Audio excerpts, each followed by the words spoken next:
राष्ट्रीय जर्नल्स में 26 research paper आपके प्रसिद्ध हुए हैं। विद्यापीठ स्तर पर आपने 22 किताबों का संपादन किया है, साथ में 12 किताबों को भी आपने संपादित किया है। दूरदर्शन, आकाशवाणी पर आपके कार्यक्रम प्रसारित हुए हैं। आज आपकी विद्या शाखा में लगभग 1 लाख विद्यार्थी अध्ययनरत है। आपकी अभ्यास यात्रा सिर्फ देश में ही नहीं, विदेश से भी हुई है। अगर आपके बारे में एक ही लाइन में बताया जाए तो शिक्षक रूपी माली, फूल रूपी छात्रों के शिक्षण हेतु आप हमेशा प्रयत्नशील हैं। धन्यवाद। Thank you, sir. Thank you very much. We have a very honorable guest with us. We have got the introductory speech. Now I invite the chief guest and for the introductory speech, Professor Dr. Jaideep Nikam.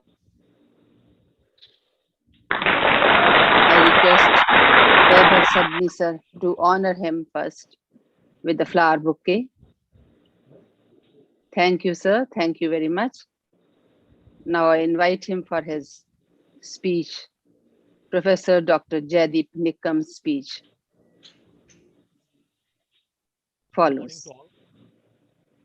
I hope I am audible. Yes, sir. Yes. Okay. So I welcome all the participants, all the experts, all the guests, specifically the chairperson, Appa Sahib Sri Kishorji Patilji, and today's all the keynote speakers, Professor Ghanesham, Dr. Dhirawat from Thailand, Professor Dwivedi Nepal, Professor Amitabh Vikram, Dr. Ravi Shastri, and today the inauguration ceremony is just going on, and today we are inaugurating the Multidisciplinary International e-conference organized by Yog Vidya Dham, Dhule, Dhule Shankar Rao Chauhan Health Center, and English Language Teachers Association of India, Khandesh chapter. Dear friends, it's a great honor for me to inaugurate this international conference. What I got the feedback that most of the participants are from Marathi medium, and most of them, only few are from the English background. But the thing is that it is an international conference. So first I will start with the English and then I will come with the regional language. Friends, as all we know, in those days, yoga has attained the attention of all the international, different international countries. Yoga, like for our universities, we have started different types of programs for the yoga, that diploma programs, graduation programs, post-graduation programs, and thousands of students are in those days are ready to enroll with the different types of programs. And for such a city like Dhule is organizing an international conference. This is a really a wonderful thing, and it's a great honor for university also that one of our study centers, they are organizing an international conference, and this is an e-conference. In those days, as we know that everywhere online teaching is going on, and with this online benefit of COVID pandemic, that we can say because of COVID pandemic, everybody has shifted to online lectures as well as for the conferences. So this type of conferences is organized by Yog Vidya Dham Dhule is one of the great achievement, I think, because last year before COVID, I also had attended there one of the workshop in Dhule. That was also one of the great experience for me.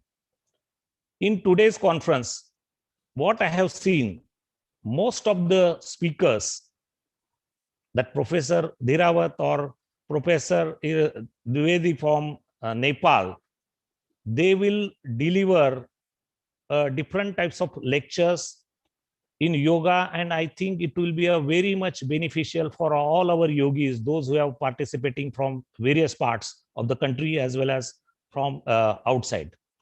मित्रों, ये हमारे लिए बहुत खुशी की बात है कि धुलिया जैसा सिटी एक इंटरनेशनल कॉन्फ्रेंस ऑनलाइन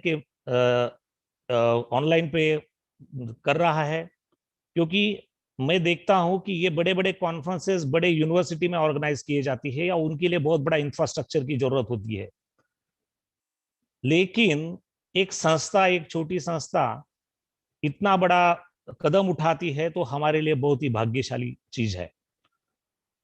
आपको पता ही है कि योगा का पूरा इतिहास हम यदि देखेंगे तो उसको थाउजेंड्स ऑफ इयर्स का हमारा प्राचीन उसमें इतिहास है। ऋषि पतंजलि से लेकर भारत के अलग अलग अलग इसमें संस्कृत भाषा में जो बड़े बड़े ग्रंथ पुराने इसमें जो लिखे गए उसमें योगा का जिक्र आया है।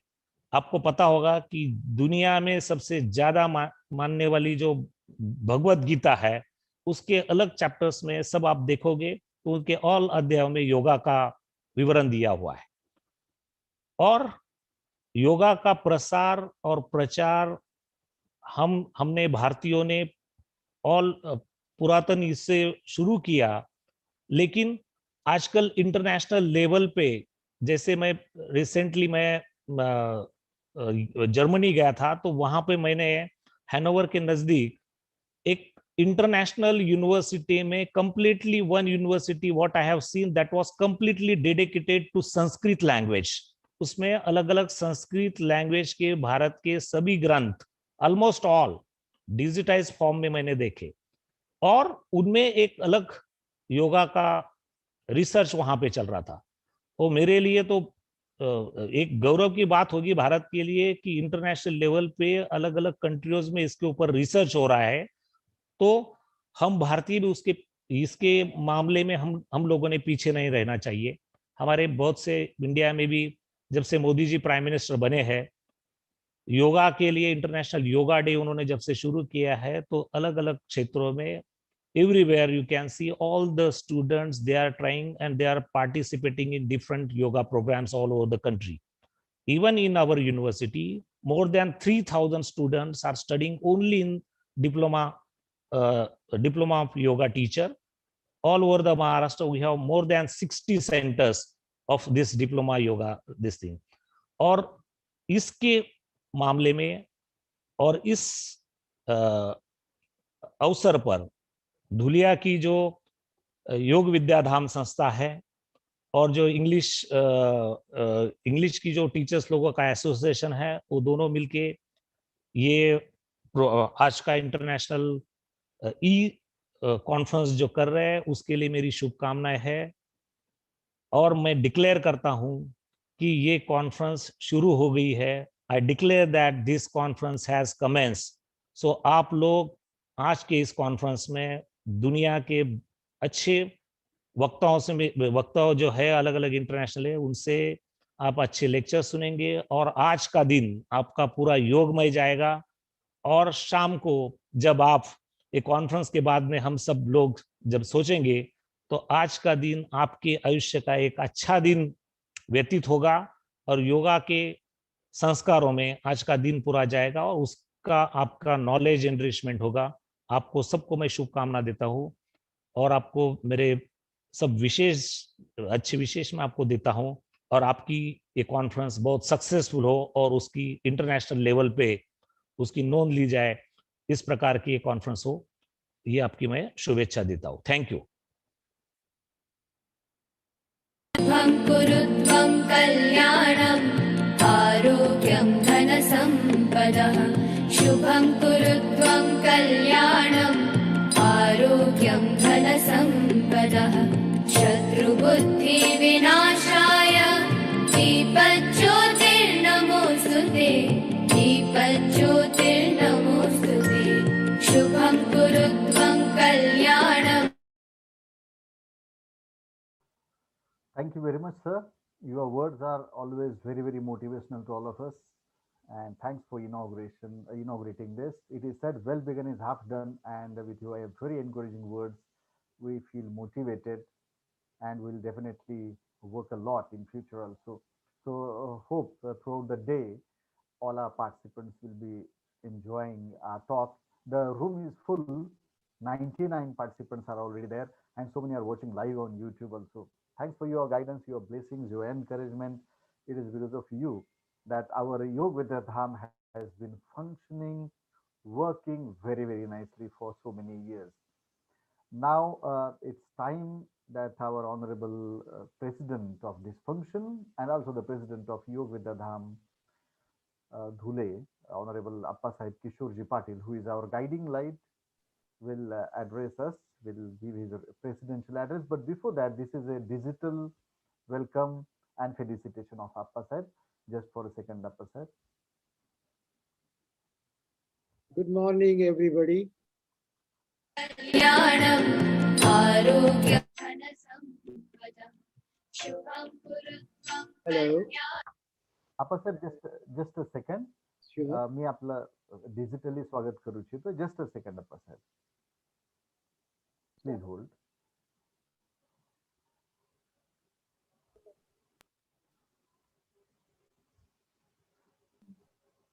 Just a second.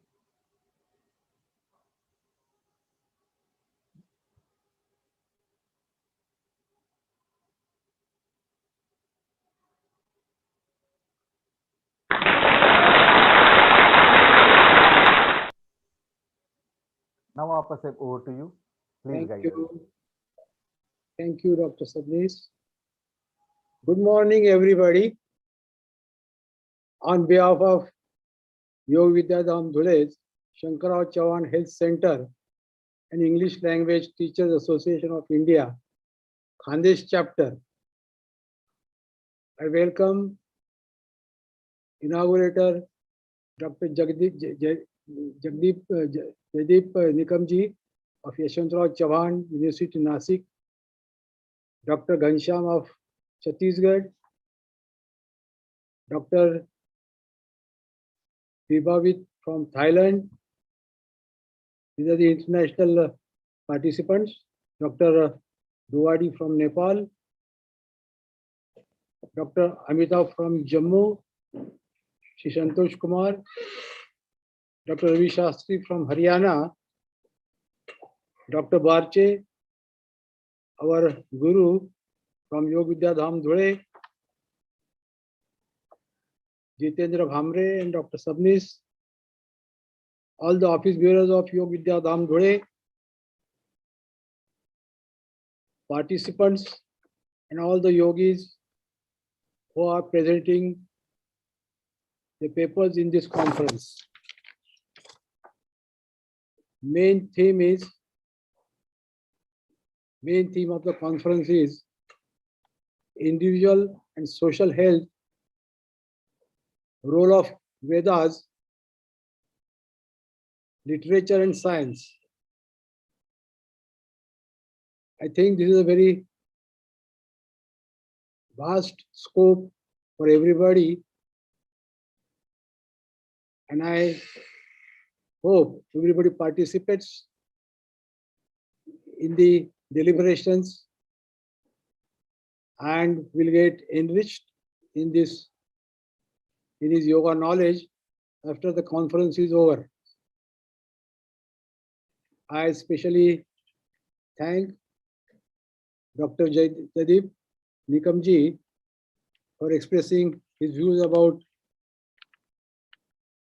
functioning of Yoga Vidya Dham Dhule. He has visited a number of times to our institute, and I'm glad that such an eminent person has inaugurated our conference. Please, everybody, enjoy the conference. Thank you very much.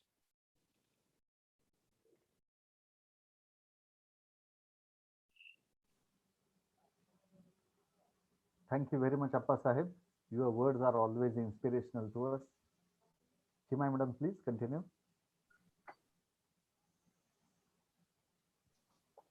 Thank you, sir. For vote of thanks.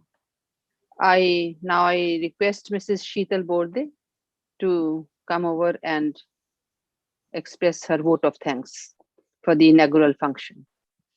Mrs. Sheetal Borde. Wish you a cool morning to all.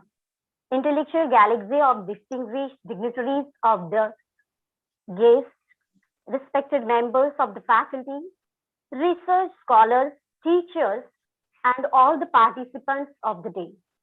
Myself, Mrs. Sheetal Vilas Borde, on behalf of Yog Vidya Dham, Dhule Shankarao Chauhan Health Center, feel honored, and LTI Khandesh chapter feel honored and privileged to get this opportunity to propose the oath of thanks.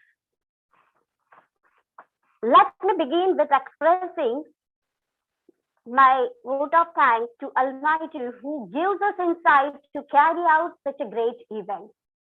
It's my foremost duty to extend my heartiest thanks towards the Honorable Appa Sahib Sri Kishore Patil Sir for sharing and enhancing the beauty of this meet. Sir, your blessings are always great for us. I also express my heartfelt gratitude towards Honorable Professor Dr.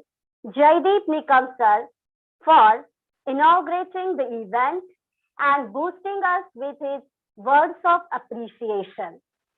Thanks a turn to the coordinators, secretaries, and the entire organizing team who has taken a great pain to make this event a successful one. Last but not the least, thank you so much to each and everyone who are present today in this wonderful meet, research scholars, attendees, participants, and who all have taken a break from their busy schedule and going to add the flying color to this program. And I wish, hope, and an enlightening day ahead. Here I end my closing remarks. Thank you. Sabhi ka dil se, tahe dil se shukriya once again. Thank you very much. Thank you, madam. Now it's time for the keynote speech, and we have a very wonderful, very, very fiery, popular, dynamic, energetic speaker amongst us, Professor Dr. Ghansham sir. I'll in a word say or sentence say, "Sirf naam hi kafi hai." To introduce this wonderful personality, who actually helped us, guided us to start English Language Teachers Association of India Khandesh chapter, I request Mr. Badhane to introduce today's chief guest and keynote speaker. Hari Om. Friends, it's my pleasure to introduce today's keynote speaker, respected Professor Dr. J. Ghansham sir. Now, respected sir is positioned as OSD in the Directorate of Higher Education in Chhattisgarh state. Sir is full of potential as an expert academician. If we see, he secured his PhD in 2002. For last 24 years experience as head of the department in the Department of English. Till date, more than 100 research papers has been published by Dr. Ghansham sir. More than 100 conferences and seminars has been attended by him. He has guided as resource persons in more than 80 conferences, and he himself arranged approximate 60 workshops since now. Till now, many books has been published by him, among which about 5 books he has been authored. He has been working as a PhD guide for more than 10 scholars.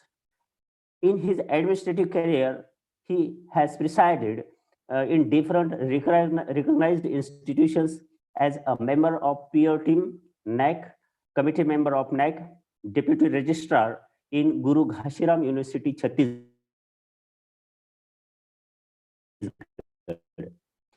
Sir visited as a counselor and abroad in the world. We are eager to get it unlocked the conference by your precious keywords. Welcome and thank you very much. Thank you, sir. Thank you very much.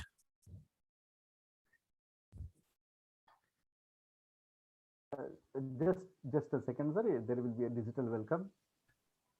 I request Dr. Vaibhav Sabnis to welcome Dr. Professor Ghanshyam sir. Thank you very much. Thanks a lot. Over to you, sir. Sir, please enable me to share my screen.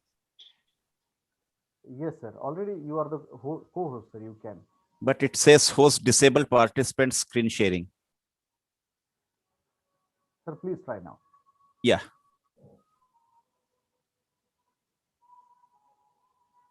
Is it visible? Yeah, it is. Right. Sir, before that, I request all others means just participants, not the guests, to keep their audio and video off, please. Over to you, sir. Yeah.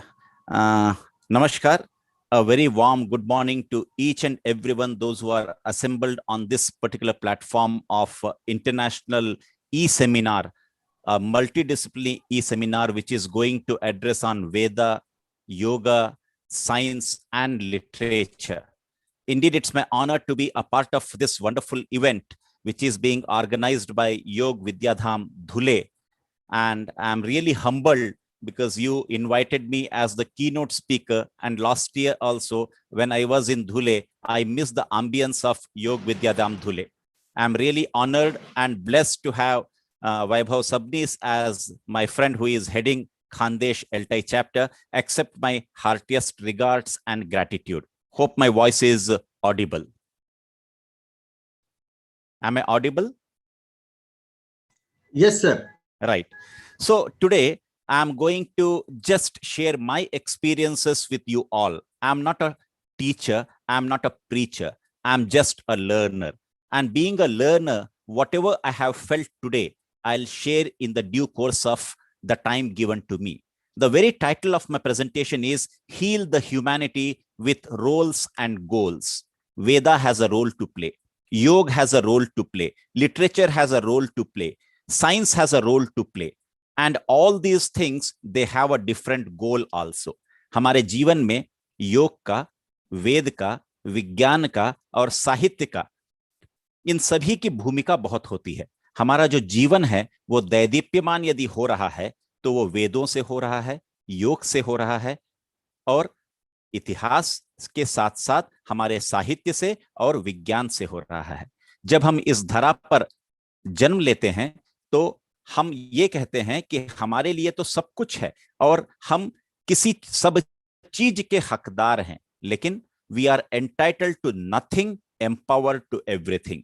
जब भगवान हमें इस धरा पर अवतरित करता है तो वो ये कहकर अवतरित करता है कि हकदार आप किसी के नहीं हैं, परंतु मैं आपको सशक्त इतना बनाता हूं कि आप बहुत कुछ कर सकते हैं और बहुत कुछ करने के लिए आप सशक्त हो सकते हैं. If you are empowered to do anything and everything in this world, then all the credit of being empowered goes to Ved, goes to Yoga, goes to science, goes to literature. हम यदि सशक्त हो रहे हैं तो हमारे सशक्त होने में हमारी संस्कृति, हमारी सभ्यता, हमारे आचार विचार और हमारी आबो हवा हमारी मदद करती है. और जब ये सारी चीजें मदद करती हैं हमारी, जब पूरी कायनात हमारी मदद करती है, तो हम उस चरमोत्कर्ष को प्राप्त करते हैं जिस चरमोत्कर्ष के बारे में योग कहता है. और जब योग की बात हम करते हैं, व्हाट इज योग? योग is not about self improvement, it's about self acceptance. योग वो नहीं है कि आप स्व को सुधारें, बल्कि योग वह है जहां आप स्व को स्वीकारें. स्व को स्वीकारना. We are not accepting ourselves, but we are accepting others. Yoga tells us to accept ourselves. Yoga tells us to understand the mind and the body. Yoga tells us to understand the mind and the soul. If there is a culmination, if there is a coordination, if there is a cooperation, if there is a collaboration between the mind and the soul, that's what is yoga. And that's why yoga is the culmination of the supreme power with the Atma. If we have Atma, and यदि आत्मा का तादात्म्य परमात्मा से स्थापित हो जाता है तो वही योग है, और वही योग हमको निरोग रखता है। और यदि व्यक्ति विशेष की बात हो या समाज विशेष की बात हो, जब तक व्यक्ति विशेष और समाज हमारा जब तक वो स्वस्थ नहीं रहेगा, तब तक हमारा कुछ भी करना मुश्किल होगा। इसलिए स्वस्थ तन में ही स्वस्थ मन का वास होता है। इसलिए हमें अपने तन को और अपने मन को स्वस्थ रखना बहुत जरूरी है। Health has become the paramount thing in this world. In this pandemic, what was required from each of us was to take care of our health. हमें अपने स्वास्थ्य का ध्यान देना है। हम जितना अच्छा अपने स्वास्थ्य को रखते हैं, उतना ही अच्छा हमारा मन प्रफुल्लित होता है, उतनी ही अच्छी हमारी आत्मा प्रफुल्लित होती है, और उतना ही अच्छा हमारा मस्तिष्क भी प्रफुल्लित होता है। इसलिए अपने स्वास्थ्य का ध्यान रखना ही योग, वेद, साहित्य और विज्ञान में कहा गया है। जब हम इसकी बात करते हैं, when we talk of this, we want to have a self discovery. Discover the self to empower. यदि आपको अपने आप को सशक्त बनाना है तो आपको पहले अपने आप को खोजना होगा, अपने आप से प्रश्न करना होगा कि आप हैं कौन। और ये जब प्रश्न हम करते हैं, discovering who you are today is the first step being who you will be tomorrow. आज स्वयं को जानना ही कल आप क्या होंगे इसकी पहली सीढ़ी है। इसलिए हमें अपने आप को जानना है, स्व को जानना है। होता यह है कि हम दूसरों को बहुत जानते हैं, लेकिन अपने अंदर की खूबियों को, अपने आप को समझ नहीं पाते हैं, जान नहीं पाते हैं। We are unable to understand ourselves, we are unable to know ourselves. और इसीलिए किसी ने कहा था, नो दाई सेल्फ, स्वयं को जानो। जो व्यक्ति स्वयं को जान लेता है वो समस्त संसार को जान सकता है। और हमारा जो जीवन है, life is an endless process of self discovery. हमारा जो जीवन है वो एक एंडलेस प्रोसेस है सेल्फ डिस्कवरी का। हम डिस्कवरी से डिस्कवरी की ओर आगे बढ़ते चले जाते हैं, अपने आप को हम खोजते चले जाते हैं, और इस मुकाम तक हम पहुंचते हैं कि wherein self discovery becomes a bigger thing. Then what is self discovery? Self discovery क्या है? Self discovery is the act or process of gaining knowledge or understanding your abilities, character and feeling. Knowledge को gain करना, अपनी स्व की क्षमताओं को, अपने स्व के चरित्र को, अपने स्व के अंदर की भावनाओं को समझना ही सेल्फ डिस्कवरी है। और सेल्फ डिस्कवरी में जहां पर माइंड और हार्ट का तादात्म्य स्थापित हो जाता है, दोनों एक दूसरे से कोलैबोरेट, कोऑर्डिनेट और कोऑपरेट करने लगते हैं, then you become the master of this particular world, and that's what is known as self mastery. और हम सभी को सेल्फ मास्टरी की ओर आगे बढ़ने की जरूरत है। और ऐसे युग में where everything is becoming subjective, objective and what not, we need to develop ourselves in such a way that we can answer these questions. Who am I? मैं हूं कौन? What am I doing? मैं कर क्या रहा हूं? What is the purpose of my life? मेरी life का पर्पस क्या है? When will I do the things? मैं चीजों को कब करूंगा जो मैंने अपने मस्तिष्क में, अपने दिल में जमा के रखा है, उन चीजों को मूर्त रूप कब दूंगा? When will these things come out of my own heart and my own mind? यदि ये सारे क्वेश्चंस हम अपने आप से करते हैं तो self discovery starts from self assessment. जो हमारी सेल्फ डिस्कवरी है, स्व की खोज है, वो स्व के मूल्यांकन से होता है। स्वामी निसर्गानंद महाराज ने लिखा है एक पुस्तक जिसका नाम है व्हाट आई एम नॉट। हम हमेशा पूछते हैं व्हाट आई एम, मैं क्या हूं। निसर्गानंद जी ने कहते हैं कि व्हाट आई एम नॉट, मैं क्या नहीं हूं। आप लिखते जाइए, आप क्या नहीं है, क्या नहीं है, क्या नहीं है, क्या नहीं है, और अंत में जो बचता है वही आप होंगे। तो हमें अपने आप को, अपना स्वयं का मूल्यांकन करने की आवश्यकता है। और जब हम अपना इवैल्यूएशन करते हैं, when we evaluate ourselves, we go from below average to average, then very good to excellent, and then we become to the outstanding. If we want to become the outstanding human being, we all are born human beings, but the journey leads from human being to being human. हमें being human बनना है। हमें लोगों के प्रति sympathy नहीं बल्कि empathy बढ़ाने की जरूरत है, परानुभूति बढ़ाने की जरूरत है, पर के जैसे अनुभूति करने की जरूरत है। और यह परानुभूति तभी आ सकती है जब हम में वेद का, योग का, साहित्य का और विज्ञान का, वेद, योग, literature and science, which will culminate within ourselves, and then it will bloom out in the form of self-assessment and self-discovery. And that's what we say, I am. Now I am completely enough. I am connected to all. My heart has a bigger desire to help the humanity. And that's why heal the humanity is the very important goal of our life. हमारे जीवन का मुख्य उद्देश्य है ये जो humanity तड़प रही है, इस ह्यूमैनिटी को हम कैसे हील करें, उसमें कैसे हम मलहम लगाएं, कैसे उसका इलाज करें, कैसे उसकी समस्याओं का निदान करें. These are the various questions which are always there at the back of every individual. And there are many individuals, those who go towards it, those who do it, but there are some, those who only think, but they are unable to do because they haven't discovered themselves. ये वो लोग हैं जिन्होंने स्व को नहीं खोजा है, और जो स्व को खोजा है वो सब में समा जाता है. और इसी कार्यक्रम को लेकर हम जब आगे जाते हैं तो what I am doing, मैं क्या कर रहा हूं, what do I love myself, who am I, what I want to do, am I on the right path, ये बहुत सारे प्रश्न हमारे दिमाग में आते हैं. और जब इतने सारे प्रश्न, there are so many questions which are countering around us, then comes the very important thing which can tell you the solution, which can give you the answer to each and every question whatever you face around the globe, is Veda. So we Indians must feel that we are in the land of the universe where Veda has been produced, and Veda has the solution to each and every question. Max Muller came to India from Germany. उसने Germany से आके यहाँ वेद सीखा और उसने वेदों को translate किया. और मैक्स मुलर कहता है कि if you find any kind of problem anywhere in the world, you will have the solution only and only and only in India. Max Muller कहता है कि दुनिया के किसी कोने में किसी प्रकार की भी कोई समस्या आपको आ रही है तो उस समस्या का समाधान केवल और मात्र केवल आपको भारत में मिल सकता है.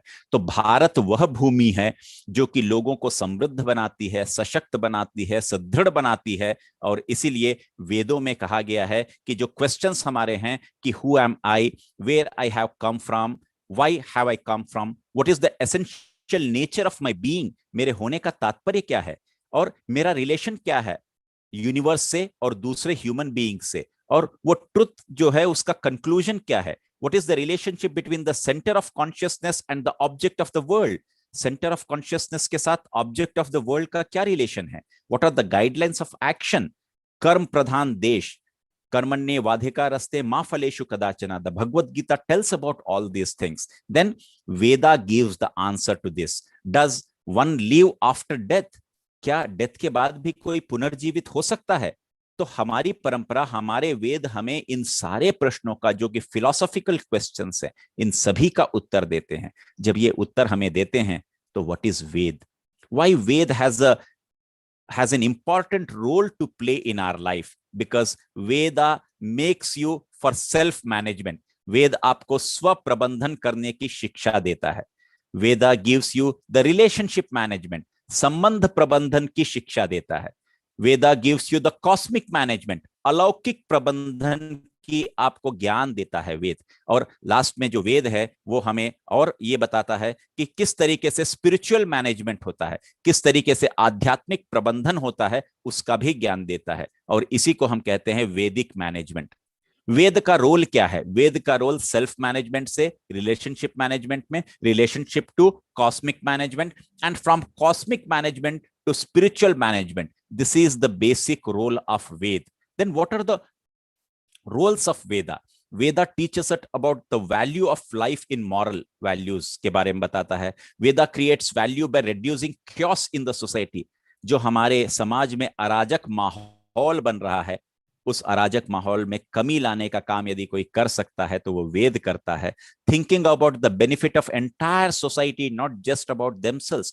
पूरे समाज को बदलने का यदि कोई कार्य कर सकता है तो वो हमारा वेद करता है। और वेद जो है वो हमें पढ़ने के लिए प्रेरित भी करता है, कर्म करने के लिए प्रेरित करता है। एक स्वस्थ समाज के निर्माण में बहुत महत्वपूर्ण भूमिका यदि कोई निभा सकता है तो वेदा निभाता है। और inheriting the principle life with dedication devotion, dedication और डिवोशन के साथ एक अनुशासनात्मक जीवन शैली जीने की प्रेरणा यदि कोई देता है तो वो हमारा वेद देता है। इसलिए we must feel proud that all the Vedas are originated from India, and we must feel proud to be an Indian because Veda has given the entire life management skill to each one of us, and we must read these things. And then Veda, what are the fundamental things? The Western philosophy and the Indian philosophy. The Western philosophy says intellectual pursuit, whereas Indian philosophy says essence of truth.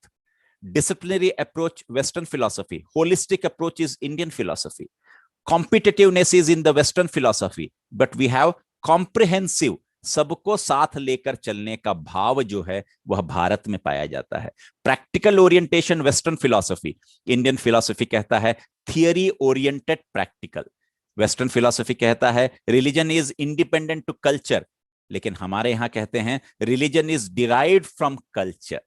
Western philosophy linear birth और death की बात करता है, और हमारी philosophy cyclic है, जहां birth होता है फिर रीबर्थ होता है, क्योंकि हम मानते हैं आत्मा अमर है और आत्मा का अंत कभी होता नहीं। आत्मा अनंत है, आत्मा केवल शरीर बदलती है, लेकिन आत्मा कभी मरती नहीं है। Atma never dies, it only changes the body. So Atma keeps on, cyclic movement is going on in life of the Atma. और जब हम उस आत्मा और वेद की बात करते हैं तो हमारे पास 4 वेद हैं, ऋग वेद, यजुर्वेद, सामवेद, अथर्ववेद। ऋग्वेद आत्मा, परमात्मा, creation, genesis, death, rebirth, liberation के बारे में बात करता है, तो यजुर्वेद सैक्रिफाइस, मंत्रा, भक्ति के बारे में बात करता है। सामवेद में यदि आते हैं तो हाइम्स ऑफ ऋग्वेदा, कर्मकांड और रिचुअल्स के बारे में बात करता है, तो अथर्ववेद बात करता है प्रेयर्स, मैजिक चैंट्स, फिलॉसफी और मेडिटेशन के बारे में।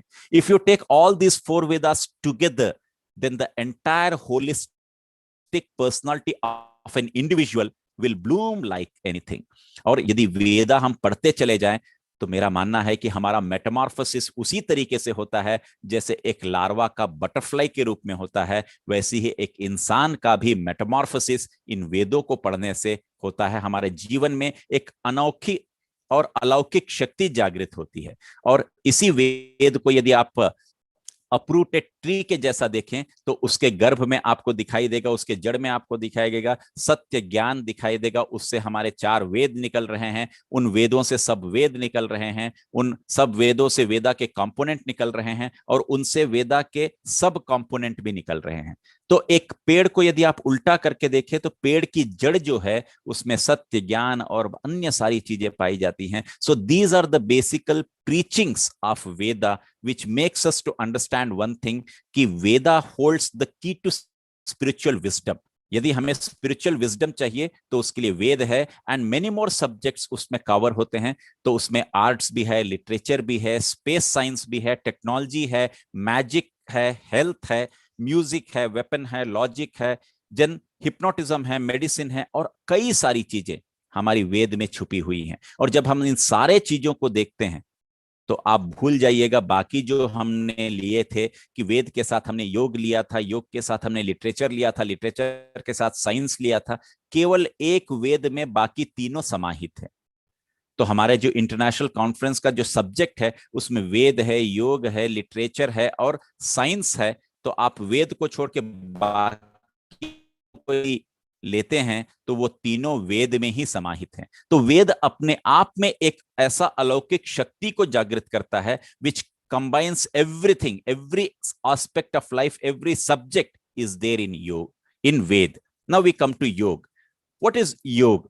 Yoga results in control of mind and senses. जिसका अपने सेंसेस पे और जिसका अपने माइंड पे कंट्रोल हो वो योग है। और योग क्या करता है? योग हमें लिबरेट करता है, हमें स्वचेतना की ओर जागृत करता है, हमें इंडिपेंडेंट बनाता है, लिबरेट करता है। और जो प्रैक्टिस ऑफ योगा था ये बेसिकली एक टीचर के द्वारा बड़े प्राइवेटली अपने डिसाइपल को दिया जाता था, और इसका इंटेंशन ये होता था कि जो गुरु है वो जिन चीजों को अनुभव कर रहा है उन चीजों को वो अपने शिष्य को भी देता था, और इस प्रैक्टिस से, इस टीचिंग से सारी की सारी चीजें जो निकल कर बाहर आ रही थी उसको वो जो शिष्य था उसने लिपिबद्ध किया, और लिपिबद्ध करके उसने योगिक टेस्ट के रूप में उसको सामने लाया. सो दीस योगिक texts are being given by the disciples, wherein the gurus have given them the knowledge privately, and then the yoga become the culmination of the body and the mind.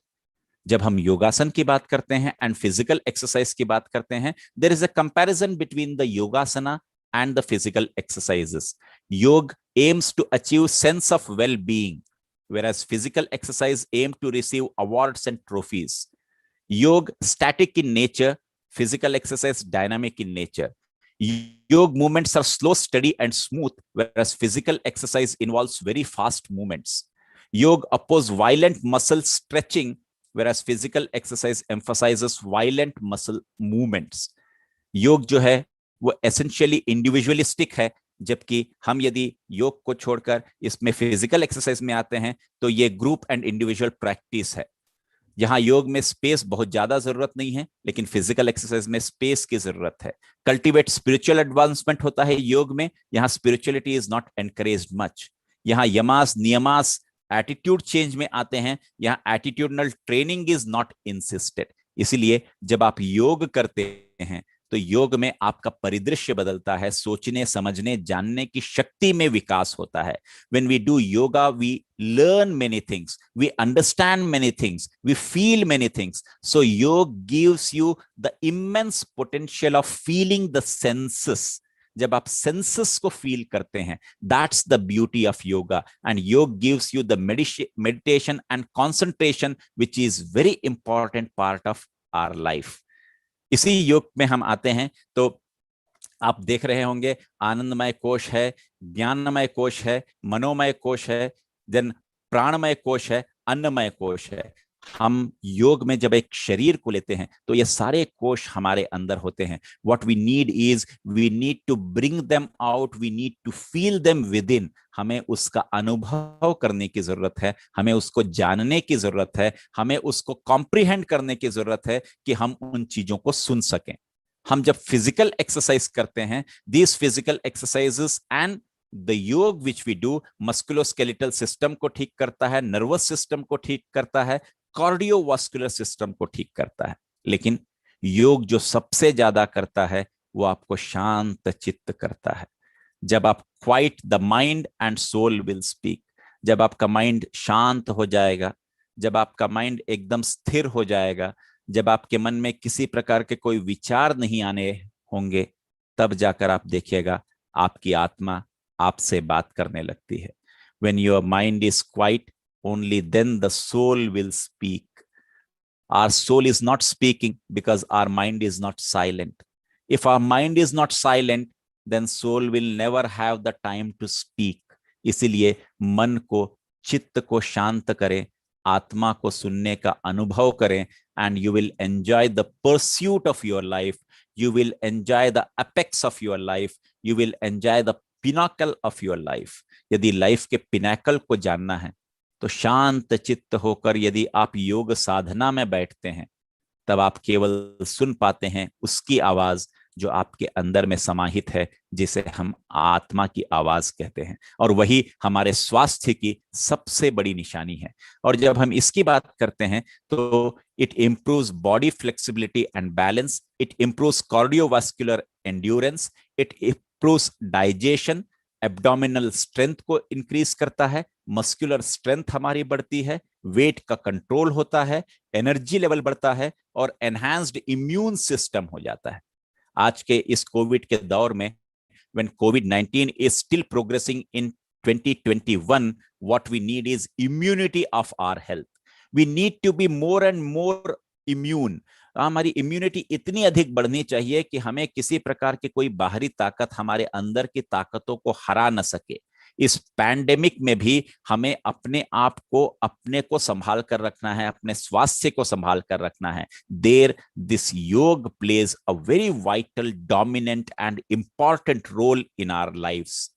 जब हम योग की बात करते हैं, बेनिफिट क्या होता है? योग gives multifarious benefits, like it gives physical benefit, it gives mental benefit, it gives psychological benefit. आपको पूरे इस चित्र में दिखाई दे रहा होगा कि किस तरीके से फिजिकल बेनिफिट में balance, flexibility, lower blood pressure, strength, then muscle का स्टिफनेस, इंप्रूव्ड रेस्पिरेशन, ये सारे बढ़ते हैं। तो मेंटल भी इंप्रूव होता है, ब्लड का सर्कुलेशन बढ़ता है, साइकोलॉजिकल इंप्रूवमेंट होता है। जो आदमी योग करता है वो प्रफुल्ल चित्त होता है, प्रसन्न चित्त होता है, उसके अंदर का चित्त में भी एक मुस्कुराहट होती है और उसके चेहरे पर भी हमेशा मुस्कुराहट होती है। योग साधकों की सबसे बड़ी सीख जो योग से होती है और उनमें जो परिवर्तन आता है वह ये आता है कि they are self happy people. They need not to be happy from outside, but they are the people those who are happy from within.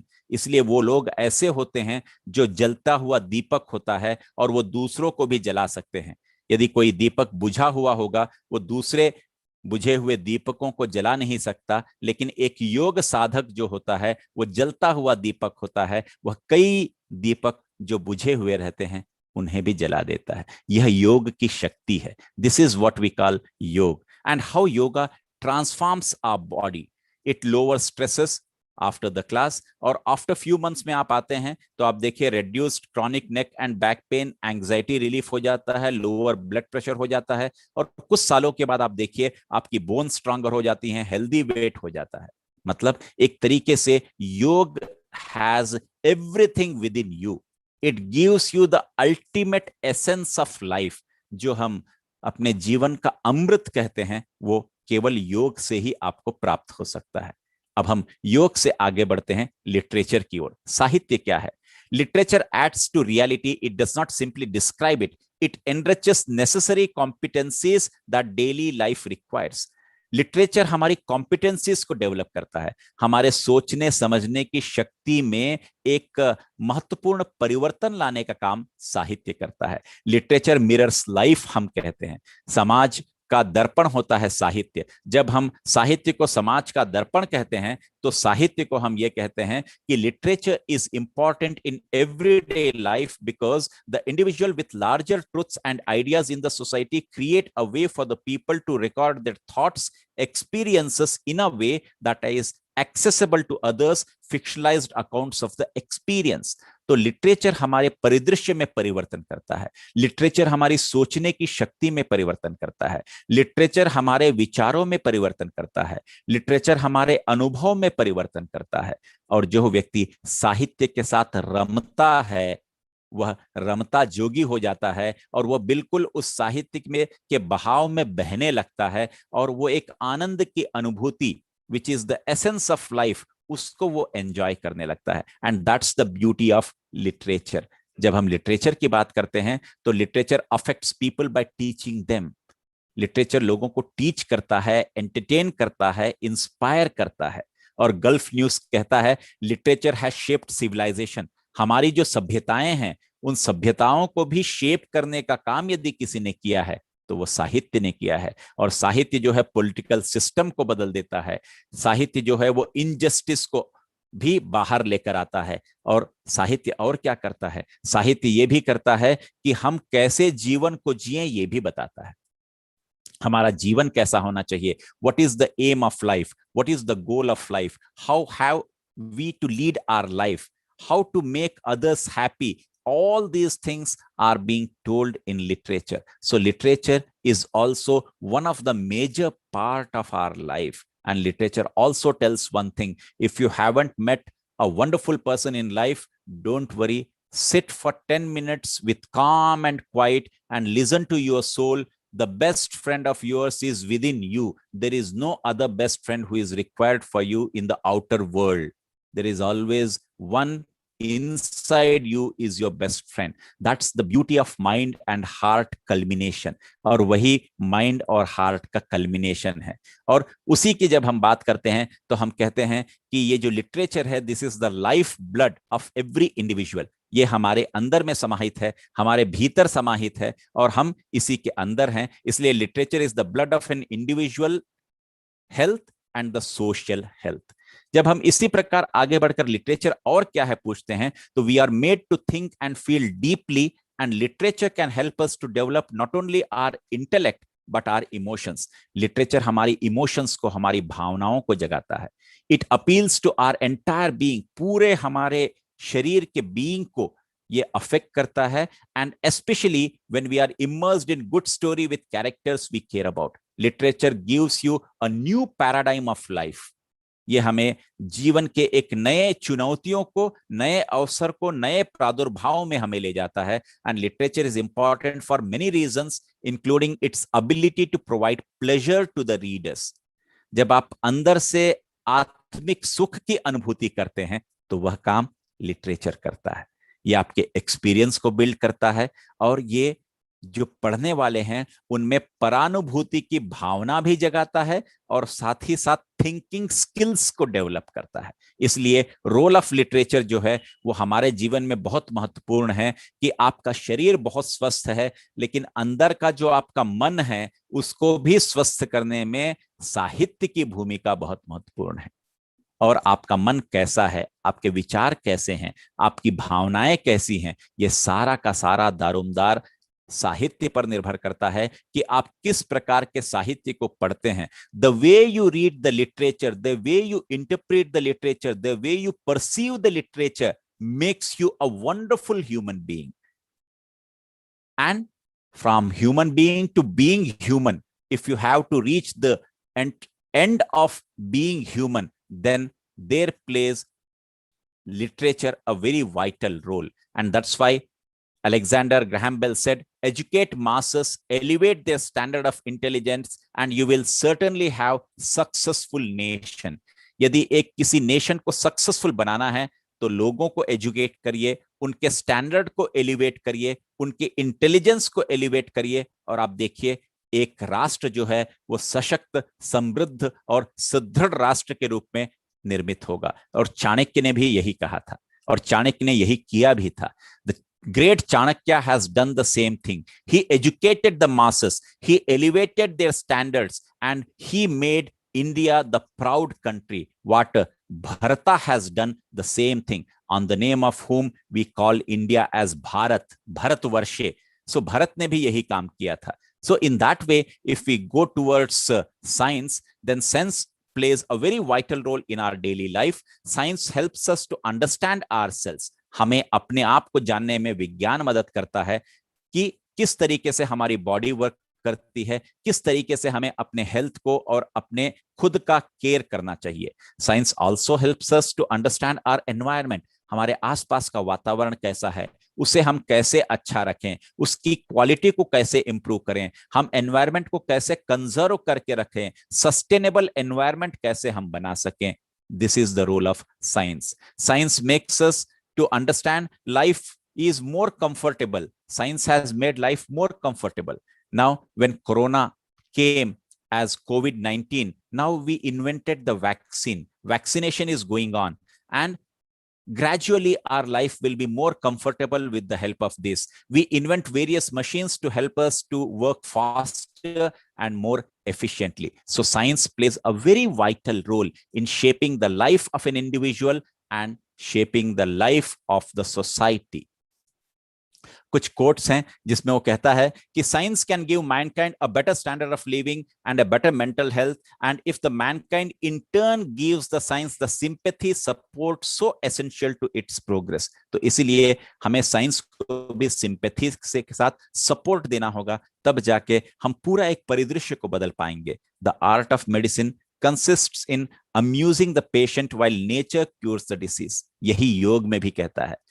कोई दवाई आपके डिसीज को क्योर नहीं कर सकती, लेकिन नेचर क्योर कर सकता है, और वही नेचर योग बताता है. जब आप योग करते हैं तो आप निरोग होते चले जाते हैं, and no other foreign element will enter your body and distract your balance. आपके बैलेंस को कोई डिस्ट्रैक्ट भी नहीं कर सकता है. And this is what science is all about. And when we say so, जब हम इस बात को कहते हैं तो हम कहते हैं what is health. Individual factors उसके लिए रिस्पॉन्सिबल होते हैं which are related with age, gender, genetics. फिर इंडिविजुअल बिहेवियर होते हैं जहां डाइट, एक्सरसाइज, एडिक्शन, कोपिंग आता है.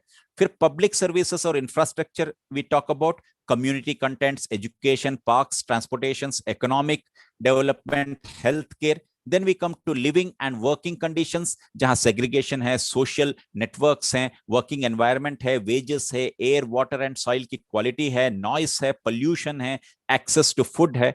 फिर पॉलिटिकल फैक्टर्स में आते हैं तो पॉलिटिकल पार्टिसिपेशन है, पावर है, इनइक्वालिटी है, पॉवर्टी है, रेसिज्म है, what not. So everything is there. When we talk of health, you have to make your health as your wealth, and that's the basic thing wherein Ved helps you, wherein yoga helps you, wherein literature helps you, wherein science helps you. So if we take the help of all these four, then all these four have a greater role and greater goals to play in our life. And when we say so, then attractiveness and magnetism of man's personality is the result of his inner radiance. यदि आपके अंदर में योग है, आपके अंदर में वेद है, आपके अंदर में विज्ञान है, आपके अंदर में साहित्य है, तो आपका अंतर मन जो है वो रेडियंट होने लगता है, वो ग्लो होने लगता है, वो एक दीपक की भांति प्रकाशित होने लगता है. और जब वो अंदर से अंदर की ज्योति जो है, अंतर ज्योति आपके अंदर की जब जलने लगती है, वो दैदीप्यमान होती है, तब आप लोगों को अपनी ओर आकर्षित करते हैं. और वो बिल्कुल आप एक मैग्नेट हैं, और मैग्नेट की ओर वो लोहा अपने आप खींचा चला आता है. और वो इसलिए आता है कि आपके अंदर में उसको एक रेडियंस मिल रहा है. मैं ईश्वर से प्रार्थना करता हूं कि हम सभी में उस प्रकार का वो रेडियंस आ जाए, so that we can attract the people towards us and give them whatever we have, because whatever I have taken from this universe, and let me give everything to this universe. मैंने जो भी पाया है, इस जहां से पाया है, इस दुनिया से पाया है, इस ब्रह्मांड से पाया है, इस विश्व से पाया है, तो मैं जो कुछ भी पाया हूं उसको मैं इस विश्व को पुनः दे सकूं, यह अनुभूति और यह भावना हमारे अंदर है. तो वही भावना वेद की है, वही भावना योग की है, वही भावना साहित्य की है, और वही भावना विज्ञान की है. और ये जब चारों हमारे अंदर समाहित हैं, तो ये चार major pillars of our life हैं, जहां चार आपको पिलर लगते हैं एक तंबू को तानने में, और हमारे लाइफ के तंबू को तानने के लिए चार पिलर्स के रूप में हमारे सामने यही चार खड़े होते हैं. एंड दैट्स व्हाई सर्वे भवन्तु सुखिनः, सर्वे सन्तु निरामया, सर्वे भद्राणि पश्यन्ति, मा कश्चित् दुख भाग भवेत. ओम शांति शांति शांति. May all become happy, may all be free from illness, may all see what is auspicious, may no one suffer. Om, peace, peace, peace, peace prevails. Thank you very much. Hari Om. Fantastic, mind-blowing. I don't have words, sir. It is the ideal speech, the model keynote address, and I don't think I deserve to comment on this. It is beyond description, it is beyond explanation. I am simply speechless. And so are the comments that are there in the chat box. There are various comments, and they are very encouraging. They are very, very heartening. Thank you very much from the bottom of my heart, sir. On behalf of Vidya Dham's Shankarao Chauhan Health Center and English Language Teachers Association of India, Khandesh chapter, I thank you for your very wonderful keynote address. Honored, sir. Thank you very much. There were so many keys and there were so many notes. You amalgamated, fused everything so beautifully. That is real keynote, where you talked about the individual and social health. You talked about politics, science, literature, Vedas and Bhagavad Gita and whatnot. Fantastic, sir. Thank you very much, sir. Now, I request my friend and another coordinator of this e-conference, Professor Dr. Santosh Kumar Patil, sir, to conduct the first plenary session, in which my very dear friend from Thailand, Professor Dr. Dhiravid, sir, is there. Sir, a very warm welcome, and I request Santosh Patil, sir, to continue. Thank you. Very good afternoon to all the honorable dignitaries for this international e-conference on yoga, literature, and science. After a very wonderful and enlightenment session by Dr. Ghansham, we are very pleased and we are deeply and routinely enlightened by his speech. Thank you, sir.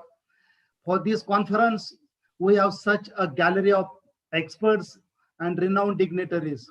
And here we have another great resource person, for the first plenary session of this international conference.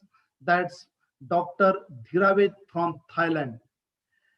At first, I heartily make oral welcome to Dr. Dhiravat sir for this international e-conference on yoga, literature, and science. As far as, let me introduce this renowned dignitary. That's Dr. Dhiravat sir is working as an associate professor in School of Liberal Arts at Shinawatra University, Thailand.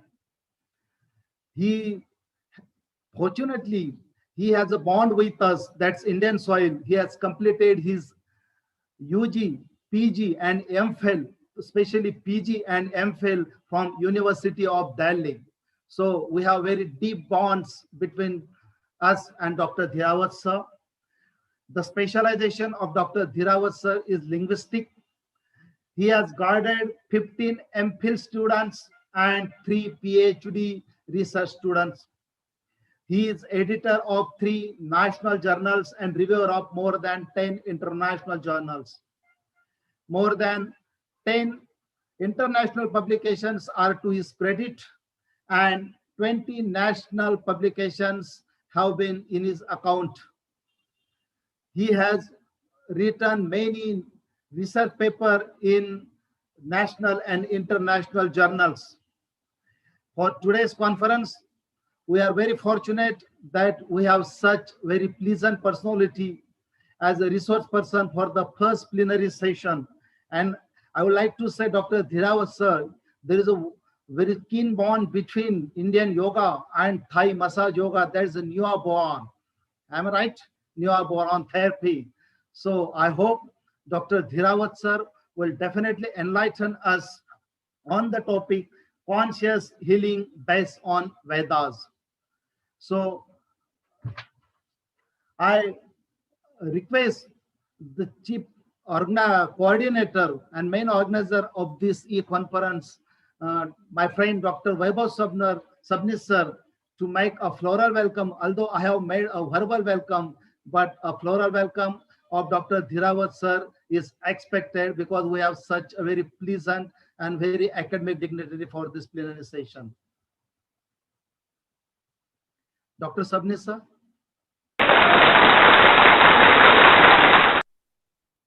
Welcome, Dr. Dhiravat sir.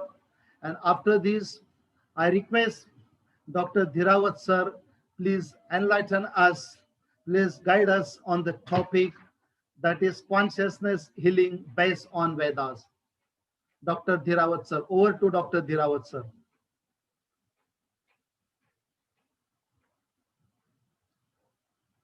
Sir, Dr. Dhiravat sir, you are not audible.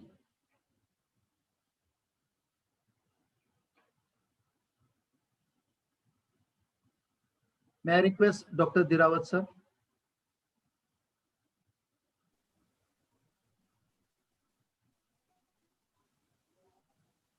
Please unmute yourself. I request Dr. Dhiravat sir, please unmute yourself. Okay, yes, I did. Yes. Now you are. Can you hear me now? Yes.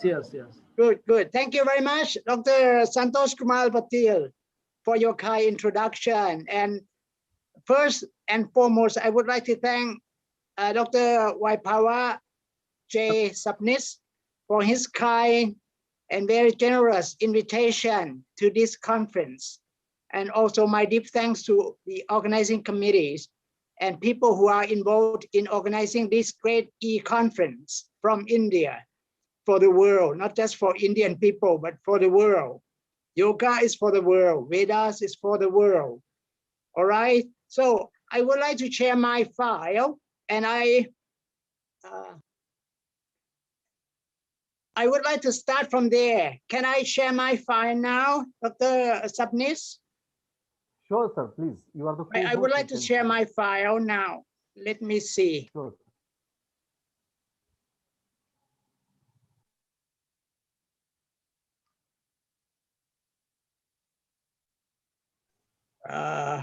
Okay, let me try from here.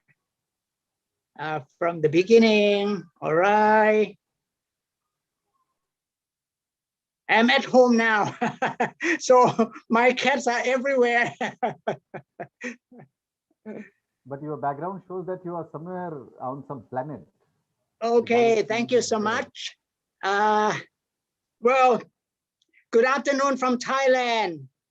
Good afternoon. I'm very honored and privileged to be a part of your e-conference in India, Multidisciplinary International e-conference on individual and social health, the role of Vedas, yoga, literature, and science, jointly organized by Yoga Vidya Dham, Dhule, Shankarao, Chawan Health Center, and English Language Teachers Association of India, Khandesh, chapter 13, March 2021. My topic today is consciousness healing in Vedas, all based on Vedas. I am a lover of India. I am a graduate of Indian University, Delhi University. I did my PhD in linguistics from Delhi University for about almost 30 years now, 30 years.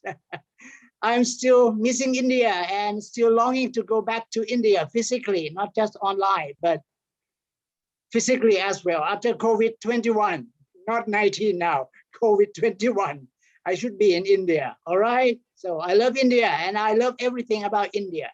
I wrote a book, The Great India, available on academia.com, also available on amazon.com. So without further ado, I would like to just go ahead with the topic with the introduction to my topic, new understanding of consciousness. People talking about consciousness in different ways and from different sources, but we have some new understanding of consciousness. We are all aware in various ways, which is necessary for our practical functioning in life.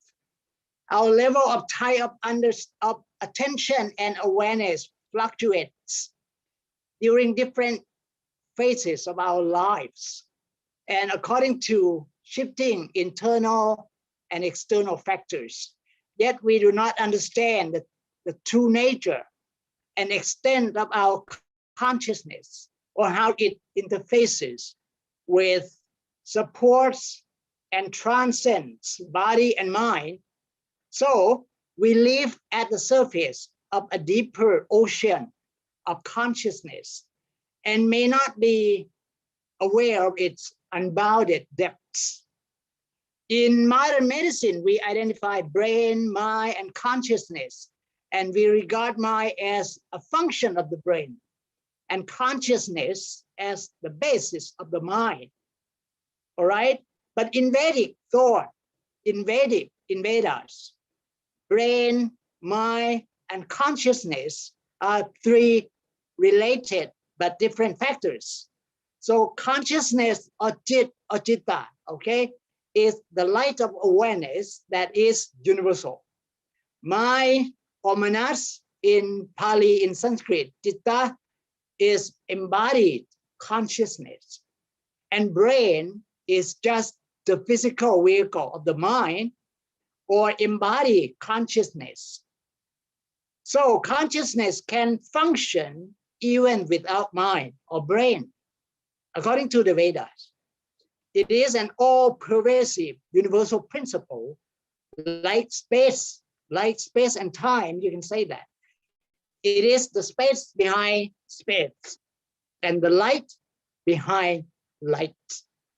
So consciousness is something very, very real, palpable, and very powerful.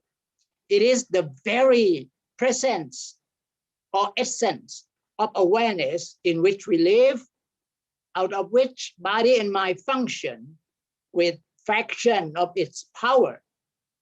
Consciousness is always there in the background for us to discover and bring wonder into all what we do.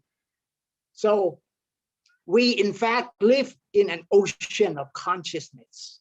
Okay, I move quickly. I will skip some part of my paper, so to save time and also my energy.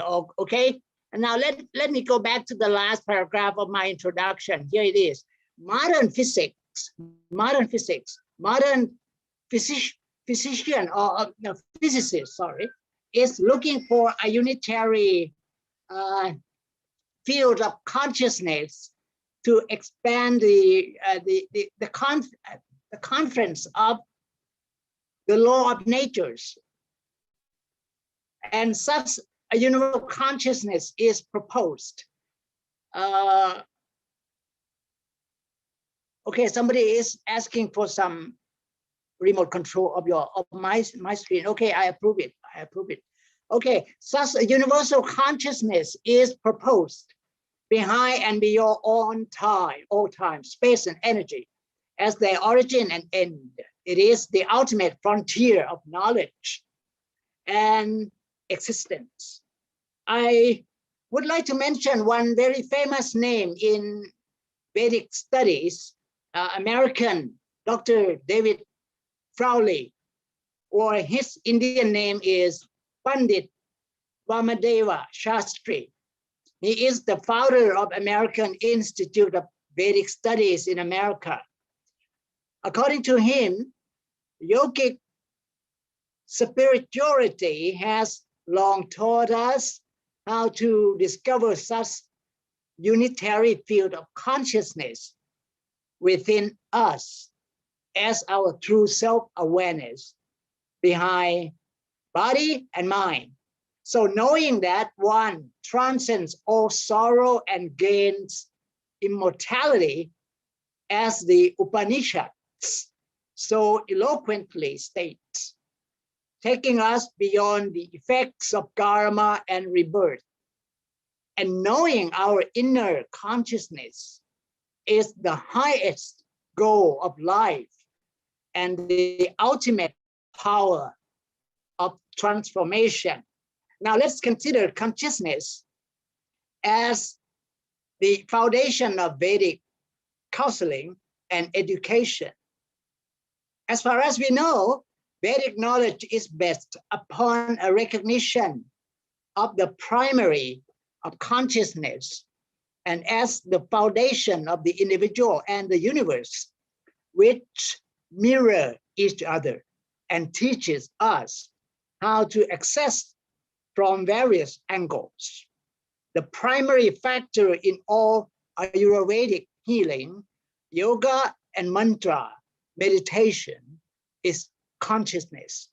So consciousness is the ultimate healing power behind all other healing practices. Whatever we give our awareness to, we also direct our prana and our positive mental energy, to which naturally promotes healing.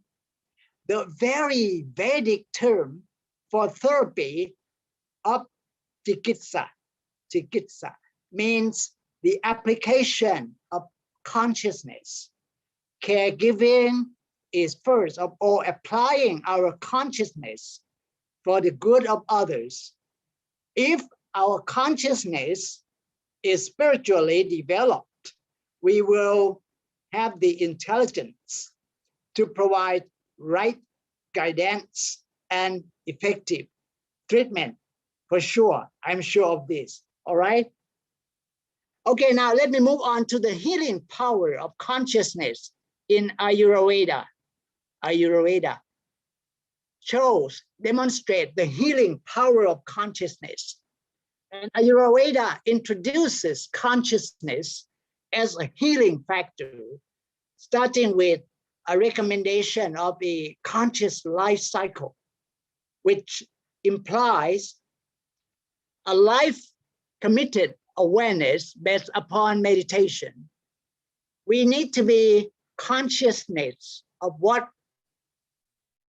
we eat and drink, how we relate to our environment, how we exercise, what we take in through our senses, our work our expression, and our associations, we must consciously adjust our lives to our individual constitution and the movement of time at daily and seasonal levels, as well as our own gain process.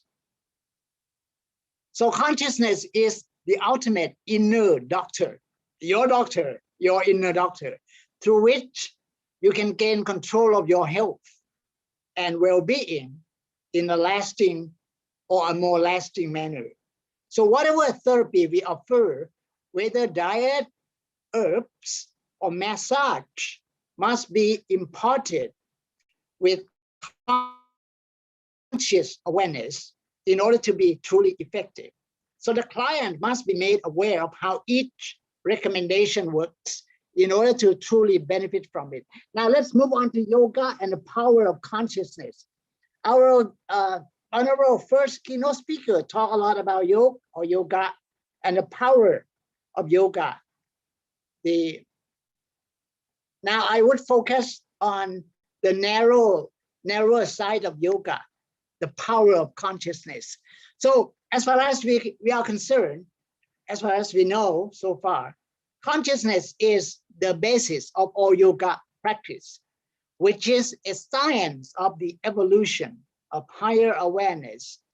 Consciousness is the very Purusha or higher self that is the foundation of all yoga practices and realizations.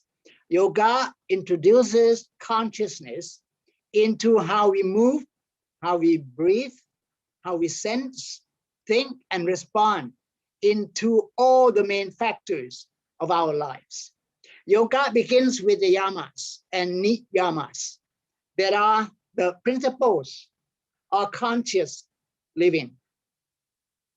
Regarded all life as sacred and taking karmic responsibility for all of our actions. We do not follow these yogic values in our daily lives, then yoga practice has little value for us if we do not follow these yogic values. Okay, all yogic practices work to increase consciousness and aid in its expansion at various levels. These are the levels of yogic practice, starting from the beginning to the advanced to the higher level. Okay, I'll just mention the bold type. All right, not the definition or anything to save time. You have the first one is asana, pranayama, and then pratyahara. Okay, dharana, dhyana, and the ultimate one is samadhi. Samadhi, which is the state of unity consciousness, which holds, sorry.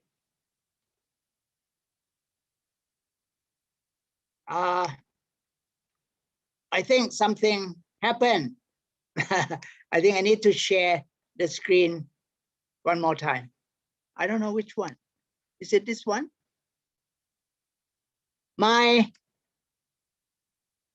Okay, something interrupted. I could not see my file now. Let me start sharing again. Sorry. Let me look for the file. My file is lost, so I have to start again. Sorry for interruption. Let me look for my file and share it again. All right. Sorry for that.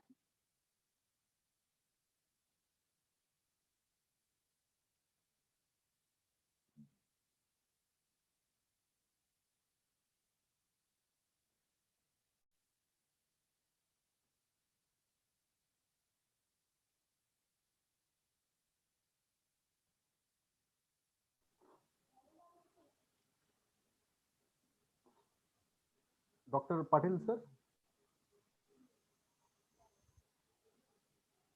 My screen sharing is paused. I have to. Yeah.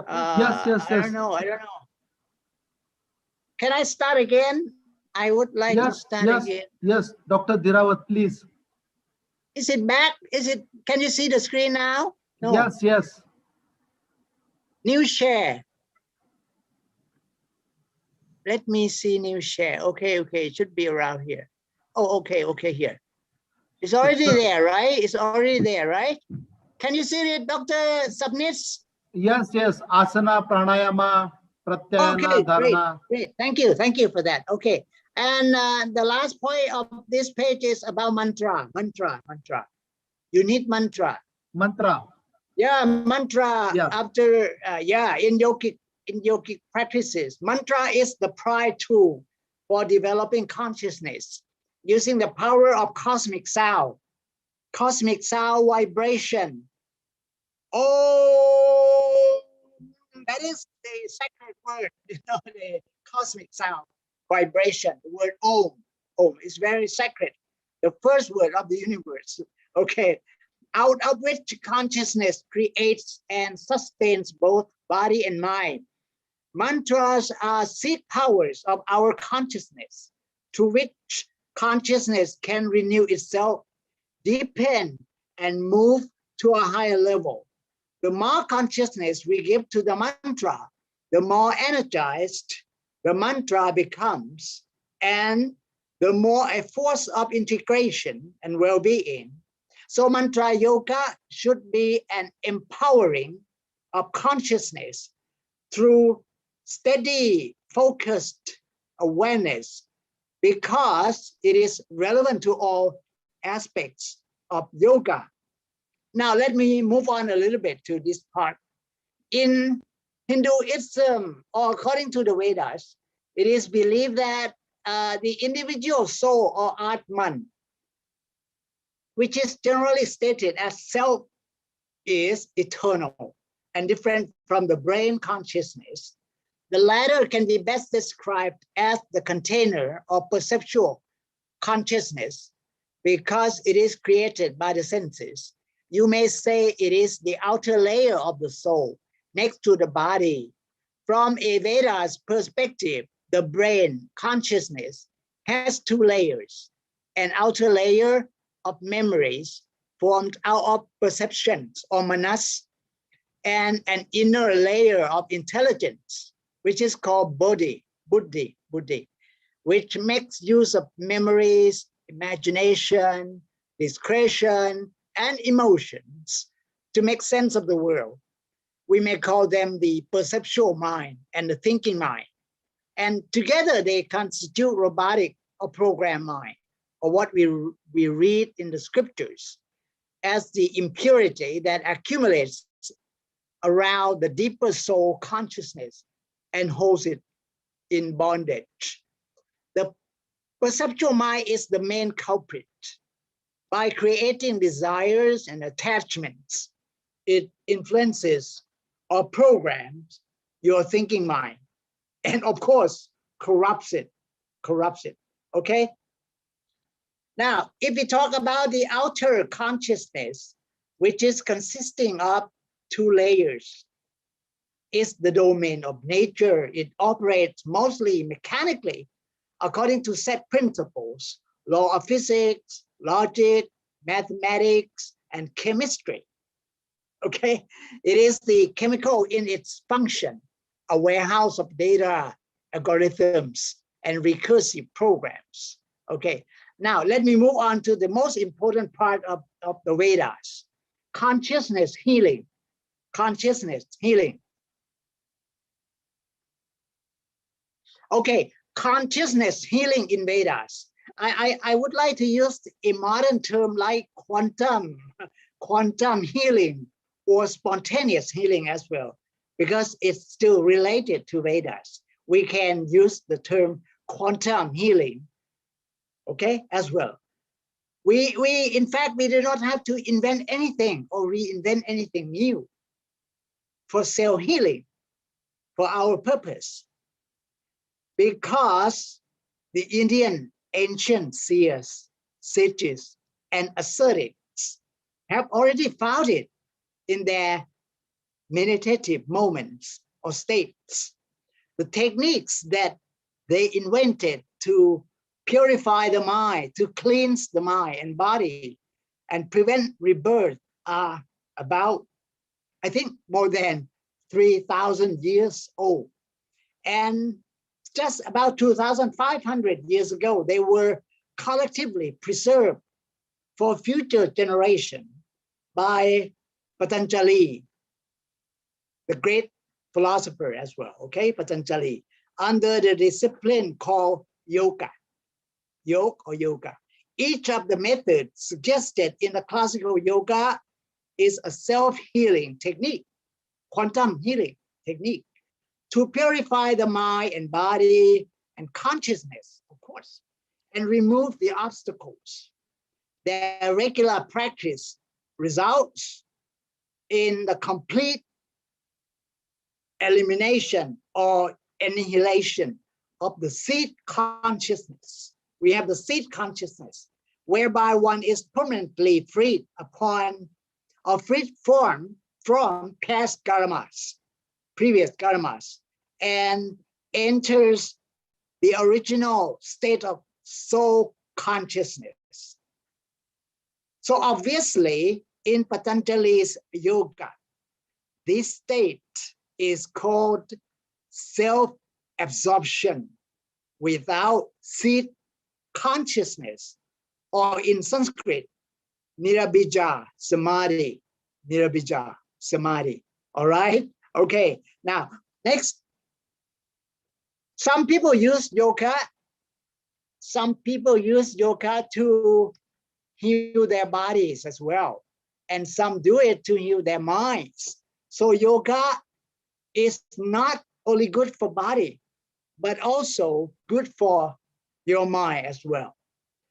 However, the practice might be incomplete if you focus only upon the body or the brain consciousness.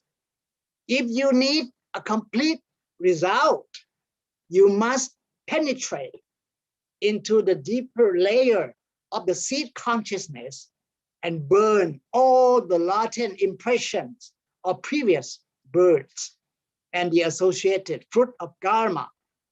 Only then and only then, the transformation or healing, okay, is complete. And a yogi becomes liberated. If you are a yogi, you will become liberated.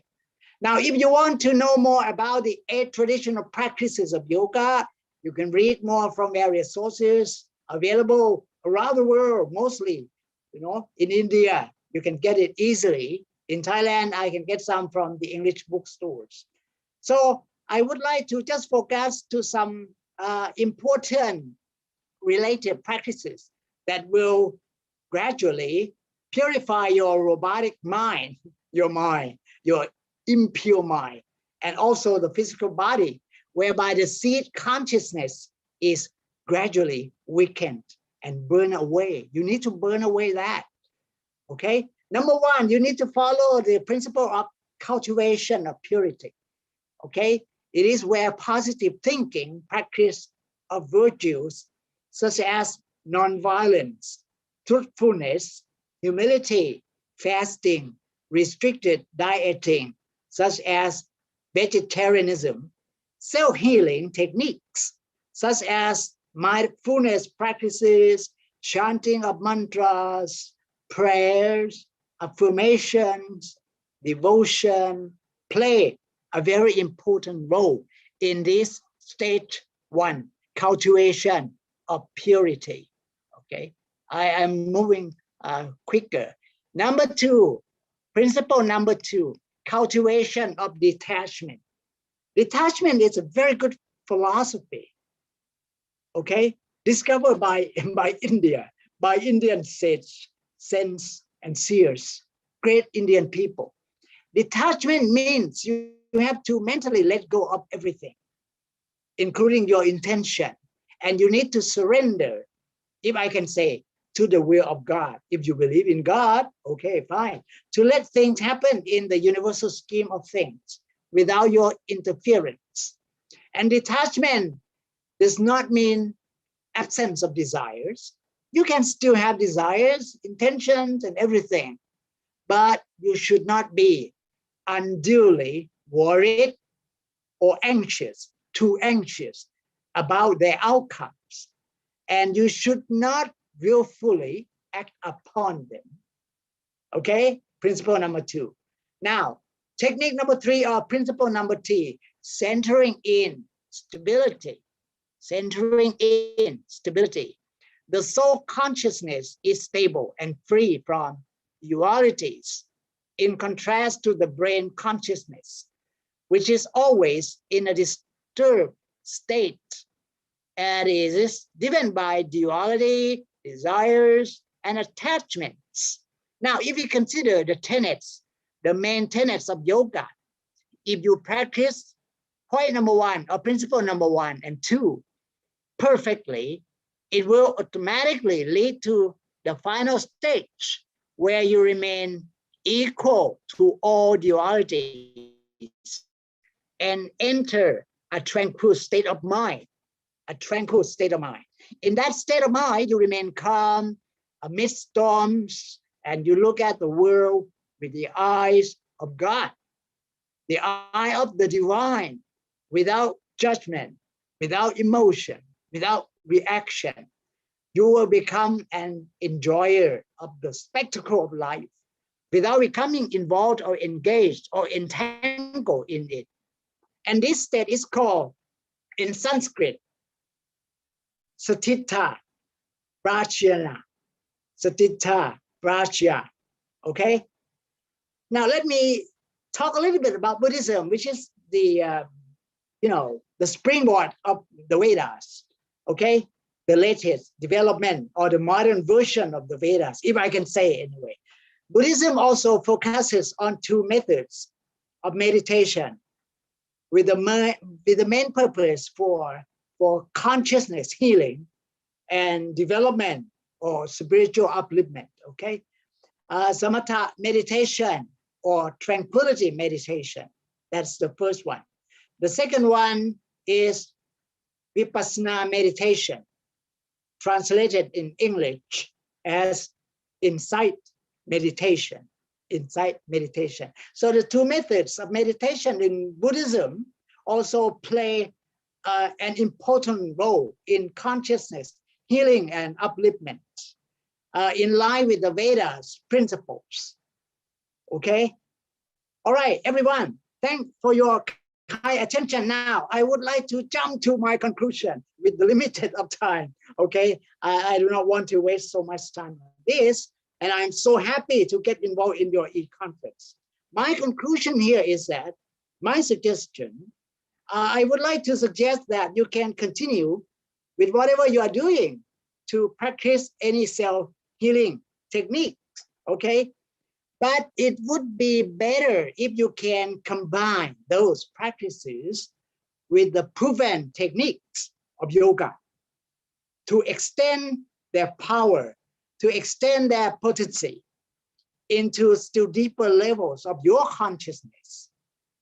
Any spiritual or self-healing technique you may practice must ultimately lead to the cleansing of the entire outer consciousness, so that your soul will automatically manifest itself. The soul, in fact, does not need any purification because it is already pure. It has to be freed from the impurities, namely the impurities that clog the mind and body, and the seed consciousness that leads to its rebirth, soul rebirth.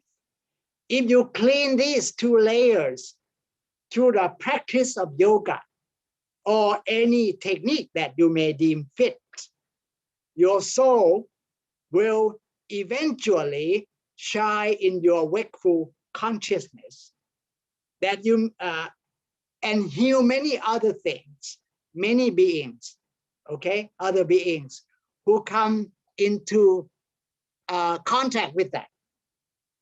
So ultimately, finally, you will become the guru, the master, the shining light, the remover of all darkness, and the ultimate healer of consciousness in your own appropriate way. This is my conclusion of my talk on consciousness and self-healing based on the Vedas. Thank you for your kind attention. Thank you so much from Thailand for the invitation as well. Thank you, Dr. Vaibhav J. Sabnis and Dr. Santosh Kumar Patil for introducing me, for inviting me, and for giving me the opportunity to share my knowledge and understanding of the Vedas, of yoga, and of course, Indian philosophy, which I love most.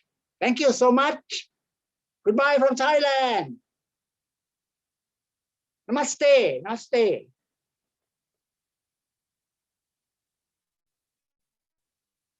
Any questions? I hope not. Can I leave? Just wait for vote of thanks, sir. Okay. Oh, Padil thank sir, you very please much. unmute. Thank you very much. Padil sir, please unmute yourself first. Padil sir, please unmute yourself. Okay, mute. Dr. Dhirawat, Khop Khun Ma Khan your Sombar Khop De on Sache and Parang Hang Hang Paracha. Thank and for your Khop Khun on Avoid Long Pond Consix Propsa. Thank you very much for your very wonderful session on healing consciousness and yoga. And we are very enlightened, and you have unfolded various means of yoga and its technique. Thanks, Wap Kapkun, and we hope that Law Fong Pan Pan Crafts. Thank you very much.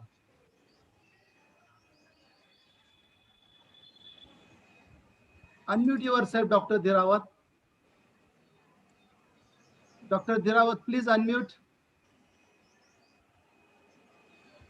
Okay. Goodbye. Goodbye. Long gone from Kupka. Goodbye. Goodbye. I see you again. Thank you, Dr. Santosh Kumar Patil, sir. Now for the next plenary talk, we have my dear friend, Professor Dr. Ek Duwadi, sir, from Nepal. And to conduct this session, may I please invite my very dear scholar, Dr. Deepak Devre, sir. Devre, sir, please. Thank you, sir. A very good afternoon to all the dignitaries and respected participants in this plenary session. In this plenary session, second session, we have the respected resource person, Professor Dr. Yak Duwadi from Nepal to deal with his resourceful plenary session in the multidisciplinary international e-conference jointly organized by Vidya Dham, Dhule and Khandesh chapter, Dhule. In the beginning, I orally welcome to our respected guest, today's resource person for this plenary session, Professor Dr. Yak Prasad Duwadi. But it is my great pleasure to introduce briefly respected Professor Dr. Yak Prasad Duwadi before his session.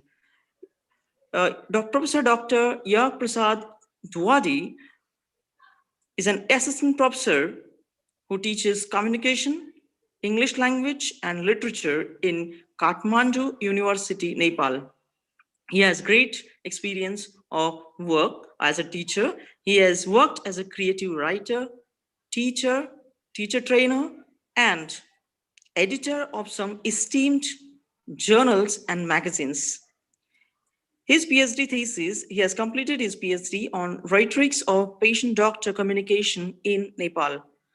He is the author of 3 books and contributor of 3 book chapters, and he's also the writer of hundreds of mind-blowing articles in English language and Nepali, which is published in an esteemed dailies.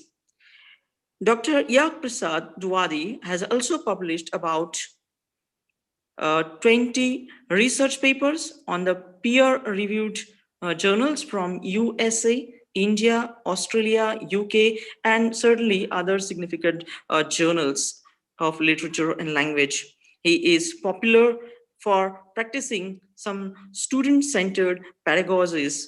I must welcome orally, and I request now to our respected guide, Dr. Vaibhav Sabni sir, to welcome florally digitally Dr. Yak Prasad Duwadi.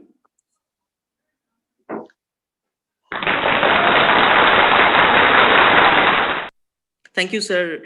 And now I request Honorable Professor Dr. Yak Prasad Duwadi to guide us, to enlighten us for this today's session. Please, Professor Dr. Yak Prasad Duwadi, sir. Please continue. I'm superbly honored. Thank you for the wonderful introduction. Well, I'm Ek, okay, Ek, one. Yes, Yak. In English, in Hindi, Sanskrit, or Nepali, Ek. Honorable Chairman, sir, distinguished ladies and gentlemen, my adorable participants, please accept my warm namaskar from Kathmandu. My talk will be shorter, and I'm not using PPT, so that there will be less technical issues. Thank you very much, the organizers, for having me here in this multidisciplinary international e-conference on individual and social health, the role of Veda, yoga, law, literature, and science. I'd like to present you a case, first of all. As you know, like other parts of the world, Nepal has been hit by the pandemic, COVID-19. Coronavirus cases till now, 275,070. For the international audience, 275,070. That's just 3,012. Recovered 271,116. This shows that in comparison to many other countries of the size and population, the number of deaths in Nepal is surprisingly low. What is the reason? Is that gene or lifestyle or something else? The effectiveness of public health workers in the public health crisis created by COVID-19 has been criticized here too. After all, the government has not been able to make an unexpected contribution to the preparation of promotional services and its implementation. Some government and non-government public health structures also joined hands. The intention was to prevent the spread of the disease. Many took this opportunity as a holiday at home.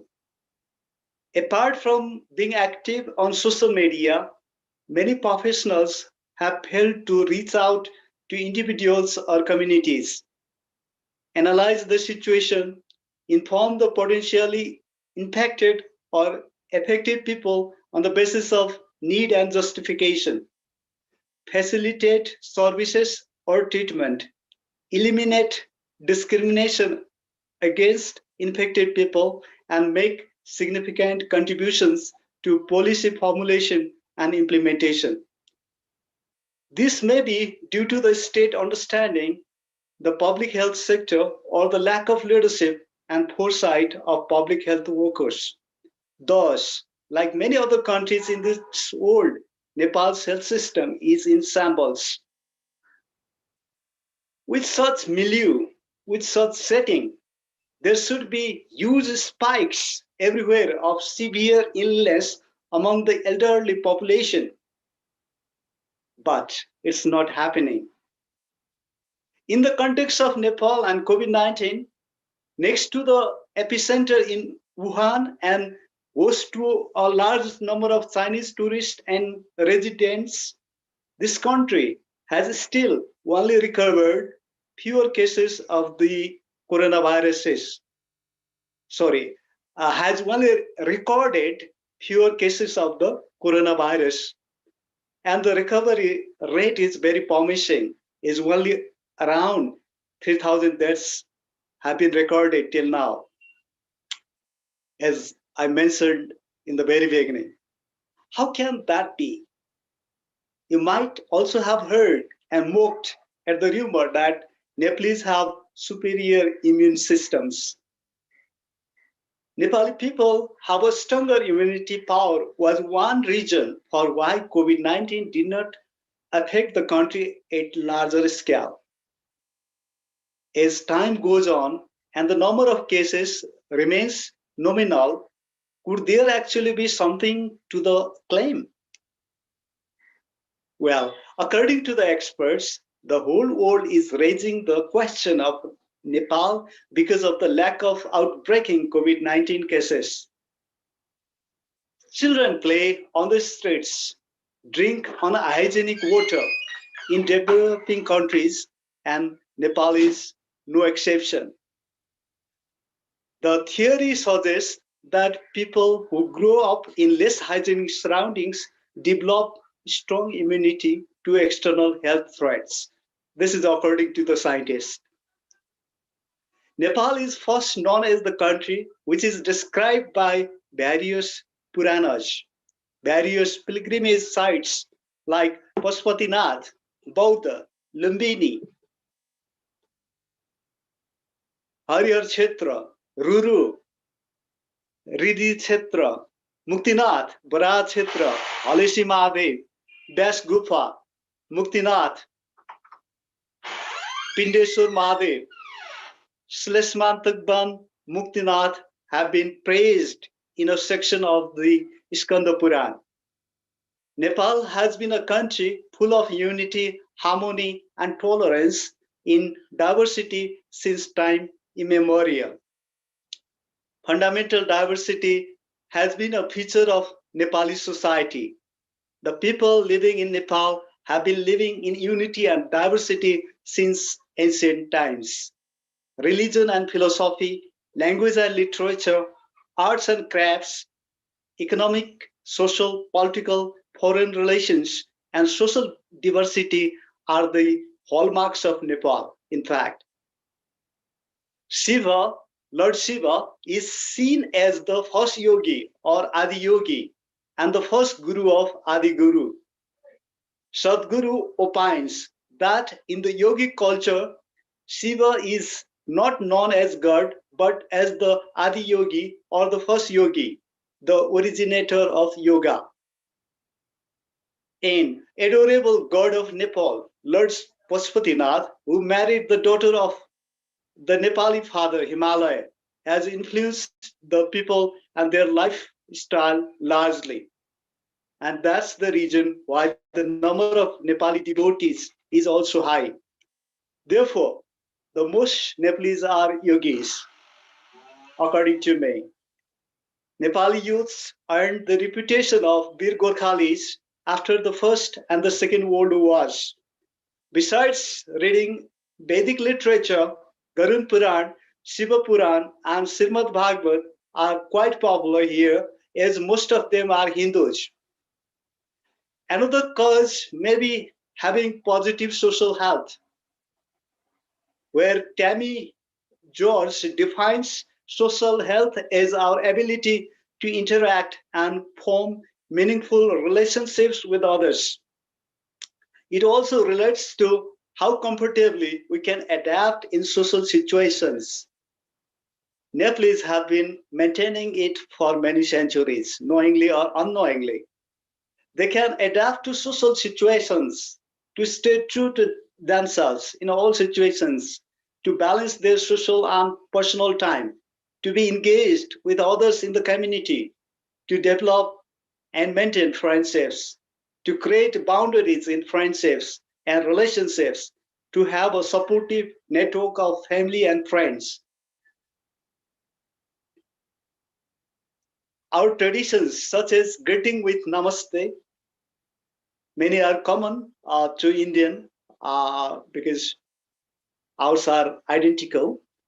Cooking and eating by wearing clean clothes, eating organic products only, drinking fresh water, being hardworking every day of week despite the nature of their work, touching a child by warming hands over the fire, returning home from Aryaghat, the cremation ground, after taking bath only, not touching the hand with hands are made for our benefit. Above all, people are not getting seriously ill because Nepal is experiencing a less severe strain of virus and Nepalese do have stronger immune systems. We have entered the modern age, the 21st century. On the one hand, we have to keep pace with the modernity of the 21st century. In today's competitive world, we have to keep pace with the development of science and technology. We also have to move forward by developing it. In particular, we need to move forward in a coordinated manner, adapting to today's modernity while maintaining our cultural splendor, our historical traditions, our prosperity, and our identities. Tons of best wishes for the completion of this conference successfully. Thank you very, very much once again.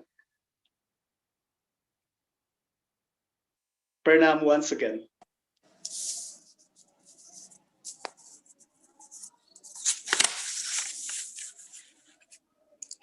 Thank you, sir, for your wonderful and valuable expressions in your resourceful plenary session. Sir, Professor Dr. Ek Prasad Tuwadi has expressed different COVID-19 situations and the role of health, immune system, yoga, literature, culture, and the role of religion and traditions to keep healthy in this disastrous situation of COVID-19.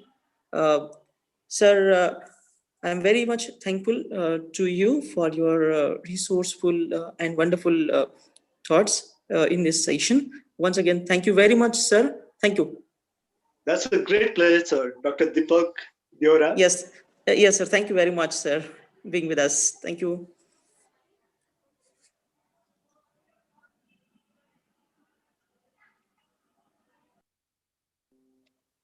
Thank you, Dr. Deepak, for a wonderful session that you conducted. Dr. Santosh Kumar Patil, sir, do you think we need a lunch break? Dear participants, do we need a lunch break, or we shall continue? What do you think? It is time for lunch break, and we are running really wonderfully on time. We are very punctual and disciplined, and that is what Anushasan discipline says. So thank you very much that you have been with us. I hope you are enjoying. If you have any questions, queries, you can ask. We are very happy that there are two participants from Myanmar, and if they have anything to say now, also you can say. Since this is an e-conference, you can stop video and you can have your lunch also, no problem. So there are two participants from Myanmar. If they are there, I'll be very happy if they share their experience of this conference now itself, though we have still lots of time for the valedictory.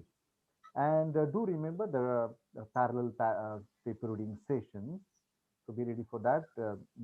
There are different passwords and IDs, remember. There will be English paper presentation that is based on the papers based on English language and literature here itself in this Zoom room. And for other papers, there will be other two Zoom IDs. So we have Nini Lang. I'm sorry if I'm not pronouncing well. Welcome, madam. We are very happy that you have joined all the way from Myanmar, and that is the real beauty of this e-conference. Please unmute yourself and share your experience, whatever you have so far. It's half done, half remaining. Please unmute yourself. Please unmute yourself. I request, please unmute yourself. We are not able to hear you, madam. Please unmute. Please unmute yourself. Yeah, now you are unmuted. Yes, okay. Yes, you are Okay. audible. Yes. Hello, everybody. Yes, I'm Professor Nindilai from Myanmar. Today, I have attended this section according to the invitation of Dr. Dirawit. Dr. Dirawit is one of my Thai friends. So, thank you, all the members of organizing committee. Yes, I'm going to continue my attendance. Thank you so much. Any suggestions for a better conference? For better or smooth functioning? Pardon? Pardon me? Do you have any suggestions for a better performance, for better functioning of this e-conference? Please, you can give your input so that we can make it more successful in the next half. Yes. Currently, the political situation of our country is not very stable. So also the internet connection is not very good. So I'm afraid, so I can join from start to end. Sorry for that. It's okay, madam. We are very much thankful to you. You have made this conference truly international by your gracious presence, and your feedback is really wonderful. We are looking forward to many more participation from your country in future. We'll be in touch definitely. Yes, yes, I hope so. Yeah, and if you send your paper, we'll be able to publish in a special issue, special journal, international peer-reviewed journal. So I request you, your students, your colleagues, your friends to send your papers also, so that we can send you certificate also, and we can publish your papers, and that will definitely enrich our journal. Thank you. So, Thank you. welcome, Mary Madam from Myanmar. A very warm and hearty welcome to you.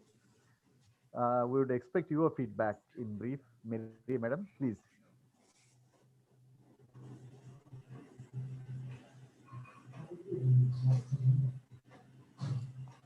Mary Madam, please give your inputs, give your opinion, your feedback regarding the sessions that have been held so far.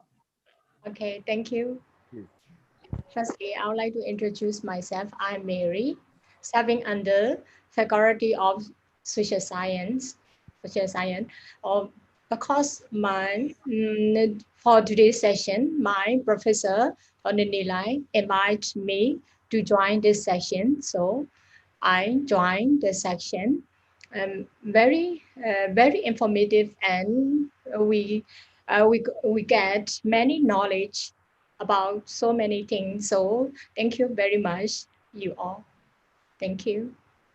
Thank you for joining all the way from Myanmar, despite having lots of turbulence there, lots of chaos, and a bit of political instability. But academic activities must go on, and academic activities must go on.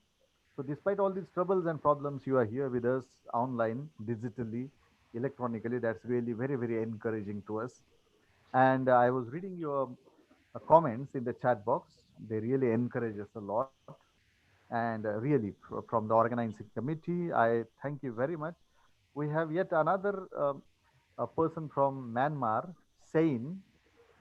It is very difficult for us to pronounce. Sorry for that. Yeah. So may I request Sein to unmute and join us? This is a lunch break, but in e-conferences, we can eat anytime we wish. Hello, Sein, how are you? Hello, good afternoon. Please tell us your name. Even Lang, madam, we are unable to pronounce you properly. It's fine. I can speak Hindi too. My Hindi name is Raj. Okay. I'm actually from, I'm Nepali. Well, thank you so much, all the professors and teachers. I want to thank first my teacher, Richard Onilai from Myanmar, for giving me this information and the opportunity. Well, I'm still a student, but here I have learned a lot from social science to linguistics. So I believe it's a great opportunity for me as a new researcher to learn such a sacred lessons from you all. Namaste. Thank you. Oh, thank you. So you are a Nepali person who speaks Hindi and lives in Myanmar. Is it like that? Yeah, I'm Nepali, but I live in Myanmar. I was born here. You are a truly globalized person then. Really, thank you. Truly international. Actually, I finished my high school in Myanmar, and I have done my master in English literature from Nichina University in Kachin State, Myanmar. But I can speak Nepali and Hindi too. Great. You are a polyglot. Thank you. A wonderful thing. We are looking forward to the next session, but we have still 20 minutes to go because it has been scheduled at 1:30. Some people watch it very attentively, and hence lunch break was necessary. So people must have been enjoying lunch right now, but still there are 87 participants, including we 5 who are having active video. So it's really very heartening to see you people from different parts of the world here. There are some common problems that we have been suffering from or facing. One of them is COVID-19. And so considering this, we thought that this conference should be organized on the theme where individual and social health is important. And not just the medicines or the science, but there are other factors like literature that teaches us many lessons. And besides that, we have Vedas, Upanishads, Bhagavad Gita, and we have laws, and most importantly, yogas. So Yoga Shastra that tells us how to live happily, peacefully, how to face challenges strongly, confidently. And your presence and the presence of Duwadi sir from Nepal, Dhiravit sir from Thailand, that has really made this conference a great success. I'm speaking this in the midway of the conference. What do you think, Santosh Patil sir? Yes, I think that we should go as per the schedule. After 20 minutes, we'll meet for the next plenary. But till then, we can keep commenting so that people will have their lunch and they will be watching us. This is a mid feedback session, you may say, half gone, half remaining, and then we are somewhere in the middle so that we can improve the things. Sometimes network issues are there. From the last 3-4 days, I have been also suffering from my health issues. And again, we cannot expect great internet services everywhere. So what is your take, Santosh Patil sir? What do you think about the theme and how the sessions went on? We had inaugural thereafter. Everything was okay, especially Yeah. the first talk by Dr. Jaydeep sir, the way he concluded his speech as per the topic, and Dr. Ghansham, no words for him. The way he spoke today, it seems just like a saint or sage that mastered in yoga and its different disciplines. Thereafter, Dr. Dhiravit, his plenary session, that was very touching all the aspects of yoga. Actually, there is some resemblance between Indian yoga therapy and Thai yoga therapy. It's a very close one because both act not only on the body, but the main intention of both the technique is to healing of the mind. And that's a very peaceful mind can create a peaceful society, and a peaceful society can create a good literature. That's the interconnection between all these two, and he has touched all these aspects, Dr. Dhiravit sir. And naturally, by the presence of Nihilang, Domeri, and Kwaisin, all these friends, this conference really has been made as a truly international. And as far as Dr. Dwivedi sir's speech, it was also very good one, touching to the COVID-19 epidemic from Nepal. So I hope, as far as my opinion is concerned, up to this, the conference has met to its aim and goal, what we have decided. And first, it is said that, it is just said that well beginning is half done, but I will add to that, well planned is always end to the very good end. And the whole credit of such wonderful planning, arrangement of this conference, all this is just to the credit of my friend Dr. Sabnit sir. Without him, I would like to say a simple word for him. He is architect in the field of education, nothing more I could say like more than that. He is an architect. So you can build anything from him. You can build a many storied building. you can build anything from him. He is like the no word for him. So all this is just outcome. Up to this time, it's an outcome of Dr. Sabni and right team he has chosen. I pay special thanks for him that he trust on me for this and he finds suitable for me to this event. I'm very thankful to all the participants. 83 participants are still there. So it's a very huge response to us and all the plenary session and the invited guests are going as per the topic. They have touched the main core of the topic. Nobody has made any deviation from the topic, and that's a real outcome. And it again, I would like to conclude that it goes only to the credit to Mr. Dr. Vaibhav Sabnis. However, I would like to say, dear friends, all others, the name Vaibhav itself is sufficient. It means glory. So there is a glory in conference when his presence is there. Thank you very much, sir. It's your greatness, it's your love for me. Lang, madam, what do you think for maintaining individual and social health? What needs to be done through yoga or Upanishads or say literature or science? What is your opinion? And Mary, madam, you can also comment. Means how can we tackle all these things? Anything you can give any reference from science or from literature or from any other thing to maintain individual and social health. Your opinions on that.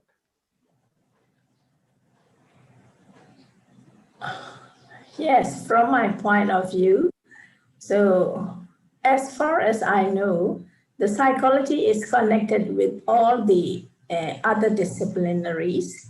And here today, from these presentations, I studied that there are many connections between psychology and literature, psychology and politics, and psychology and any learning. So it is very interesting to hear the presentations today. And so I also studied that there are many points to be considered between the multidisciplinary or interdisciplinary. So this is the new lesson for me. Thank you, madam. Any comments from you, Mary, madam? How to maintain individual and social health? Any tips to be given by you? Your university is there in your background. That's very nice to see. Please unmute yourself, Mary, madam, before you speak. Okay. For me, yoga is the best medicine for us to fresh our mind, our physical appearance or mental also. So yoga is good for everyone and it can be done by everyone. Okay, so if our mind for example, I mean, if our mind feel we are not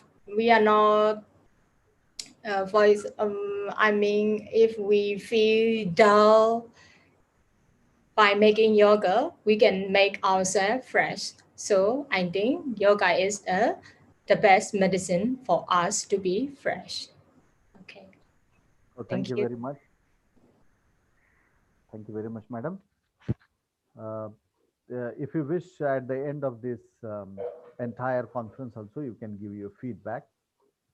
That will be the feedback to the entire conference. Now this is midway and we have 2-3 more sessions. After this, we have Professor Dr. Amitabh Vikram Dwivedi from Jammu University, a versatile person, a linguist, great expert in stylistics, Bhagavad Gita, and he's going to talk on the linguistic analysis of the Bhagavad Gita. His perspectives are also very, very wonderful. And thereafter, our own Yoga with the Dham's person, Jitendra Bhamre sir, who has been practicing yoga for nearly 35 years. He is also going to guide us. He has been pursuing PhD. He will be doctor very soon now. And then we have the valedictory. In between, we have the paper presentation also. So I invite you for attending all the sessions. Hope you are enjoying and hope you'll thoroughly enjoy the next sessions as well. So thank you very much.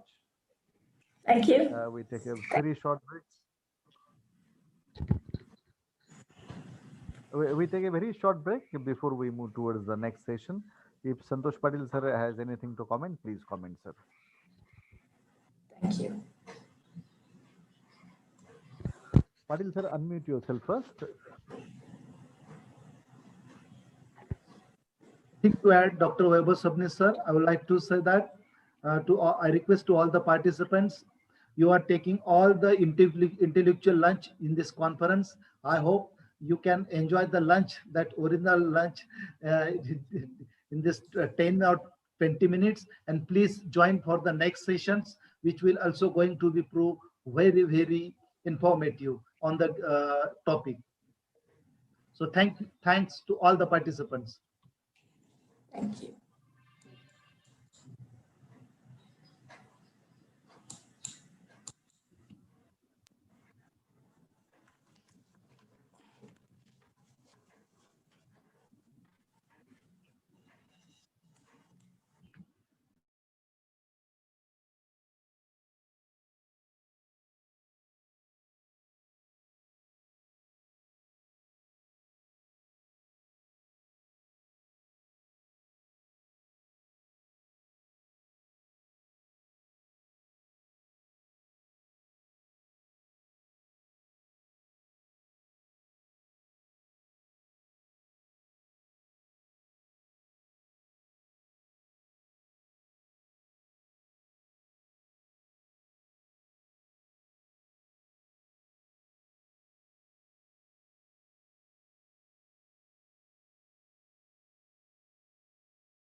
पंचकोश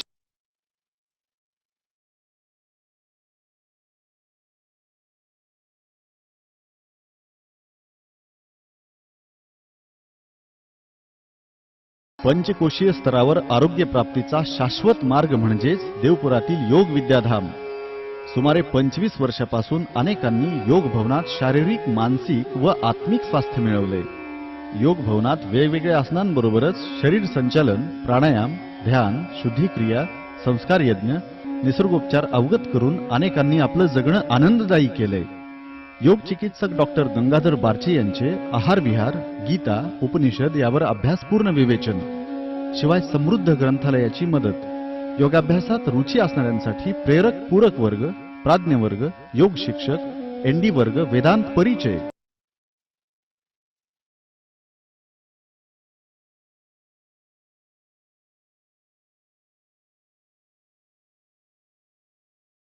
परिचय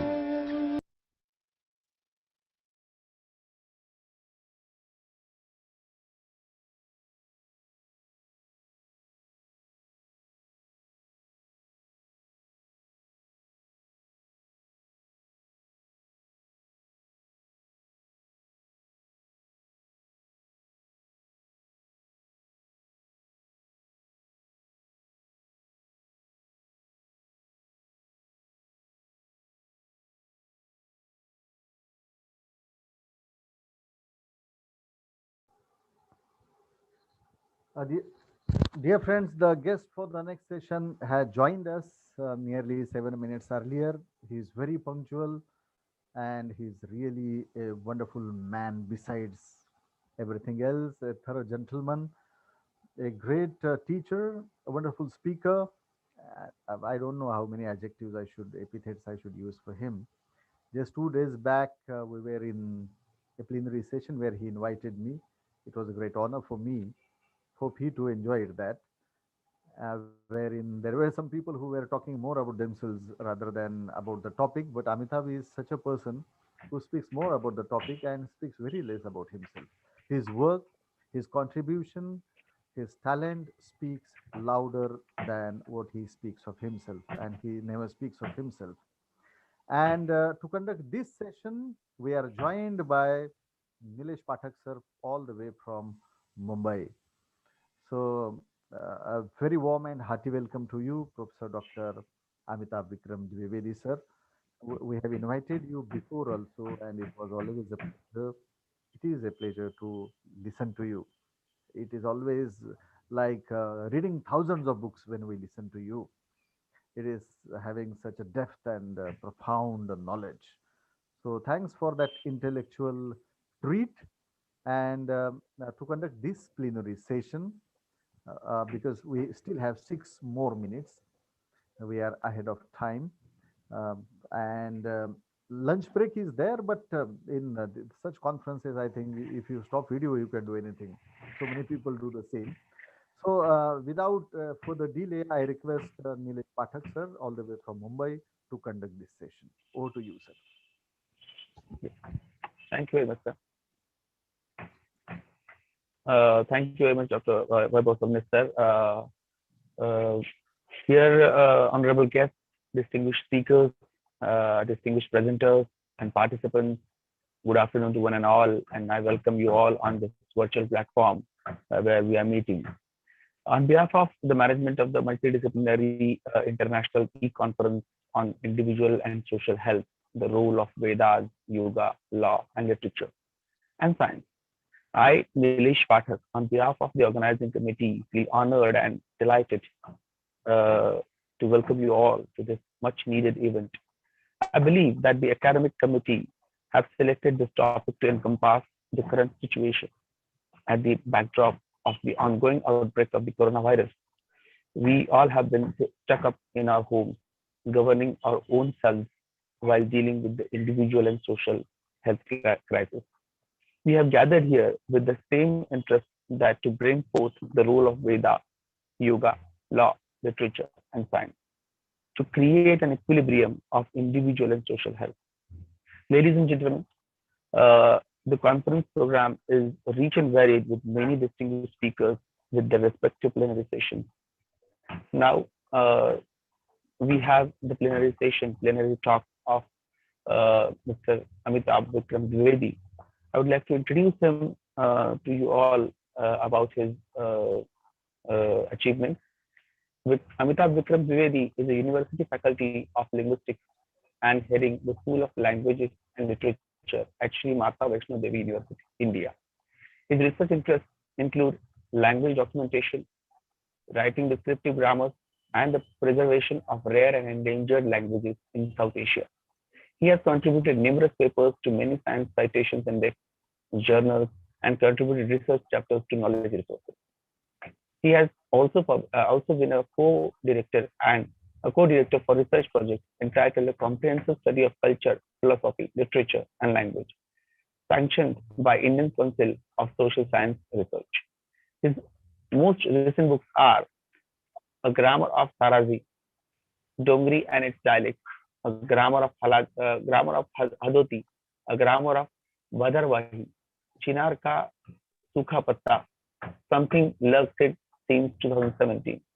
As a poet, he has published numerous poems in different anthologies, journals, and magazines worldwide. Until recently, his poem Mother has been published as a prologue to Motherhood and War, International Perspective. So this is the introduction of Mr. Honorable Amitabh Vikram Dwivedi, sir.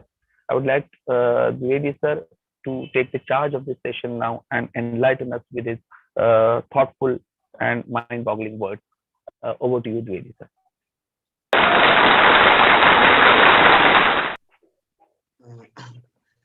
Thank you, Dr. Nilesh Pathak, and I would also like to thank Dr. Vaibhav Sabnis for giving me this opportunity to interact with you. And I welcome all the participants who are joining this session and who are listening to me.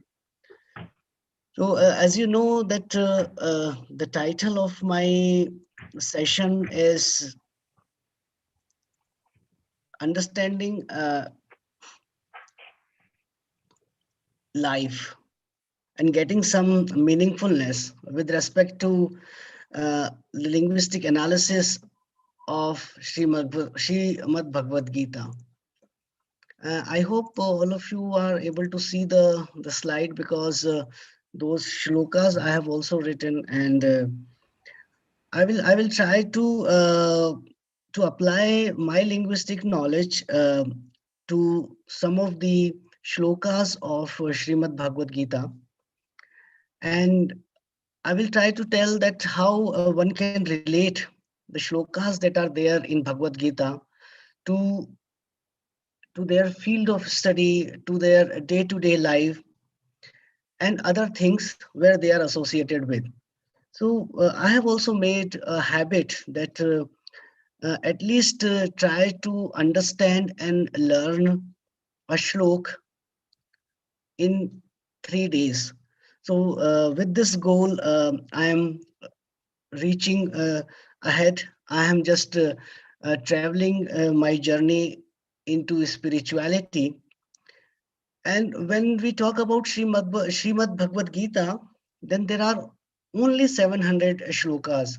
So even if we undertake the task of learning a shloka by heart, let's say in a week, then also in few years we can master, we can understand the entire Srimad Bhagavad Gita.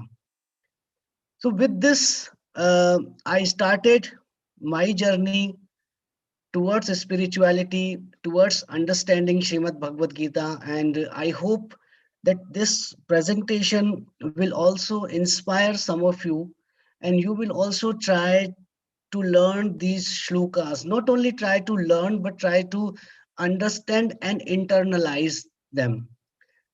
And let me tell you that when I started reading the shlokas of Srimad Bhagavad Gita, then I have also noticed certain positive changes in my entire personality. So this is again finding oneself, try to understand life better, try to understand the life that goes around me, and try to give meaningfulness to my life. So this is again a very good opportunity provided by Dr. Vaibhav Sabnis, and here I can share my experience, as well as I will give you some inputs through which you can also associate Srimad Bhagavad Gita with your daily life.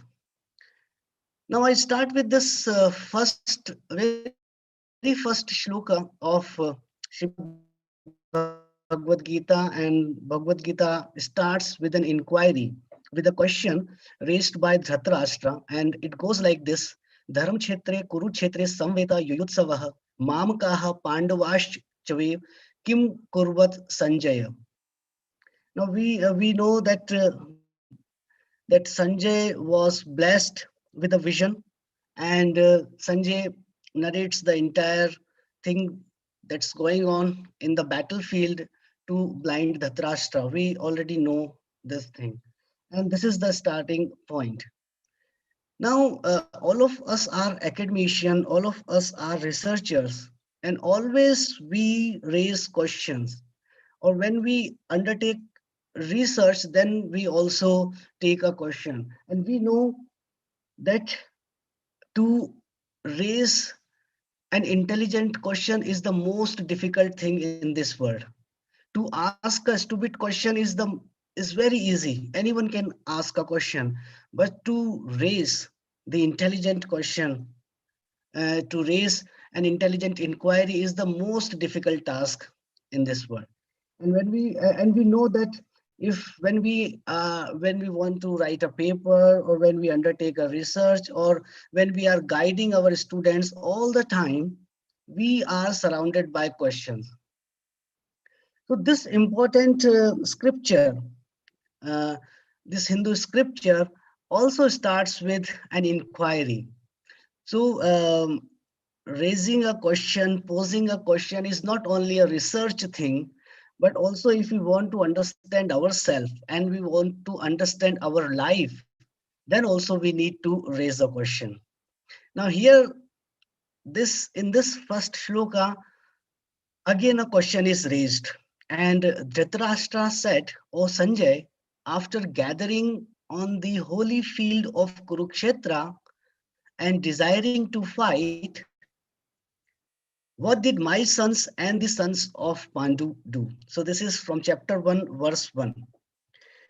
Now, here we can find an ambiguity in this question as well. If we focus on the word kim akurvat, what did kim akurvat? So what type of ambiguity? So ambiguity is generally we used in linguistics quite often. It is related to language. And what is ambiguity? The meaning of ambiguity is if a phrase, a word, or a sentence has more than one meaning, that is ambiguous. I give you one simple example of a word like bank. Now, bank is an ambiguous word because bank also means financial institution. At the same time, bank is also a river bank. So likewise, uh, we have so many words in all languages across the globe where we use or we say something or we mean differently. So similarly, if we try to understand that what type of ambiguity is involved in Kim Akurvat. So there is one possibility that there is a criticism in a sense like Dhatrashtra is like astonished that what did my son and the sons of Pandu do? Likewise, how this thing happened or what did they do? That sort of criticism is also there. Or another is the option, what did my son and the sons of the Pandu do?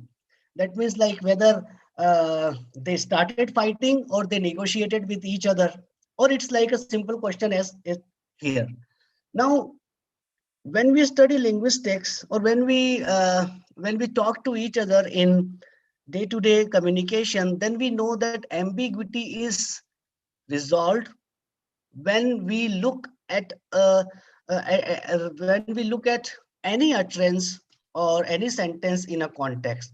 So here again, though at surface level it sounds what did my sons and the sons of Pandu do, quite ambiguous, but when we look at the context, because already the war has been started and Sanjay started reporting Dhatrashtra after 10 days. So these possibilities of option that whether they were engaged in fights or not, it's not possible.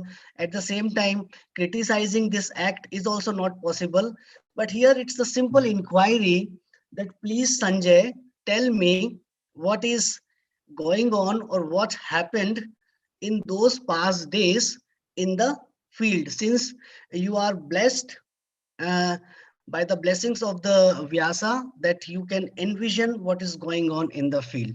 So now when I look at this shloka, it is not only a shloka verse 1 from chapter 1, but it says something that how important is to raise a question. And even once we raise a question, then we need to find out whether we have raised some intelligent question or not. This meaningfulness I can take from this. Second thing is, if I am raising a question and really I want to seek an answer, then I need to make my question not at all ambiguous. That means I need to raise a direct and a clear question. Because as we know that loaded words leads to loaded answers. So this, with keeping this thing in my mind, if I load my words in forming a question, I should be direct, clear, and without any ambiguity. So this meaning I am taking from this very simple shloka that is there in chapter 1, verse 1. Now, there is another shloka in chapter 14 and verse 16, and it goes like this: Karmanah sukratasyahu satvikam nirmalam phalam, rajasastu phalam dukham, ajnanam tamsah phalam. Now, as a linguist who works on lesser known languages, this shloka is quite meaningful for me. The meaning of this shloka is, it is said, the fruit of actions performed in the mode of goodness bestow pure result. Actions done in the mode of passion result in pain, while those performed in the mode of ignorance result in darkness. So this shloka, in this shloka, Sat, Raj, Tam, these three gunas are specified. That is one thing. But as a linguist, how and why this shloka is important to me, that I will also tell you. But there is also one phonological element or phonological process is involved in this shloka. So when we look at dukham jnanam, if we read like this, then it is like dukham jnanam, but it is actually dukham ajnanam. So a sound is elliptical, a sound is omitted. That means a sound is missing at the surface level if you look at. But when we read the Sanskrit text, then it is actually dukham ajnanam tamsah phalam. So that phenomenon is also there, and in linguistics, particularly in phonology, this phenomenon is known as elision. So I noticed this thing when I was studying this shloka. At the same time, as a linguist, when we start working on a language, any language, we first focus on the word order.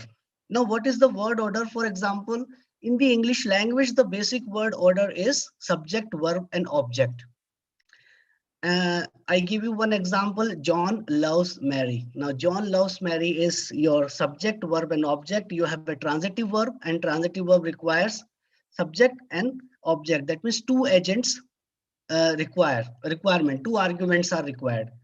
Now, in English language, we know that if we change the word order, then meaning will also change. So if I say Mary loves John, then the meaning is different. And if I say John Mary loves, then you will say that this sentence is not grammatical at all.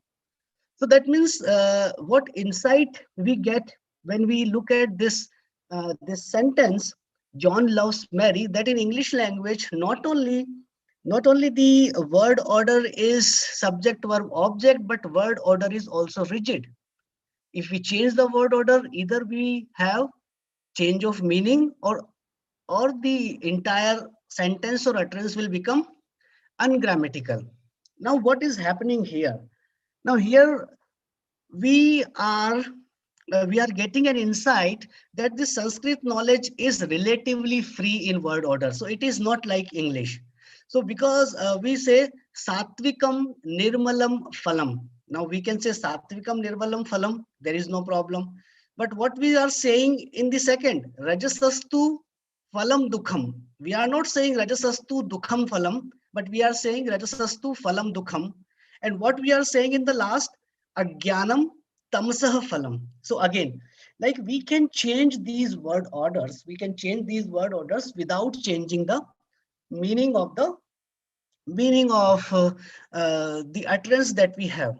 So this insight I am also getting as a linguist, that this shloka is quite meaningful, and it says like the fruit of actions performed in the mode of goodness bestow pure results. So there is a moral tone in that whatever we need to do all the good actions if we want a good result or pure results, and we need to eschew the mode of passion because they result in pain. At the same time, we need to eschew the mode of ignorance because that results in darkness. This moral tone is very much there. But as a linguist, when I internalize this, and there is a possibility that somewhere when I am teaching to my students this word order, I can also use this shloka and tell them that, okay, in English, like it is rigid, but in Sanskrit language or in Hindi language, or most of the languages that are spoken in India, we have a relatively free word order. So this insight I get from this shloka. Now, this is the most quoted and most popular shloka that we have, and it goes like this: Karman devadhikaraste ma phaleshu kadachana ma karmafal hetur bhurma te sangostva karmani. You have right to perform your prescribed duties, but you are not entitled to the fruits of your action. Never consider yourself to be the cause of the results of your activities, nor be attached to inaction. Now, most of the time, many people, they remember only the first line, and because they remember only the first line, they also follow the first line in their life. Karman devadikaraste mahaphaleshu kadachana. But second line is more meaningful than the first, that never consider yourself to be the cause of the results of your activities. You are not the cause, and nor be attached to inaction. So both the things are there, that Shri Krishna is saying that it's not the case that you stop doing action and indulge into inaction. So that thing should not happen here. But at the same time, how I look at this shloka, and how can I relate this thing to my classroom activity, because I earn my bread and butter through this teaching profession, like you. So I associate this thing with this product versus process teaching activity. Now, what is this product versus process teaching activity? Now, when we teach, or when we engage in teaching, most of the time we are focused on the product. We are focused on the result, that what will be the result. And not only that, but we also fill in the mind of our learners that how result is so important for you. So all the time they are into that, okay, I must get good grades irrespective of the fact whether I have understood my subject or not. But this is not good, because we need to think of in terms of competence and performance. Now, what is this competence and performance? These two terms, they were introduced by Noam Chomsky in his book Syntactic Structure in 1957, published in 1957. Now, competence is something that all we are competent. Our mind, in our mind, we are competent speakers. We know one language, but performance has some limitations. Performance has some constraint. Performance has some restriction. For example, when we are evaluating our students, we give them 3 hours time, 2 hours time to perform the question paper. And what they do, they hurriedly write. Some have good handwriting, some have bad handwriting, some have good memory, some have bad memory, and accordingly they performed. And we score the marks like, okay, this student has got 80% mark, this student has got 60% marks. And accordingly, we made our perception to that students like this student is a good student, and the student who has scored bad, that is a bad student. That's not a good student. Now that perception is very harmful for the students. Why it is harmful? Because we are judging the student only through that 3-hour performance task. And there is a possibility that the student will do something wonderful in his or her life, irrespective of the fact that the student has not scored good in my subject. So at least we need to focus on the process, not on the product. So when we are teaching, and we need to enjoy the teaching activity, rather expecting that whatever I have taught to my students, they must have learned all such things. They are not parrots. So we need to think of that there is a possibility that they will add something on their own, whatever I have taught to them. That is one thing, because they are also creative being. They are also critical thinkers as well. So I take this shloka, karman devadikaraste mafaleshu kadachana, that whatever I do, whatever I teach, I must enjoy the process, and not to take care, not to be worried about that what will happen. Because if all the time I am just busy that, okay, how the product will be, then I cannot enjoy the fun, the blessings, the fruits of this process. So this is how I read this shloka, and this shloka is from chapter 2 and verse 47. Now, this is also quite an interesting shlok that we have. Itite gyan makyatam guhyat guhyantaram maya vimarshayet Dasheshen Yathechasi Tatha Kuru. Now, this shloka is in the last chapter, chapter 18, verse 63. So here a very important thing said by Bhagwan Shri Krishna. And Shri Krishna saying to Krishna that thus means like when we end a paragraph, when we have explained everything, then we say thus. So thus I have explained to you this knowledge that is more secret than all secrets. Ponder over it deeply and then do as you wish. Now, many things they happen in and around our life. And most of the time, like, we do not understand the great design of the God. And sometimes we start blaming that, okay, why this thing happened only to me, and why? Because I have not done anything wrong. For example, a person who has not even smoked a single cigarette in his life, and the person gets, let's say, cancer, and the person says like, okay, I am living such a pious life. I am eating vegetarian food. I'm doing yoga. I'm doing all such things. I'm taking good care of my health, but still I'm like suffering from cancer. So we start blaming the design of the God. We think like, okay, because like God is doing this to us. So Sri Krishna very well says that, okay, though I am the master of this universe, but human beings, they are free to do what they want to do. So there are good things that I have also described. There are bad things that I have also described. And I have described about the body. I have described about the soul. It's up to you whether you feel that my body is more important than my soul, my spirit. So Lord Krishna says this to Krishna as well, that I have explained. I have explained to you this knowledge that is more secret than all secrets. So it's now up to you. Vimarshiyet dasheshan. Ponder it deeply, deliberate it upon. And then you are free to do whatever you feel like. That means I have stated all the things that are good, but still if you want to follow the bad, then you are free. You have, as a human being, a free will that you have. So here, this is a very nice thing in Hinduism, that human beings, they always have a free will. God does not impose his will on human beings. So this is the thing that we need to keep in mind as well. Very important, and I like this shloka specifically.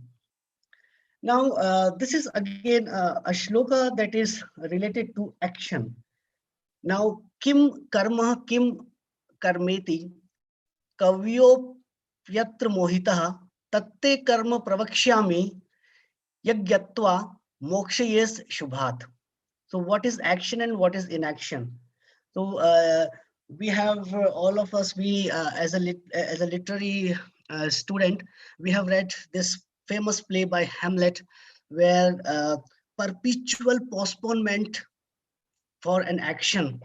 So like Hamlet wants to take a revenge of his father's death, but he is always in perpetual postponement. Not today, tomorrow, someday, when I will get a better chance, better opportunity. So this shloka, kim karma kim karmeti. What is action and what is inaction? Even the wise are confused in determining this. So we have in Bhagavad Gita, we have karma, vikarma, and akarma. So if you do good karmas, if you do good things, then it is not the case that you will be freed from your body. Good comes lead to, again you will be born, and you will born intellectual, you will be born handsome, you will be born beautiful, you will be born in good family. But if you do good karma, it doesn't mean that you will free from this worldly affair. That is not the case. So if you do karma, then obviously, if you do bad karmas, then definitely there is a possibility that in the next birth you will be you will take a form of an animal or an insect or any other thing. But akarm is like doing something for yourself, doing something for yourself. Most of the time, what we do for our family. I want that, okay, I want to buy a new car. Why I want to buy a new car? Because my family will become happy. Okay, we will go to a wave mall. Why we will go to a wave mall? My children, they will become happy. So most of the time we are doing good actions. They are not bad action, good actions. But these are karma, not akarma. That means these are not the actions which are done for our soul, for our spirit. These are done for our body only. So we need to, if we want to free ourselves from this material bondage, then we need to move from karma to akarma. Akarma means like the actions uh, uh, uh, with which your spirit will be free from the bondage, from the body. So we need to see ourselves not as a body, but we need to see ourselves as a soul, because this body will decay, and gradually it will one day, but our soul is immortal and it will remain as it is. So this is quite an important shloka that we have from Bhagavad Gita, chapter 4, verse 16. Now, this is one more thing, and this shloka is quite important. And it says like Chanchalam hi manah krishna pramathi balvad dhranam. Bal again here means mana. Tasyaham nigraham manye vayu riv sudushkaram. The mind is very restless, turbulent, strong, and obstinate. O Krishna, it appears to me that it is more difficult to control than the wind. Now the thing is the problem of concentration. The problem is like we want to do all such good acts that are stated in the Bhagavad Gita, but still sometimes out of laziness, sometimes out of passion, and sometimes we are so indulged in other activity, material activities, that we even do not get time to listen to 5 minutes or even get time to read 5 minutes Bhagavad Gita. And I tell you from my own experience that when I since then when I started reading Bhagavad Gita, I have noticed that my concentration has immensely improved. You will think that what will happen, but first you need to do that, then you will realize what will happen. So if you simply think without doing that what will happen, then nothing will happen. If you start making a habit reading Bhagavad Gita for 25 minutes, half an hour, you will see a marked difference in your entire personality. But not reading without meaningfulness, reading them with meaningfulness. So here Krishna, Arjuna is raising this question that Chanchalam hi mana Krishna, like this comparison is there, like it's so difficult, like controlling the breath. It's as difficult to control the mind, because mind is so restless, turbulent. So we try to sit on meditation, mind will wander here and there, but gradually it will be controlled. So what is the reply of Bhagwan Sri Krishna here? Sri Krishna says, Asanshayam Mahabaho. Mahabaho means like strongly built. Mano durnigraham chalam abhyasen tu konteya vairagyena cha grahayate. So Lord Krishna says, O mighty armed son of Kunti, what you say is correct. The mind is indeed very difficult to restrain, but by practice and detachment, vairagya, detachment, it can be controlled. So if we are too much indulged in the literature, where lots of sexuality is involved, or like where lots of exposure to outer world is involved, then obviously we will find it difficult to control our mind. So we need to practice it. For example, if someone wants to build 6 packs on the abdomen, then it is like it takes at least 1 year to build like a 6-pack on your abdomen. So similarly, if you try to control your mind, then at least give 3 months, 6 months, then you can feel the difference. It will not happen overnight, that today you think that, okay, I must have a good concentration, I will control my mind and I will direct my mind and not be directed by my mind. then obviously it will happen not so easily, but you need to practice a lot.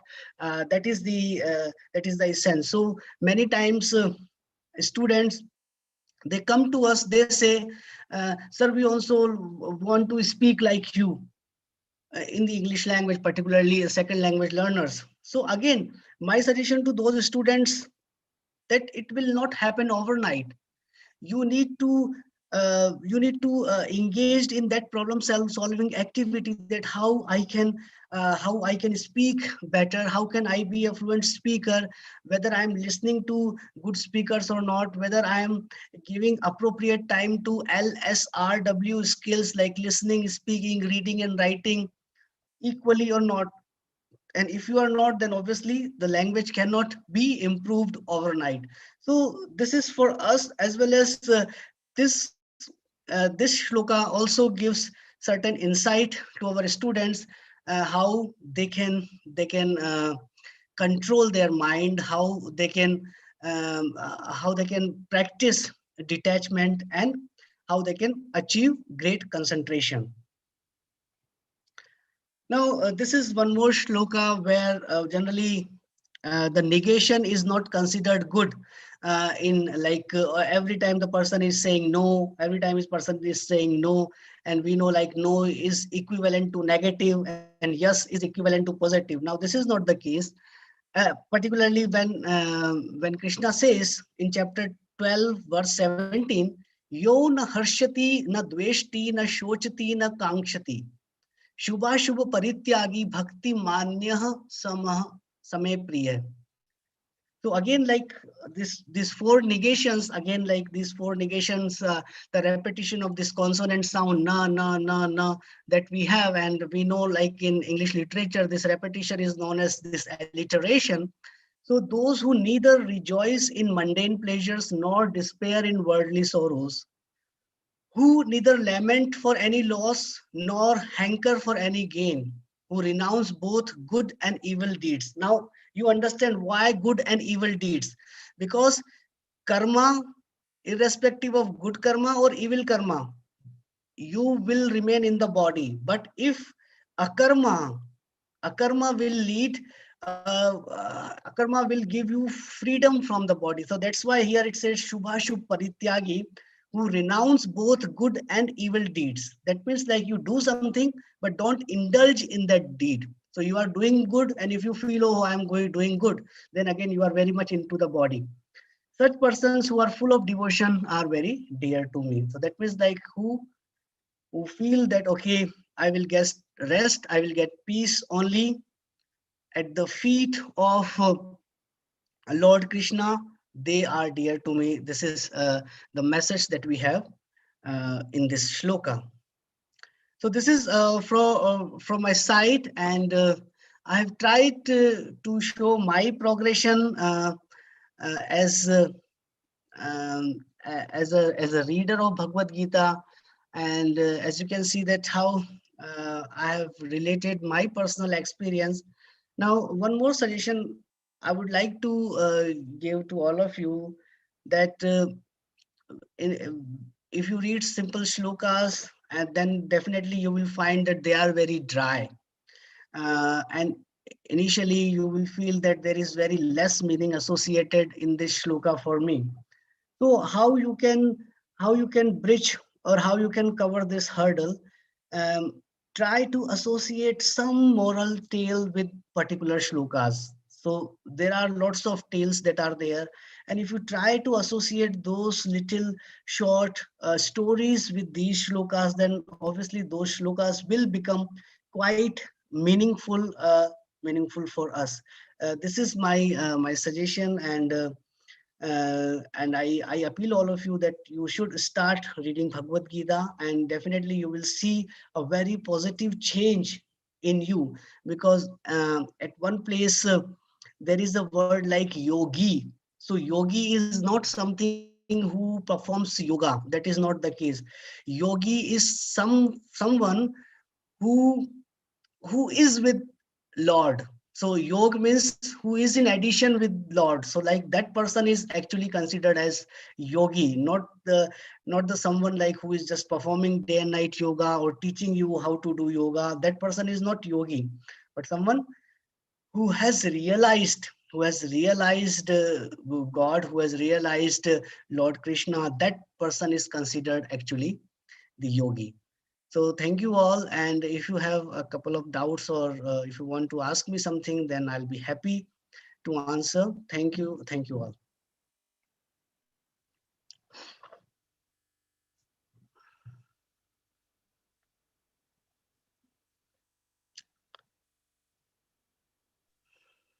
Excellent, sir. Mind blowing. No words to express. Nilesh, over to you, Nilesh. Yes, sir. Thank you very much, sir.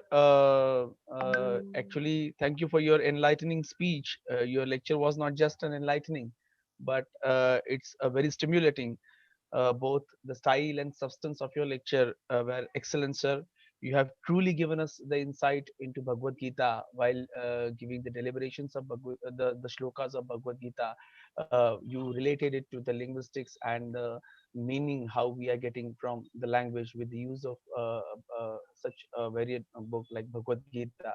So I would like to give my heartfelt thanks to you, sir, that you have given us a truly inspirational as well as informative and a very mind-boggling lecture. Thank you very much, sir. Over to you, sir. Now we have another session, and it is none other than our dear friend, the convener of this conference. He's going to take over to his research guide who could not be here. So we are thankful to Amitabh sir for his very, very excellent speech. We are going to have Professor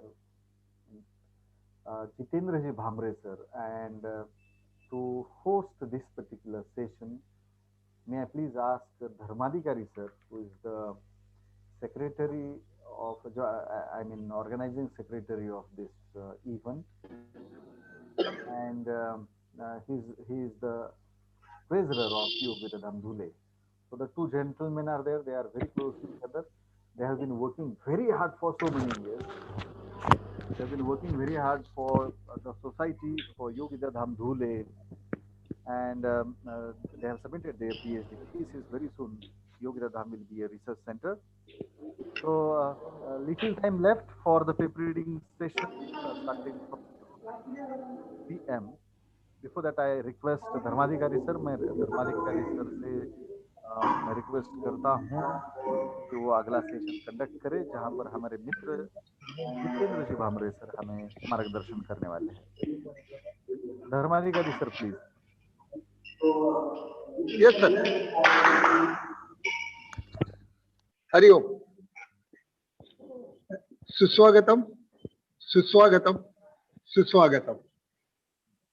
आज के इस दोपहर के सत्र में मैं अविनाश धर्माधिकारी आप सभी को तहे दिल से स्वागत करता हूं. सभी उपस्थित महानुभावों को सादर प्रणाम. इस सत्र के प्रमुख अतिथि तथा वक्ता है श्री जितेंद्र सुभाष भामरे. श्री जितेंद्र भामरे जी का संक्षिप्त में परिचय इस तरह है. आपने धुलिया महाराष्ट्र में शिवाजी प्रसारक संस्था में प्राथमिक शिक्षक पद पर कार्यरत है. आपने बीए, एमए योग शास्त्र में पूर्ण किया है. आप अभी पीएचडी का शोध निबंध सबमिट कर चुके हैं. आपने नेट क्वालिफाई किया हुआ है. योग शास्त्र में पिछले 25-30 वर्षों से कार्यरत होने के कारण आपको धुले महानगर पालिका का आदर्श योग शिक्षक पुरस्कार प्रदान किया गया है. आपने माजी केंद्रीय गृह मंत्री स्वर्गीय शंकरराव जी चौहान, जिनको 1 माह तक दिल्ली में जाकर योग प्रशिक्षण दिया हुआ है. आपने 2 नेशनल तथा 2 इंटरनेशनल कॉन्फ्रेंस में सहभाग लिया है, जिसमें आपके 2 आर्टिकल्स भी पब्लिश हो चुके हुए हैं. योग विद्याधाम में विविध कार्यक्रमों के अंदर भगवत गीता, पातंजल उपनिषद, पातंजल सूत्र उपनिषद, इन पर आप व्याख्यान दिया करते हैं. योग विद्या धाम के पिछले 15 साल से आपने सचिव, कार्याध्यक्ष तथा अन्य पदों पर कार्यभार संभाला हुआ था।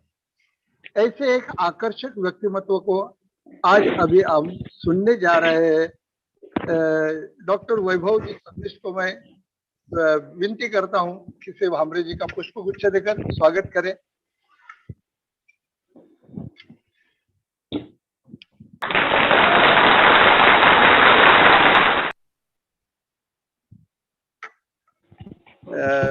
भामरे जी को मैं विनती करता हूं कि आप इसके बाद आपका सेशन शुरू करें। धन्यवाद। धन्यवाद सर जी। उपस्थित सभी सज्जनों, आज के इंटरनेशनल कॉन्फ्रेंस में आपने अभी 11 बजे से doctor Jaydeep Nikam, Ghanshyam sir, Dhirawat sir, Duwadi sir और अमिताभ विक्रम जी सर, इन सभी विद्वान लोगों का व्याख्यान सुना है। और हमारे जो गाइड है डॉक्टर विजय शास्त्री जी, वो आज अवेलेबल नहीं हो पाए, तो अभी सबनी सर जी ने बताया है कि थोड़ा आप बोलिए आपके सब्जेक्ट के ऊपर ऐसे। तो हमारे गाइड रवि शास्त्री भी है, फिर भी यहाँ पे दुलिया में प्रोफेसर डॉक्टर वैभव सबनीस, इनके मार्गदर्शन से ही हम तीनों यहाँ पर योग शास्त्र में पीएचडी का काम कर रहे हैं। यहाँ पे सब्जेक्ट है मेरा महर्षि पतंजलि द्वारा निर्दिष्ट यम नियमों का आधुनिक परिप्रेक्ष्य में समीक्षात्मक अध्ययन। बहुत चिंतन करने के बाद इस पर हमने सोचा कि महर्षि पतंजलि ने जो अष्टांग योग बताया है, उसमें उन्होंने यम से शुरुआत करके, यानी यम का अर्थ होता है सामाजिक जीवन, हमने सामाजिक जीवन कैसे जीना है, इसका दिग्दर्शन महर्षि पतंजलि ने यम में बताया है। जो सामाजिक जीवन से शुरुआत करते हैं और समाधि तक ले जाते हैं, इतना गहरा चिंतन हमारे ऋषि पतंजलि का था, इसलिए मुझे यम नियम सब्जेक्ट बहुत ही पसंद आया।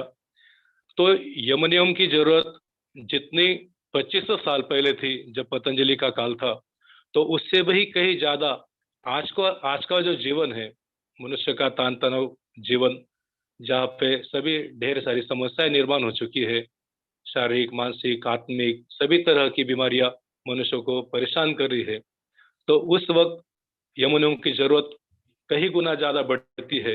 ये हमने इस पर चिंतन किया है, सोचना है।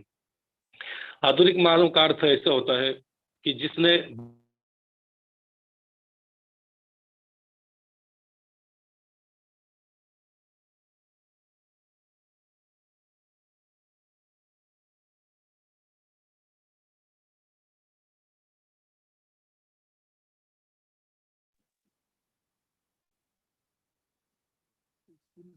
connection has been interrupted.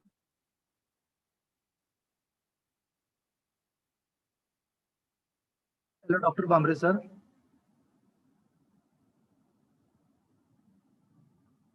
Hello, Mr. Jitendra ji. I think his internet connectivity is low, and that's why he got disconnected, it seems. Hope he will join. Yes.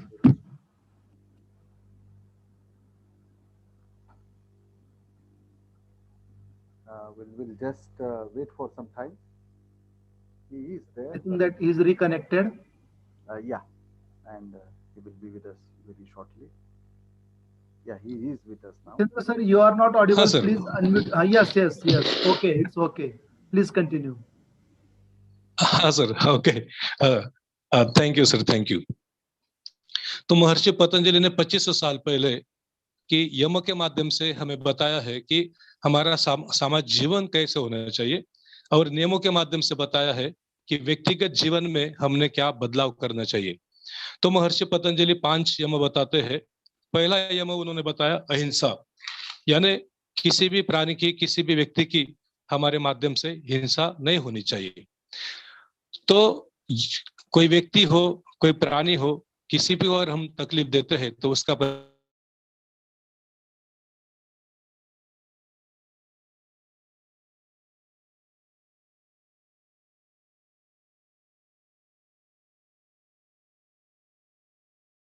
लेकिन उसका जो संबंध है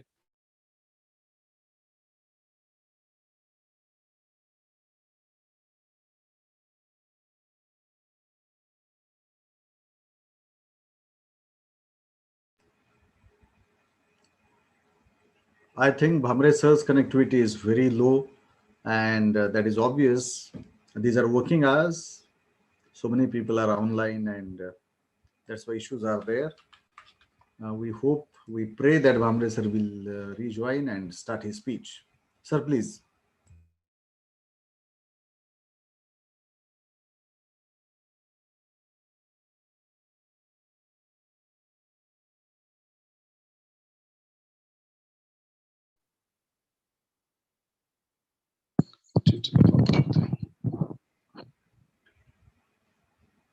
Sir, please continue. हाँ sir, हाँ, तो महर्षि पतंजलि उन्होंने जो यम बताए हैं तो उसका आधुनिक जीवन से हमने संबंध दिया है यहाँ पर कि हमने अहिंसा का पालन किया तो आज जो बड़ी बड़ी समस्या निर्माण होते हैं, फॉर एग्जांपल एक प्रदूषण की बहुत बड़ी समस्या है आज निर्माण हो गई है।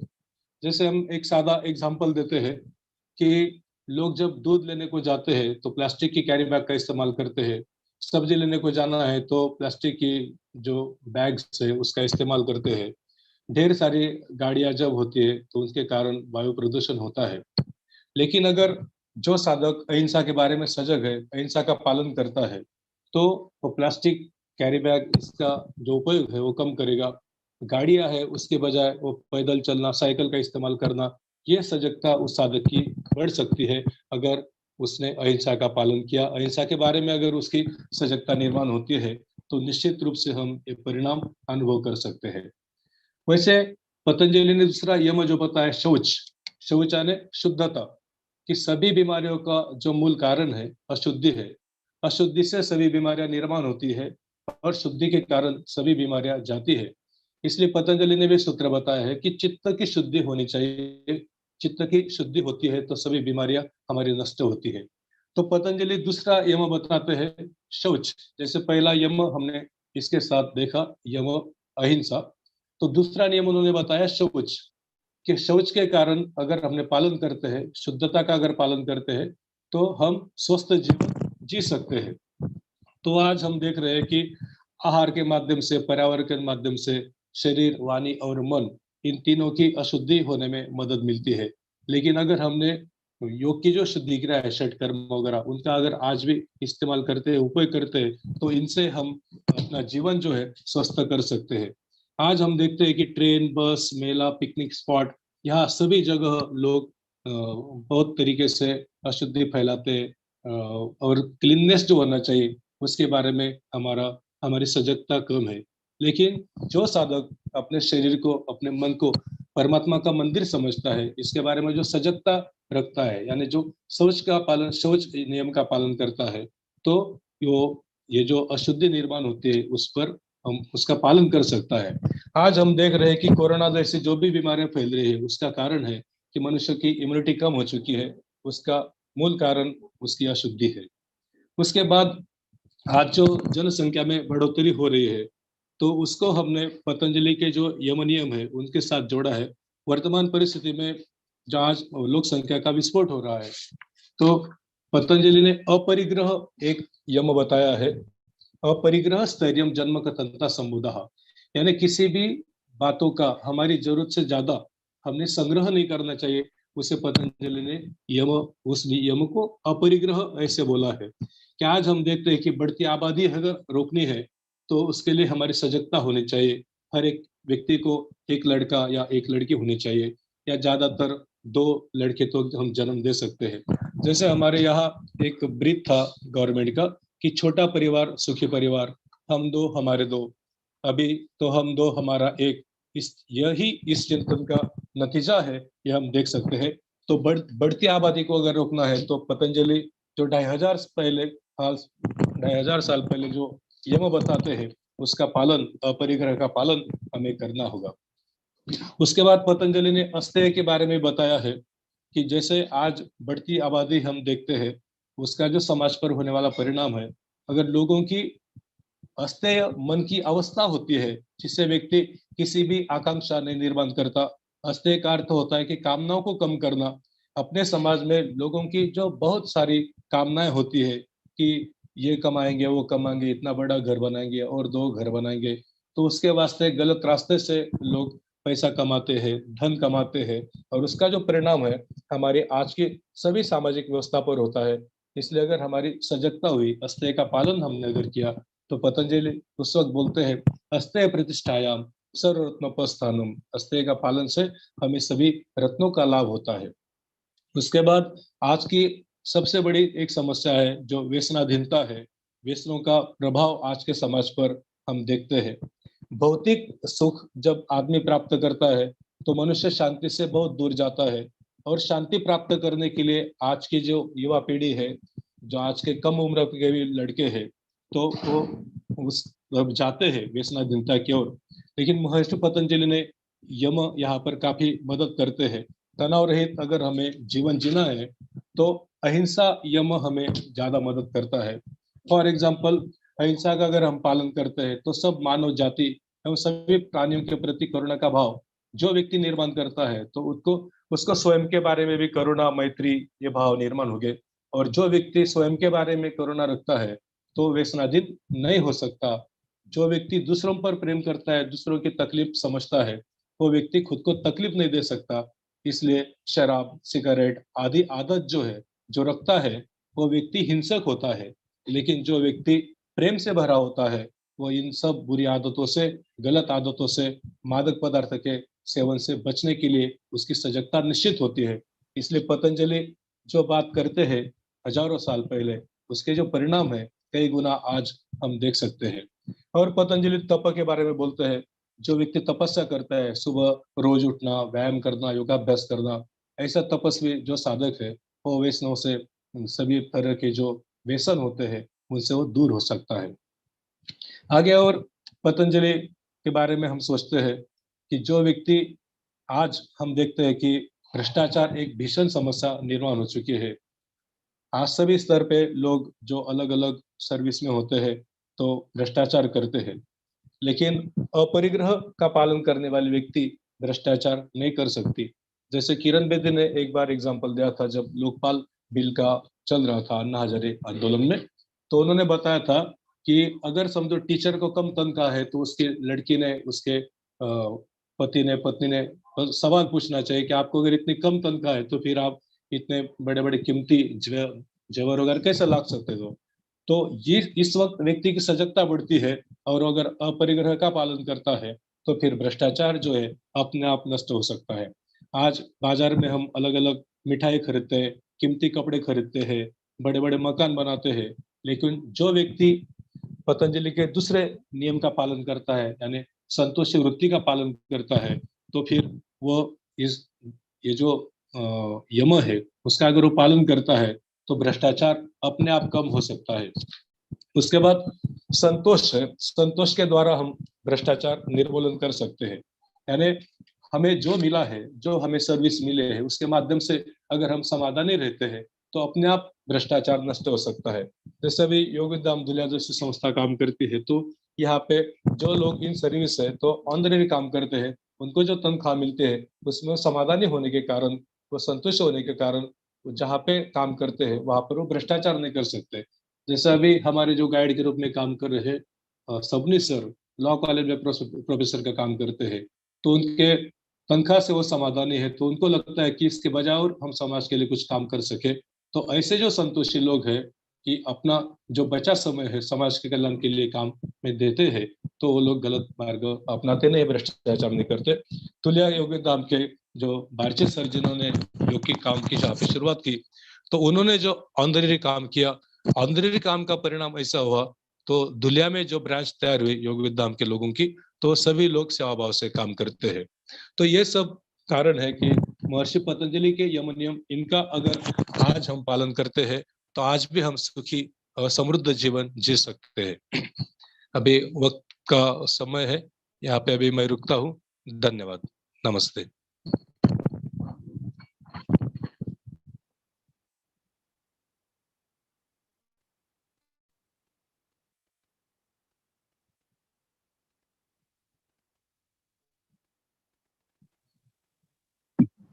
Thank you.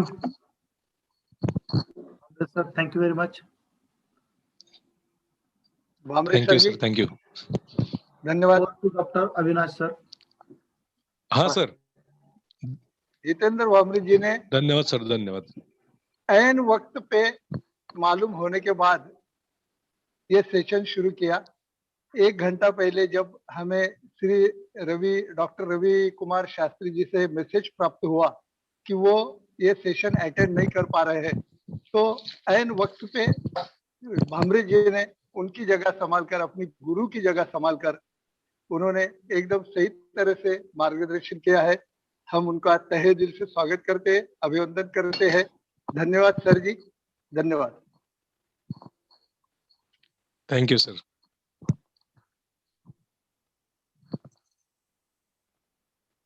Doctor Vaibhav sir. Doctor Vaibhav sir.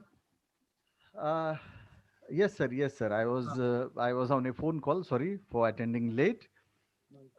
So now it's time for the parallel sessions of paper presentation.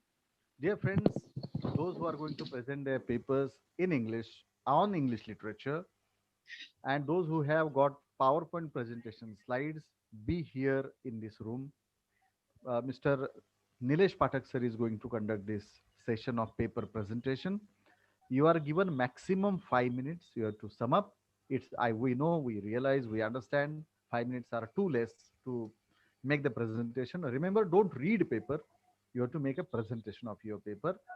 And simultaneously, there will be another session, and I request my dear friend Santosh Patil sir to join that session and conduct it. I'm going to start that on another email ID, another Zoom ID. So remember, it is another Zoom ID and password. Here only the papers of English literature and language will be there. The papers of science, Yoga Shastra and others are in Zoom ID second, or paper presentation second. And Hindi and Marathi papers are in paper presentation session third. Mrs. Sushma Sabnis is going to conduct that session. Yes, Namrata madam, you can present verbally, orally. If you have no slides, no problem. But if anybody has slides, then they are requested to present their slides or present their paper in this Zoom ID itself. I hope it is clear. I'll tell in Marathi and Hindi also. ज्यांना English लँग्वेजवर लिटरेचरवर paper present करायचे त्यांनी याच झूम ID मध्ये, म्हणजे ह्याला सोडायचं नाहीये. Don't leave this room. ज्यांचे पेपर्स हे इतर विषयांचे आहेत. संतोष पाटील सर, माझा आवाज येतोय ना? हो, येतोय, ऐकू येतोय. काही लोकांना त्यांच्या इंटरनेटचा प्रॉब्लेम असतो आणि ते मला सांगतात आवाज येत नाहीये, म्हणून मी कन्फर्म केलं. नाही. कुणीतरी हा, त्यांचं नेट कनेक्शन. नामदेवजी मोरे, आपलं नेट कनेक्शन चेक करा प्लीज. मला आवाज येत नाही म्हणून डिस्टर्ब केल्यापेक्षा.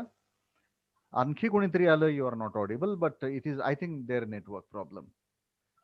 ओके, तर 3 पॅरल सेशन्स आहेत. तर वेगवेगळ्या झूम आयडी आपल्याला दिलेत. ईमेल आयडी वर तुम्हाला ते सगळे डिटेल दिले आहेत. व्हॉट्सअप ग्रुपमध्ये दिलेत आणि टेलिग्राम ग्रुपमध्ये देखील दिलेले आहेत. तर आपण कृपया तिकडे शिफ्ट व्हावं. Patil sir, you also please leave this room and join that another room please. आणि निलेश पाठक सर या ठिकाणी आता टेक ओव्हर करणार आहेत.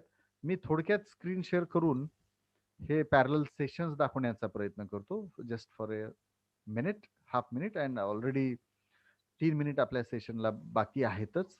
सो I just share the 3 sessions that we have. Just a second, I am sharing the screen. So this is paper presentation session 1, and this is the same ID and password. This is the same Zoom room. Don't leave this meeting. Then I am going to another schedule. Just a second.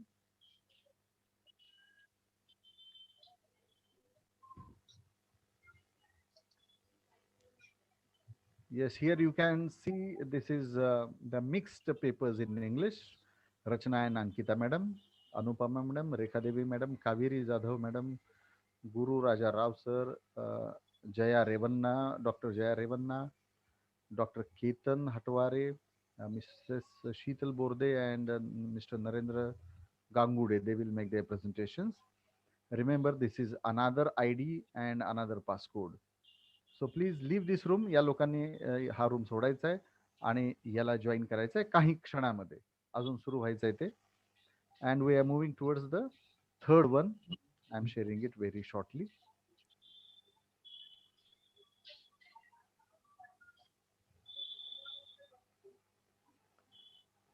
So these are the papers in Marathi and Hindi.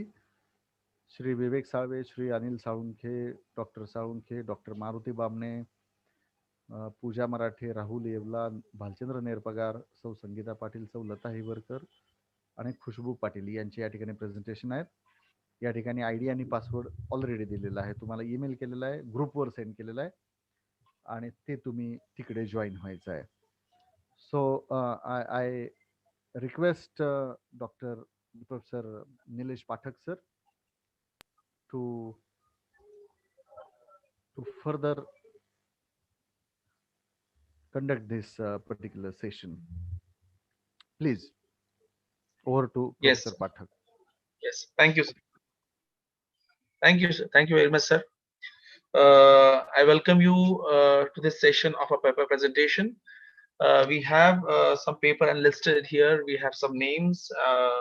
So the first paper we have of Dr. Neelu Jain, Quest for Identity in the Novels of Chitra Banerjee, Divakaruni. I would like to unmute her. Dr. Neelu Jain, madam. Am I audible to you? Good afternoon, sir. Are you able to hear me? Am I audible, sir? Yeah, you are quite audible, madam. Please, madam. Okay, fine. So I have not prepared any PowerPoint presentation, so I will just be discussing what is there in my paper. Is that fine, sir? Yeah. Madam, please start your video if it is possible. Yes, I have done. Okay. So good afternoon to each and everyone present here. First of all, I would like to congratulate the organizers of the conference for bringing about such a beautiful conference which is full of information in different areas. So thanks a lot, and I would also like to congratulate on your time management also, sir. That was also very excellent. Now coming about to the paper which I have prepared is Quest for Identity in the Novels of Chitra Banerjee, Divakaruni. So we were talking about this particular conference is so well done. We are talking about our culture, our different things which are present in our Indian society. So this particular novelist, Chitra Banerjee Divakaruni, she is also of Indian descent, but she is settled outside right now. So she is a diasporic writer, and in her novels, she talks about various diasporic things which her characters pass through.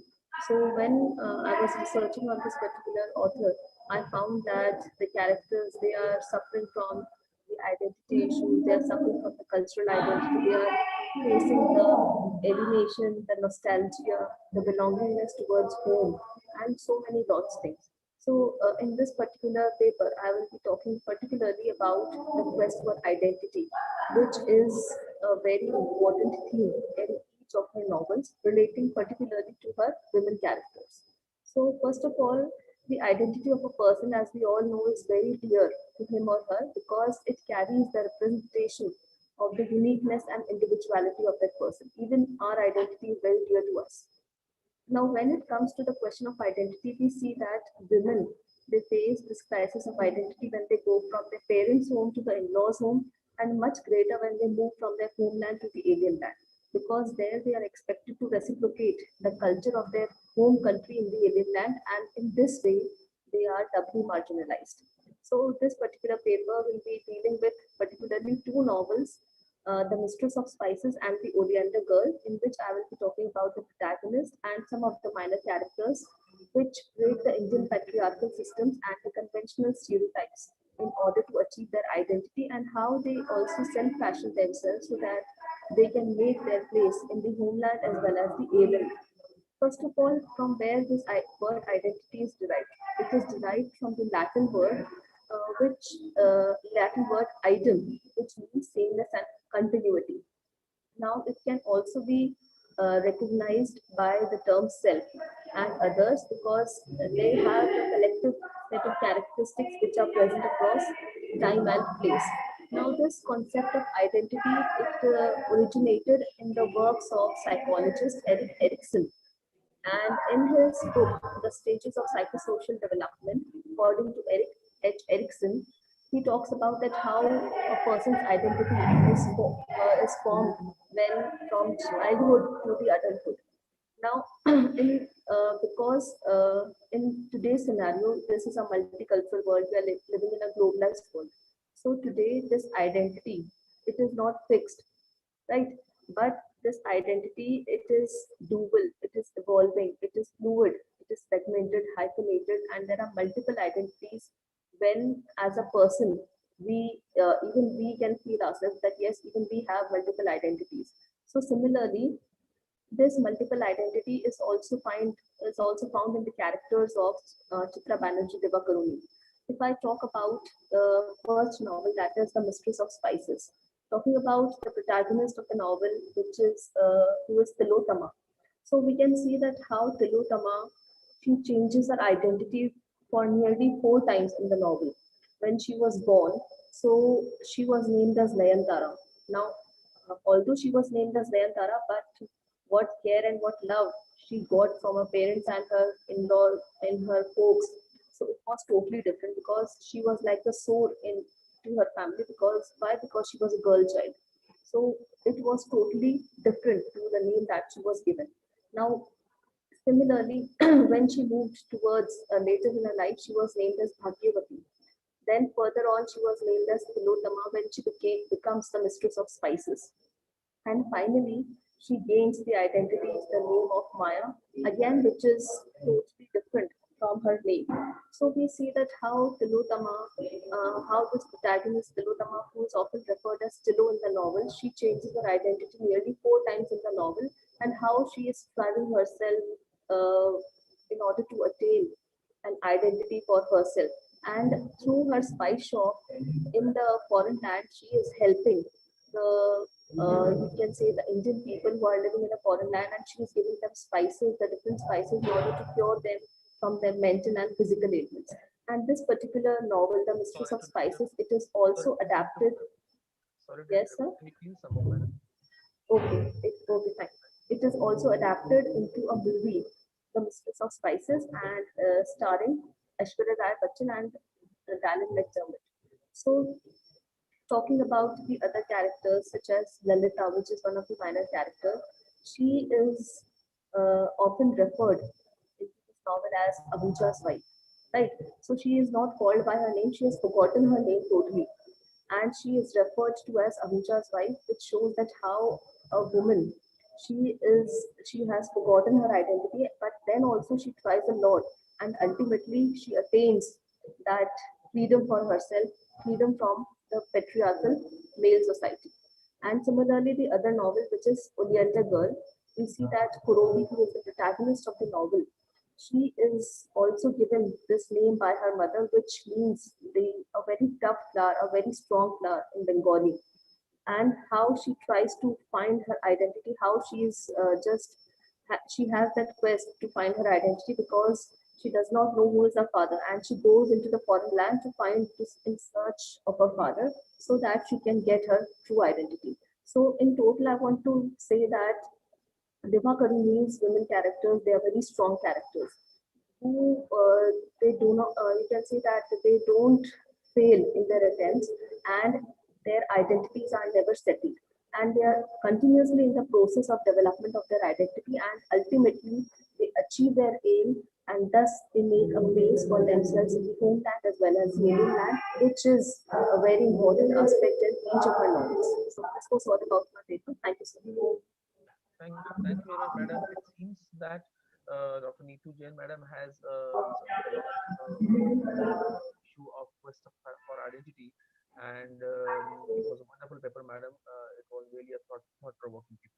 Thank you very much for your presentation, madam. The next paper is of Ravindra Shivaji Mari. I would like to unmute him.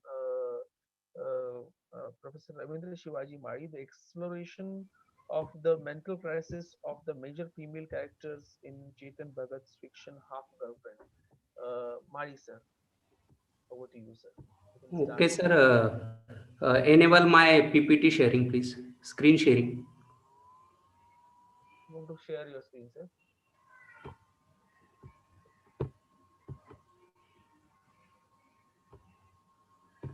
Sir, please enable my screen sharing, sir. Yeah, yes, I'm trying.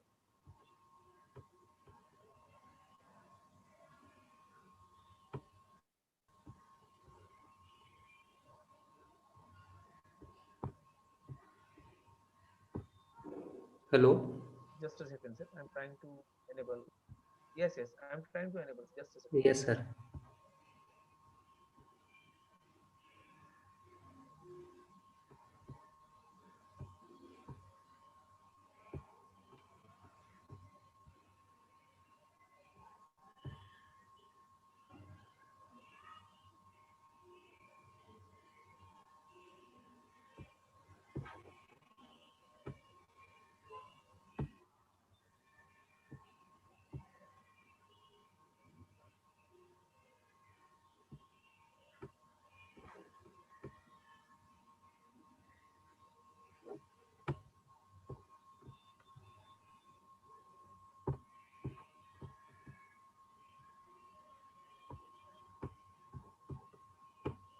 Now, can you, sir?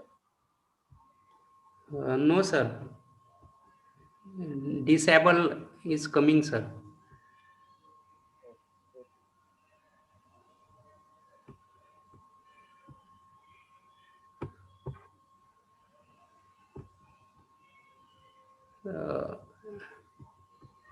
Now, are you able, sir?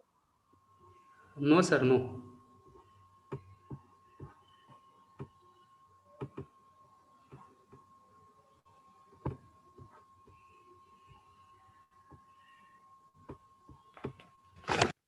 Yeah.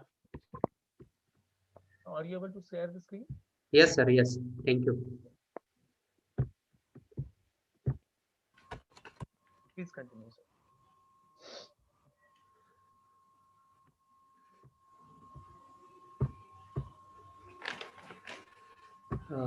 Good afternoon to all the distinguished dignitaries. Myself, Professor R.S. Madi. I am research student, and I have prepared this article under the guidance of my guide, Dr. P.G. Sononi. The title of this article is "The Exploration of Mental Crisis of the Major Female Character in Chetan Bhagat's Fiction, Half Girlfriend." We know Chetan Bhagat has become the cult of modern Indian English fiction, and he presents the problem of youth, young generation, particularly hailing from the urban areas. The present novel, Half Girlfriend, is a story of love, hatred, separation, and reunion of the lovers.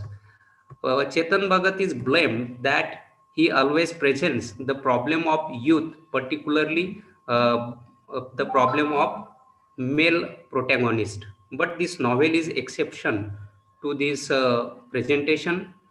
The major character of this novel is Riya Somani, and she is from well-to-do and rich family. She lives in Delhi. Uh, she lives in Delhi, and in spite of her rich and modern family, she is victim of male chauvinism and the tradition norms of society. But she rebels against these restrictions and decides to live her life on her own terms. Half Girlfriend presents here the problem of the girl Riya Somani. This fiction was written and published on 1st October 2014, and writer here presents the conflict between urban and rural area. Along with this, he also presents the problem of women, their suppression, their subjugation in the modern society. Here, Riya Somani, she wants to live her life, but she has no way to express herself because she has no freedom to say anything in her own family. So Riya has a habit to keep and maintain journal. She expresses her suppressed emotions and her mental crisis in the journal. She has started writing from the very day of her 15th birthday, and that is 1st November 2002. And in this journal, whatever problems she faces in the family, she writes in this journal. For example, I have quoted some lines. She talks with Madhav, the boy or major male character in the fiction. They say, I am so quiet, silent Ria, mysterious Ria. I don't answer them. All I want to say that if you crush a flower before it blooms, will it ever bloom as bright later? So this is cry of Ria, that she has no say in the family, she has no freedom in the family. Again, she says, my brother is an idiot, so are Chachaji's and Tataji's boys, spoiled brats, all of them just because they are boys. Nobody tells them what to do. So this quotation clearly indicates the discrimination in the family and treatment given to boy and girl in the family. So she is married against her will. She is married to a rich guy who lives in London, but there in the postmodern city or in the highly modern city, her husband and mother-in-law treats her in a traditional way. They want her to live like a typical daughter-in-law, and she's tortured in the family. Sometime her husband physically tortures Ria. He beats her up, and secretly she leaves the family and comes back to Delhi. But her parents rejects her, and in the end, she accepts her own work, and she meets Madhav, her past lover, and they come together. But again here, Ria is insulted by mother of Madhav. She calls her incestuous woman, or she tests her chastity. Again, this type of discrimination leads us back to the traditional society where women's chastity were the major issue in the society.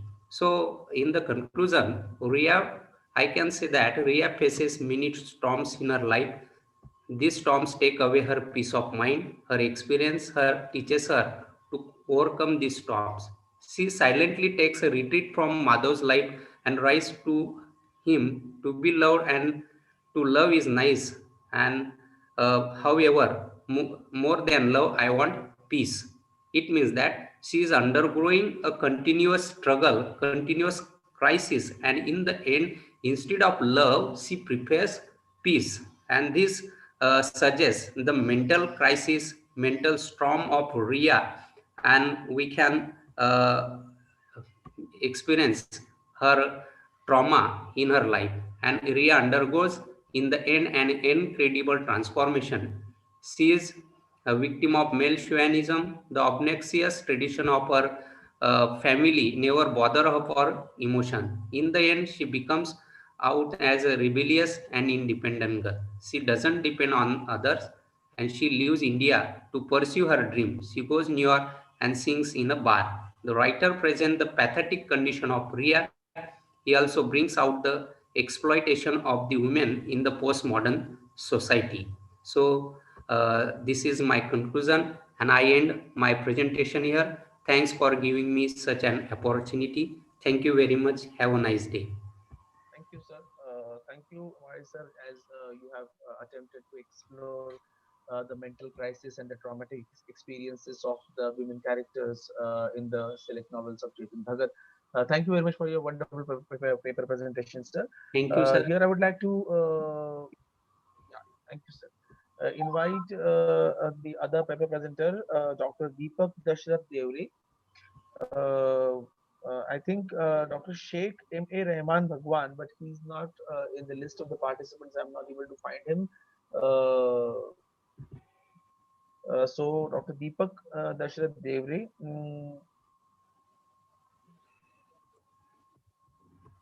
Sir, Devre sir is not available. Yeah, he is also not available. So the next paper presenter is Fasila P.A. Once I'm trying to find her.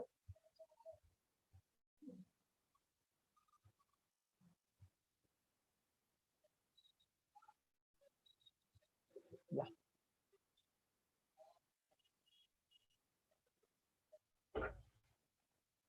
Fasila PA. Hello, sir.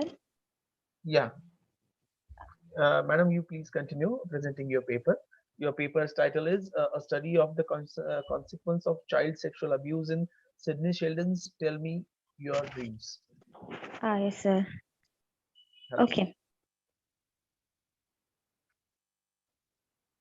Am I audible, sir? Yeah, you're quite audible, madam. You please continue. Okay, sir. My topic is a study on the consequence of child sexual abuse in Sydney Sheldon's Tell Me Your Dreams.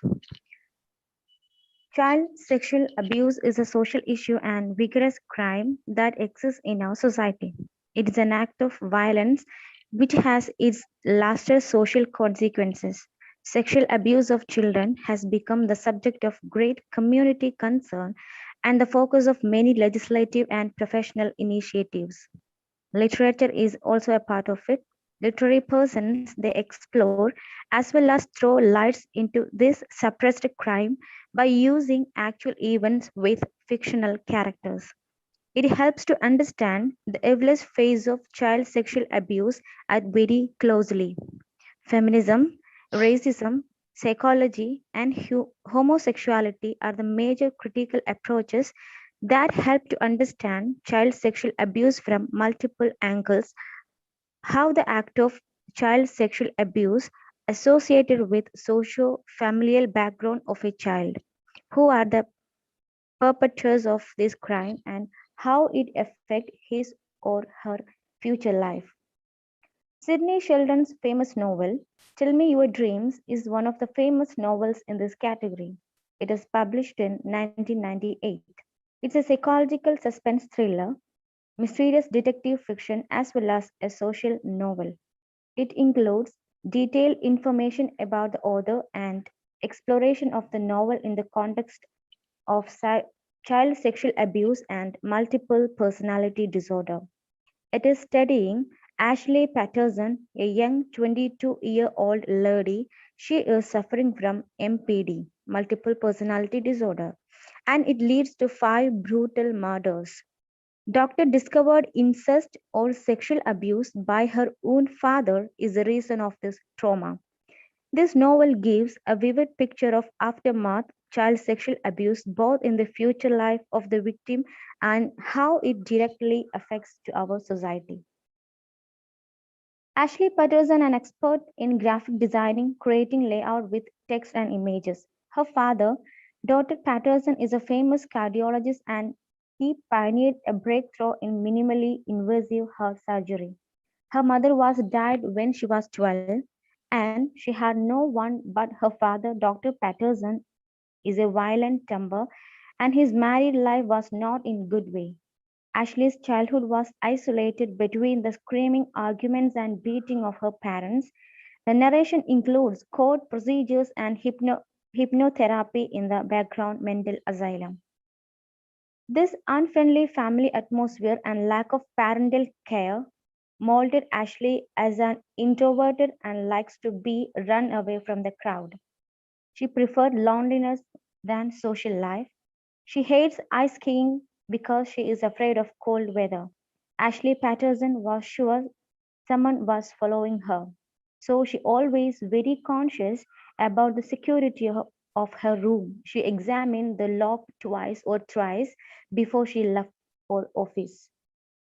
In the second chapter, Sheldon introduced second female character named Toni Prescott, co-worker of Ashley. Her character is entirely opposite from Ashley. The humming sound of computers irritates her. She got satisfaction in dancing and singing at nightclubs. She uses miniskirts, high heel shoes, and heavy makeups in order to hide her natural beauty. In third chapter, our Sheldon acquainted with 20-year-old attractive Aletta Peters. She is a talented painter and she could remember her senses were tuned to the nuisance of color. Actually, these three women, they are one person. That means Tony and Alette are alter egos of Ashley Patterson. Ashley is suffering from most dangerous mental disorder, multiple personality disorder. Ashley obviously not aware of them. Alters are created because the host can't stand the pain of the trauma. It's the way of escape. Every time a fresh shock occurs, a new altar can be born. The psychiatrist literature on the subject shows that alters can be totally different from one to another. Some alters are stupid while others are brilliant. They can speak different languages, they have varied tastes and personalities. These selves have each its own characteristics, moods, and behavioral.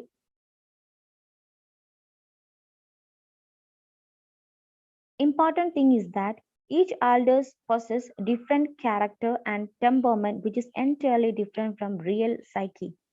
Main reason of this mental disorder is child sexual abuse. It is clinically proven.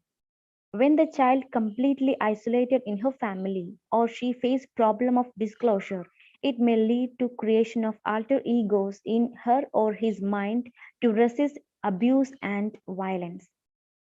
The intensity and dangerous nature of MPD is revealed in next chapters by depicting the brutal murder of 5 men. They are in different profession from different places. All are murdered in same way. All are stabbed to death and castrated, and all had sex before their death. Narration of the story continues through lasted interrogation and court procedure of Ashley's case. But she did not confess. She refused to admit the crime. The thing is that she could not recollect her memory. Police also confused about her because she has no criminal background at all. She seems to be normal. There Vachila are madam, any. excuse me, please conclude. Nilesh sir? Oh, okay, sir. Yeah, please. Portrayal of child sexual abuse in different art from like art, literature, painting, and film shows that this issue is now openly discussed. People have started responding in various ways, but the thing is that majority of the victims, they are facing the problem disclosure. They are quite afraid of media bias and frequent public harassment. The support of family members is very important factor, but the most ironical thing is that statistics shows that 90% of children are faced incest abuse, and the abuse by strangers is less than 10. So children, they are not in a safe mode even they are in home. Thank you, sir. Thank you very much, madam. Thank you. You attempted in a very good manner to explore the consequences of such a sensitive issue like child abuse. Thank you very much. It was a wonderful paper presentation, madam. The next paper presenter is Kishore Ramakant Thakre, and the title of his paper is uh, mm, Medical Science Fiction, a Futuristic Picture of Individual and Social Health. I'm trying to find him in the list of participants and would like to unmute him.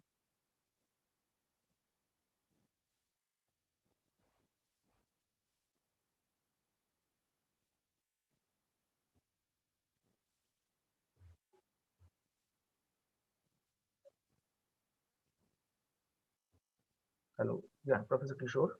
Am I audible? Hello, sir. Hello. Yes, sir. You are audible. Am I? Please, yes. Yeah, you are audible, sir. Please continue with your papers. Okay. Thank you. Uh,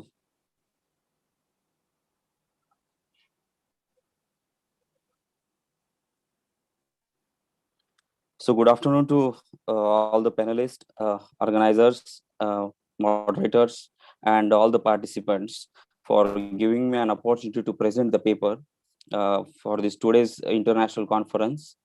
The paper I'm going to present is the medical science fiction, a futuristic picture of individual and social health. When the title of this conference was declared by Dr. Sabnis, as I am he's a student for the PhD, So when it was declared, so that time sir asked me for the paper, and it was expected to, but I was quite confused about the topic, the social and the individual health.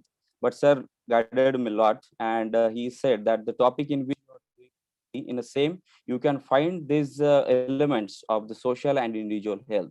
So under his guidance, I have created this paper, I have prepared it, and I have also prepared a presentation. So I'm going to present it. So the objectives uh, for this paper are that I aim, or this paper aims to study the medical science fiction. Medical science fiction, it is also called as the biopunk, as one of the types of science fiction. Uh, then I'm going to study the human characters as a part of scientific experiments. As everyone knows, that science fiction uh, uh, are mainly about the science and technology that has yet to come. And that is a very mind-boggling thing that we cannot imagine. But the people of such a genius quality, science fiction authors, they can just make the prophecies, and they can imagine how will be the future technology and scientific advance. In that scenario, on that canvas, how will be the human, how will be his character. So I'm going to study that. Then next, I will study the attitude of science fiction authors towards unethical use of science and technology. Okay, so this is the world of science and technology, and as we know that the human beings are full of vices as well as virtues. So some vices and some unkind human beings. So how do they treat the science and technology, and taking into account of all those ethics and unethics. So how is the attitude of science fiction writers and authors, that whether they teach us, preach us, or they are just going to present the picture of the society, that what will happen when the science and technology will be unethically used. Then the picture of human society in the light of uncontrolled and unethical use of technology. So ultimately, then what will happen, that is to be also seen, that is also to be noted somewhere, that if it happens, okay, authors are there to warn us. They are also give us a grim warning. But again, instead of that also, if it is violated and the total control is there in the science and technology, and ethics are also violated, then how will the picture of our society, that is also to be noted. So there are some examples that I have prepared, I have undergone those of science fiction. So we will see that. But before that, again, I will have to focus light over the general image of science fiction. That generally, how do we look toward this genre of fiction? That it is about the science and technology that is yet to come. We have not yet seen it, but it is yet to come, and that science and technology is shown by the authors earlier in their books, before to come it in the reality or in existence. Then sublime representation of surrealistic societies. So society that we see and we are experiencing and we are living in, that is our society. But again, the scientists and then the science fiction authors, they show us that is yet to be there, and there will be everything sublime. For example, flying cars, then invisible human beings, then aliens will be there with us in our society, or sometimes we will be able to join them on their planet. So many things will happen and everything will be sublime. Then willing suspension of disbelief, this is one of the elements that we know while reading science fictions and while watching science fiction movies. We know that it's fake and it is not real, but still we are made to believe it, and we believe it because we know the present direction of, or the present journey of the science and technology, and one day it will be true, it will be in reality, and thus we start believing in it. So this is our willing suspension of disbelief.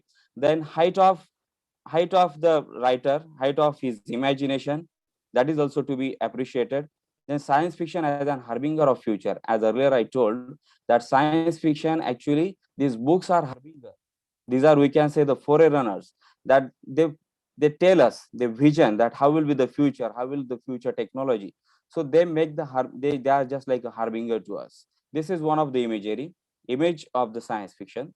Then second image is this, according to uh, Hugo Johnsberg, that science fictions are amazing stories. Then second, it was about the science. That's why these are scientific stories. Then in science fiction, there are sublime characters, machines, aliens, creatures, transhumans, and many more. that we do not believe that they are the characters, but they also behave there as characters. Then sublime settings like labs, islands, then planets, space, means even the entire world is enough for its setting. Then often it is in a dystopian by nature. Its nature means many science fiction writers, they give us the warning by presenting the picture of the society that is a failure, that is a failure from the point of view of humanity. And thus we say that though the man is scientifically advanced and he is progressed, but ethically and from the point of view of human values, he is failing. So thus we see that many science fictions are also dystopian by nature. So the paper aims the same objectives which I have discussed earlier, that I'm going to study the human characters from their social and individual health, then characters, and then the impact of technology on the society and the human characters.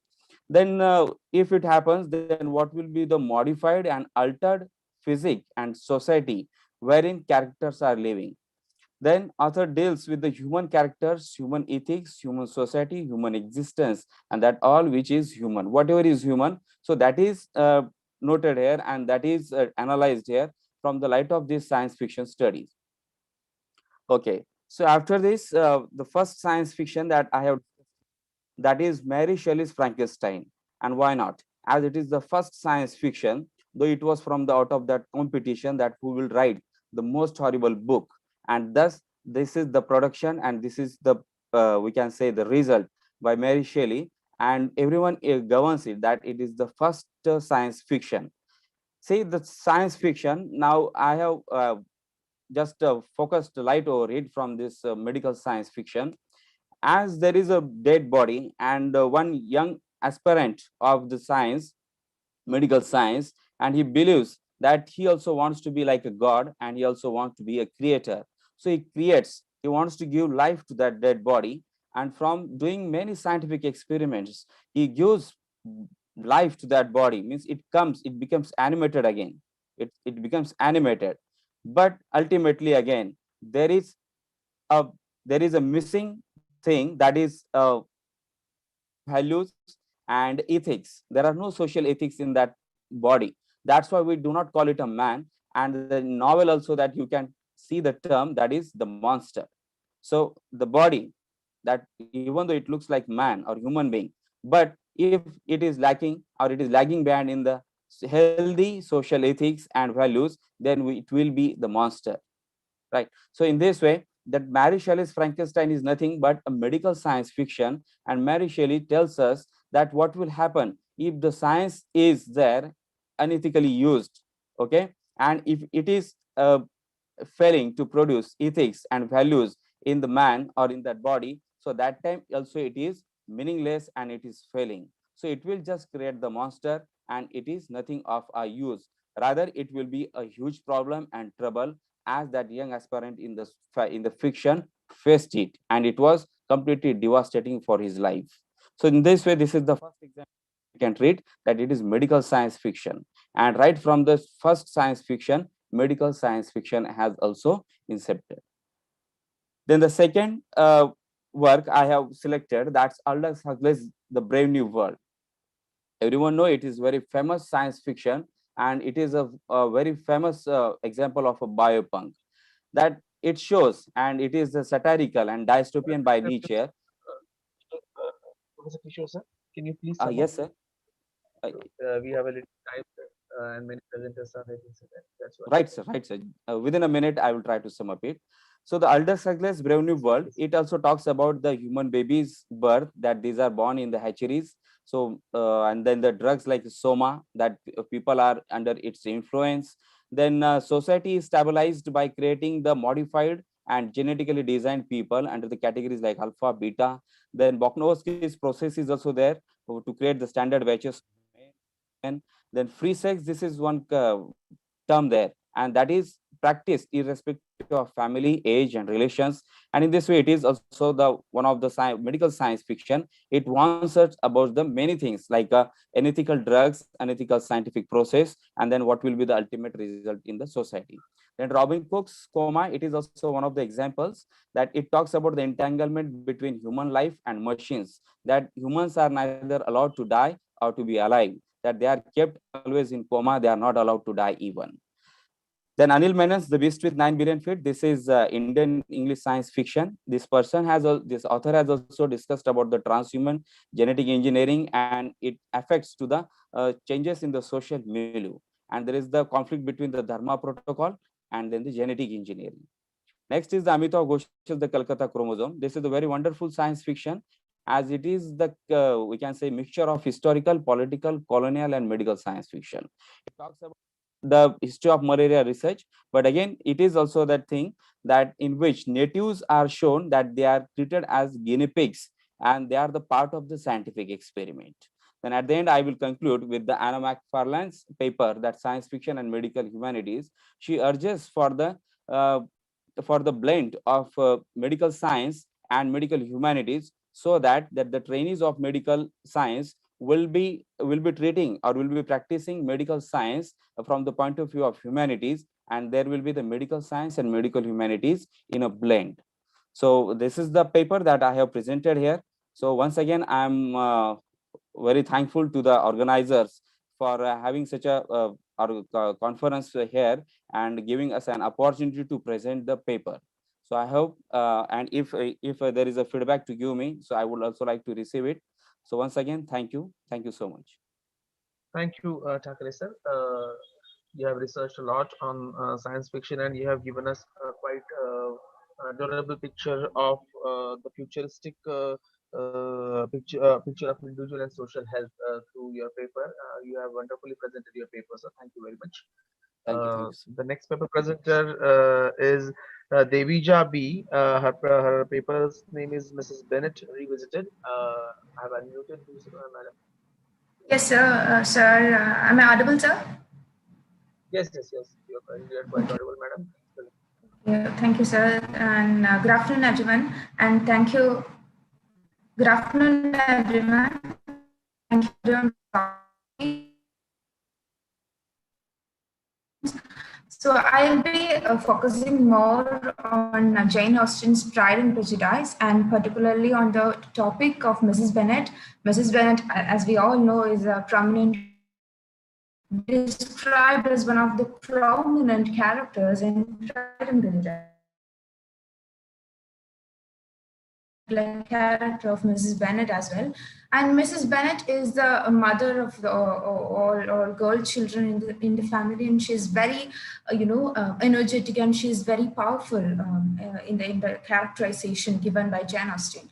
And she becomes a character of negative remarks throughout the novel and even in the film adaptations. But in this context, I think where we are having so many reanalysis and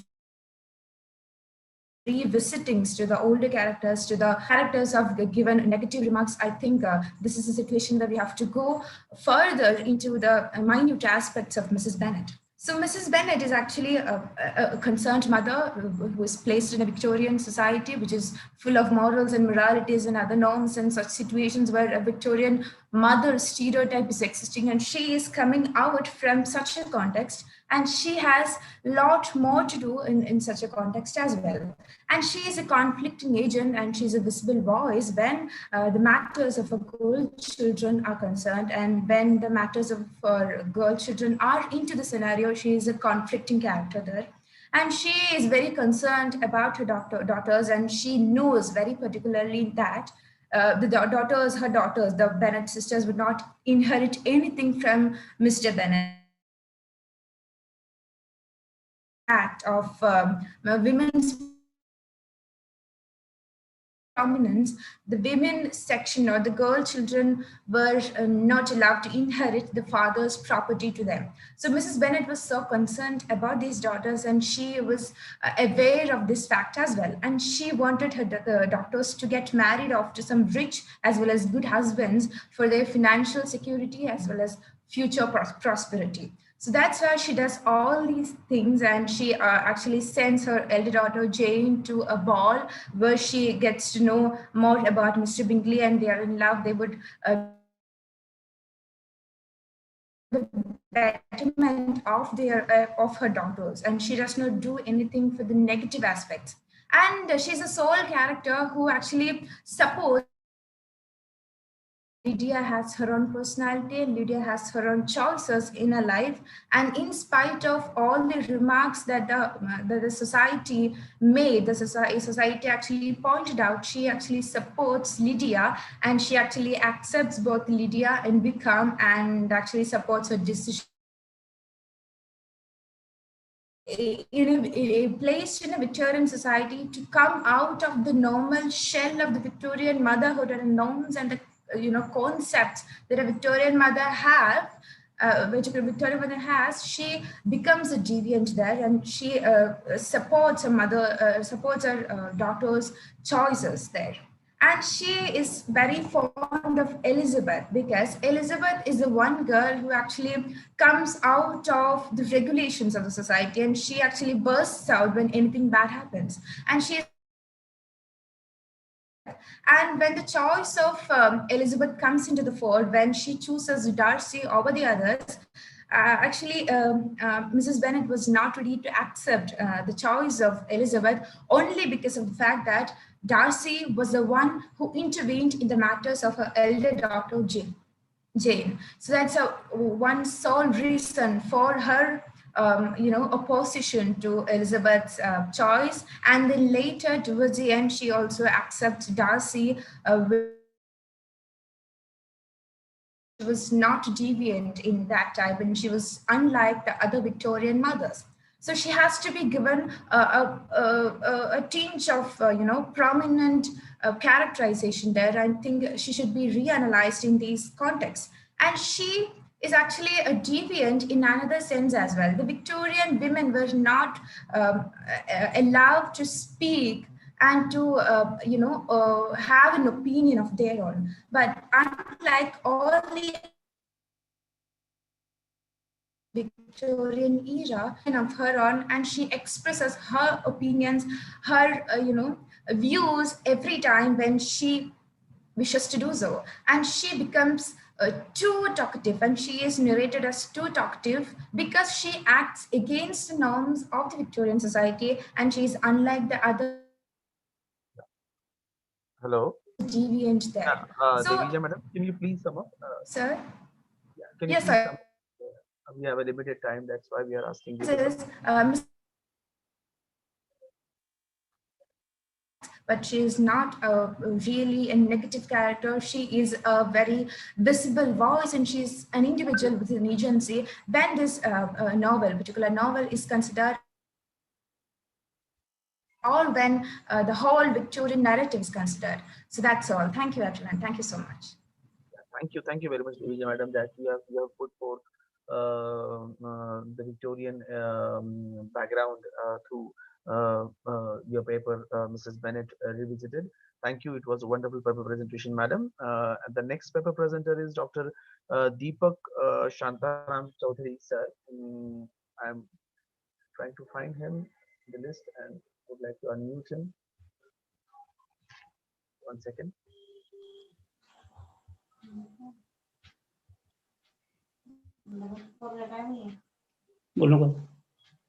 Yeah, you can go ahead with your paper presentation, sir. Hello. Yes, sir, Am I you're audible, audible, sir? sir. Yes, sir, you're audible. Hello, everyone. I'm Dr. Deepak Chaudhary from SSVPS Arts and Commerce College, Dhule. First of all, I would like to appreciate the hard efforts of all the organizers, and especially of Dr. Vaibhav Ji Sabnis for organizing such an intellectual feast for us. The title of my paper is Reflection of Ambedkarite Movement and Crave for Awareness in Baby Kamlesh, the Prison We Broke. For the centuries and centuries since the arrival of human beings on the earth, they have been craving for a change and awareness amongst their breed. The rise of early 19th century has turned the boon for their progress with the rise of science and technology and education, which help in creating writers, readers, critics, social activists, politicians, industrialists, business tycoons, and various figures in various major and minor factors of the society. As literature is called the reflection of the society, it reflects the life of humans in different perspectives. Jine Amuche, the first piece of Dalit literature, which was originally written in Marathi in 1986 by the woman Dalit activist Baby Kamble, and later on it was translated into English as The Prison We Broke by Maya Pandit. It crucially depicts the impact of Baba Saheb Ambedkar and his thoughts, which inspired the downtrodden people for their social awareness, including educational awareness, political awareness, individual awareness, and health awareness. Dr. Bhimrao Ramji Ambedkar, who is known as Baba Saheb Ambedkar, is one of the founding Indian social activists in early 19th century. His thoughts and words found a way to the common people and inspired them for different kinds of awareness. Dr. Baba Sahib Ambedkar was supposed to be the miracle of God in early 19th century for the downtrodden people in India, and his impressive physique and thoughts inspired to all them to accept the change and crave for awareness. The Prison We Broke probably supposed to be the first Dalit work on lives of the Mahars by a woman writer in any Indian languages. It reclaims the memory to look at the Mahar society before it was impacted by the thoughts of Dr. Baba Sahib Ambedkar and his work. The present work, The Prison We Broke, it describes a consequent tale of redemption which was written by a very social ban and customs set by the traditional Hindu society. In those days, the Mahar people were made to be exploited by the untouchables in the society, and these downtrodden people also had set their mind and had mysterious lives under the impression of these touchable people. And along this area, Baby Kamble, she has tried to depict the miserable life of these people, these downtrodden people, in her autobiography, The Prison We Broke. It also provides a graphic insight into the oppressive caste patriarchal tenets of the Indian society and the crave for awareness among the people. Baby Kamble, belonging to the downtrodden community, has skillfully reflected the plight of Dalit community, their traditional mindset to accept and follow the customs.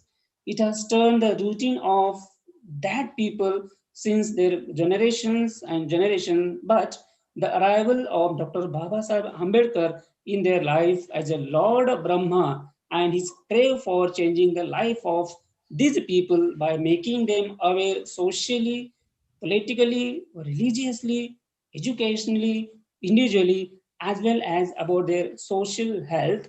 His speech, thoughts, and contribution about the upliftment of these people leaded to the overall development of the Dalit people and their further generation. Baby Kamble skillfully reflects the emergence of Ambedkarite movement and the crave for awareness in an autobiography, The Prison We Broke. So this is what the gist of my paper. I am very much thankful to all the organizers who provided me the chance to present myself. Thank you very much.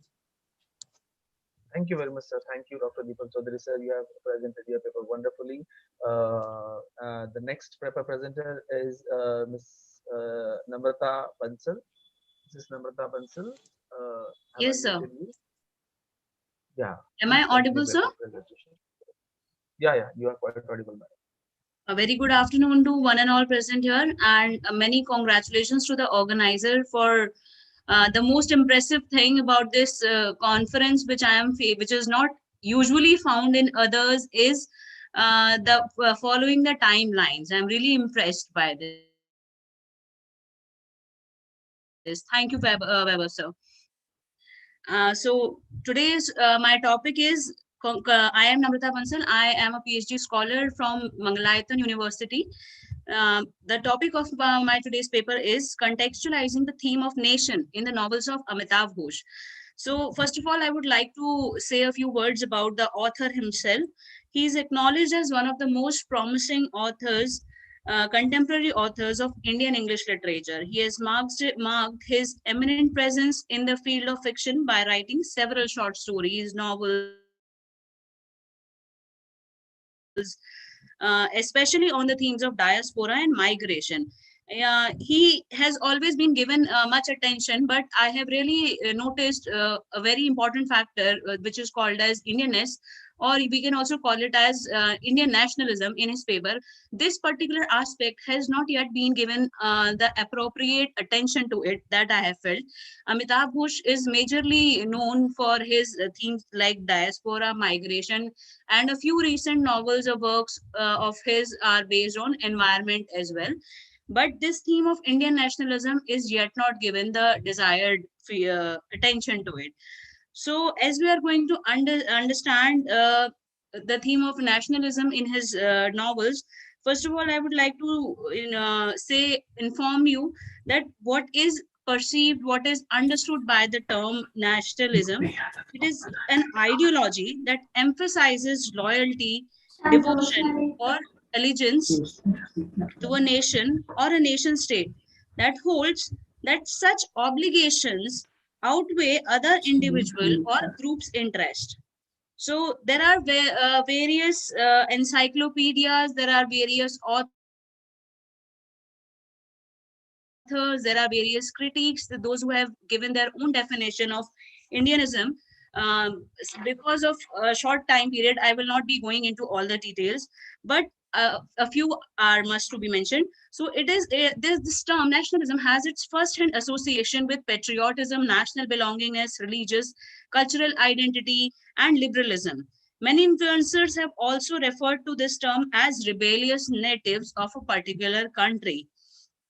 So it has also marked a profound impact on Indian English literature, which can be observed at the level of language, themes, and techniques selected by Indian English authors and specifically post-colonial writers. So for the word limit of this paper presentation, I have only selected 4 novels, the 4 major novels, or I should say very popular novels of Amitav Ghosh. So to begin with, I would like to discuss about his first novel, his debutant novel, which got published in 1986, The Circle of Reason. So this novel is written into 3 parts. Part 1 is Sattva, part 2 is Rajas, and part 3 is Tamas. According to Bhagavad Gita, there are 3 primary qualities of nature, that are Tamas, that means darkness, another is Rajas, that means passion, and Sattva, which means goodness. To achieve the ultimate goal of this vicious circle of life, to attain happiness, which can only be felt in the state of Sattva, the goodness. We cannot deny the fact that the art of yoga does the same job to us. It derives humans from the state of tamas through rajas to sattva. We all are spending our lives in the hunt of finding happiness in materialistic acts and accumulating wealth to achieve happiness and prosperity. But the truth is something else. Rather, we must shift our focus to the reality which is beyond the material world. We can only find happiness and prosperity within the inner self, identifying the need of soul and disseminating and sharing the happiness and wealth with others. And most importantly, we need an operating system to do all this. all the physical activities, which is our body. So in a nutshell, we can say a healthy body is the key to enlightenment. It is the key to live life fully by recognizing recognizing and attaining the true happiness and prosperity. So this novel represents the quest of its main protagonist. His name is Alu. He's an orphan boy. He's an adolescent boy. His quest from sattva to rajas, then to tamas. Usually, every human being, we all can experience, we all are attaining the goal of life from tamas to rajas and then finally to sattva. But in this, when this main protagonist Alu is introduced, he is shown as a very fragile mind of a child, fragile adolescent. But later on, throughout the experiences of his life, he finally turns into a tamas personality. He completely moves on to darkness. So this novel can also be read in. Yes, sir. Please, yeah, can you please sum up? Just few seconds. Yeah, sure. So moving on to the next novel of his, which was also a milestone, which also won him the Sahitya Academy Award, and that is The Shadow Lines. Madam, please don't discuss next. Please don't discuss next novel. Just sum up in few seconds. Okay, sir. So in all of his novels, with the help of various characters, with the help of language, the backdrops, the author has tried to show the Indianness in all the elements. He is a person who was born in India, studied in India, but he has been living in US for many years now. But still, he has given minutest details in his novels. We can find that at the level of language, at the level of description of his characters' appearances, and we all can even relate them to today. When his first novel was published, it was in 1986. But if you read it today, you can find it relevant into today's scenario as well. So that is the beauty which should be observed and should be given the desired attention towards it. So with this, I would like to conclude. I would like to rest my voice. Thank you everyone for giving me this opportunity. Thank you very much, madam, for your paper presentation. It was really a very wonderful and thought-provoking paper presentation. The next participant is Ashwini Badane. Ashwini Badane, madam, you can continue presenting your paper. Yes, sir. Myself, Ashwini Badane, research scholar, Sage University, Indore. My research paper topic is Reflection of Human Suffering in Girish Karnad's play, The Fire and the Rain, a study from Patanjali's Yoga Klesha perspective. This research paper is attempt to unfolding many layers of reason behind human pain with the help of Yoga Kleshas told by Patanjali in Patanjali Yoga Sutra. By taking support of characters in The Fire and the Rain written by Girish Karnad. The focus is mainly to go at the root of causes human pain and the way to overcome by them. Universally, more or less human nature tendencies are same. Human being is made up by same element as feeling of love, anger, attachment, hatred, approximately equal. So, the reason of sorrow are also the same. Though it is impossible to make totally free from klesha, but we can minimize them by yogic practices told by Patanjali. Maharshi Patanjali told 5 kleshas in his sutra, avidya, asmita, raga, dvesh, abhinivesha, klesha. Avidya means ignorance. Anitya asuchi, dukkha, anatmasu, nitya suchi, atmakhatir avidya. It means consider mutable as permanent, to see pure in impure, to find joy in sorrow, hold the things that is not our forever. Bharadwaja is suffering characters due to avidya. When even he was great and elder sage, he didn't chosen for fire sacrifice. He felt insulted and the series of revenge has started due to avidya. Second clash is asmita, means ego. Many pains and sorrow creates due to ego. Character Nitilai's husband is the example of asmita. He reaches the highest peak of anger due to ego and killed his wife Nitilai. Third klesha is rag. Rag means attachment. Many times human suffers due to rag. Our favorite person we want to meet again and again. Our favorite food we want to eat again and again. Vishakha is a victim character of rag due to strong attachment with Yavakri. She takes revenge of her father-in-law and attachment made crime by her. Fourth klesha is Vesha. Whenever unpleasant things happen in life, it generates hatred, anger. We hate or dislike thing, place, person. Pravasu is a victim character of Vesha. After listening half-truth of his wife, he killed his father. Hatred generates in his mind. Fifth klesha told by Patanjali is Abhinivesha, means obsession. This is the condition in which man flows in his own stream of thought like uncontrolled horse. It's shown in character Raibya. Due to his strong waves of thought process, he creates monster and killed to Yavakri by monster.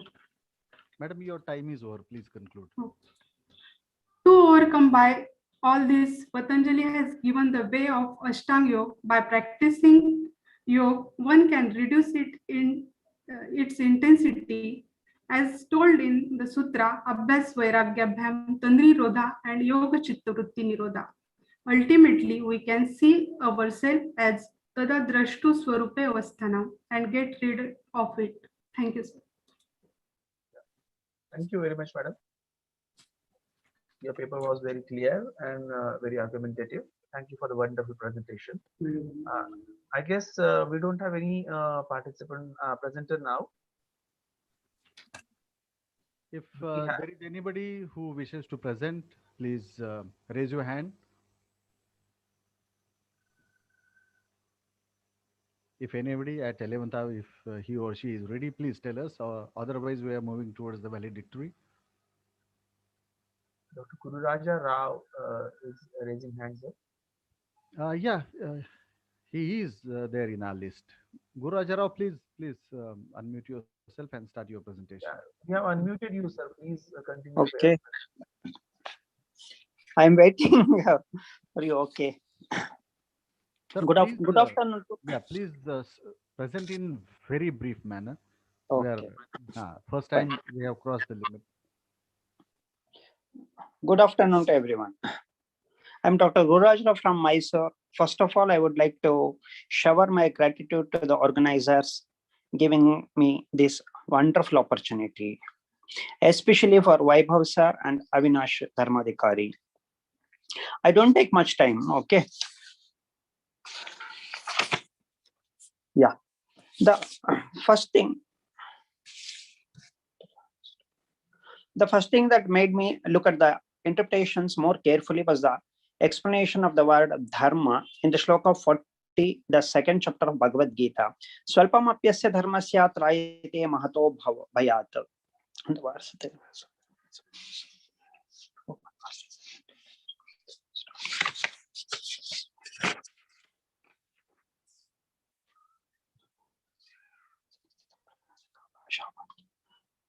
Samadhistasya Keshava Samadhihi Stitim Bhasha.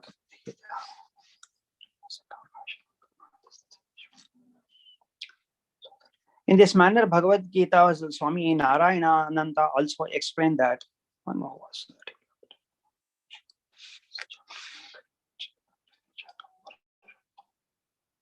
has nothing more left understand.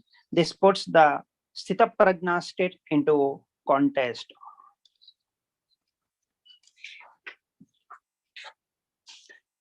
Another simple but novel explanation of Shloka 69 of second chapter of Bhagavad Gita. Yanisha sarvabhutanam tasyam jagarti samyami. In this shloka, the word pashyatam is associated with the word money, the spiritual aspiration of the question and answers. The question has been left unanswered until now. Once again, I clear this matter. Pardon? Yeah, please speak loudly there, and your two active devices are seen here. Not audible? Yeah, it was not audible earlier. Now it is audible. Please finish as early as possible. Yeah, okay.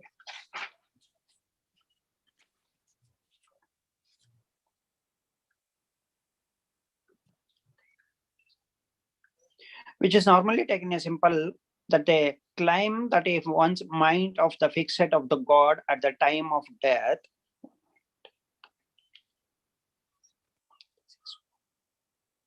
yato vacho nivartante aprapya manasa saha iti. Neither words nor the mind can attain Paramatman at the end of the breath. Brahmo gnana tapasa.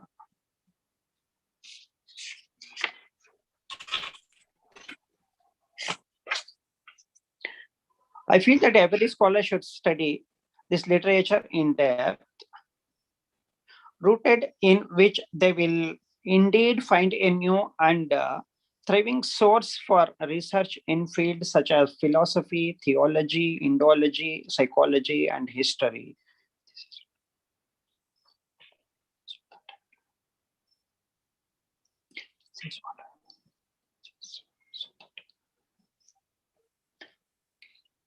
Thus, there is a great many valuable insight in our ancient Shastras.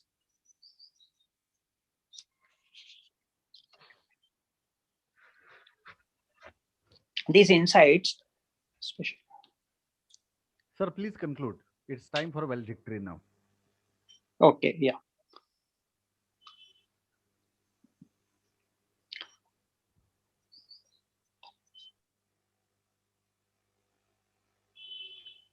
Dear friends, now we are in the last session. The paper reading session is just over.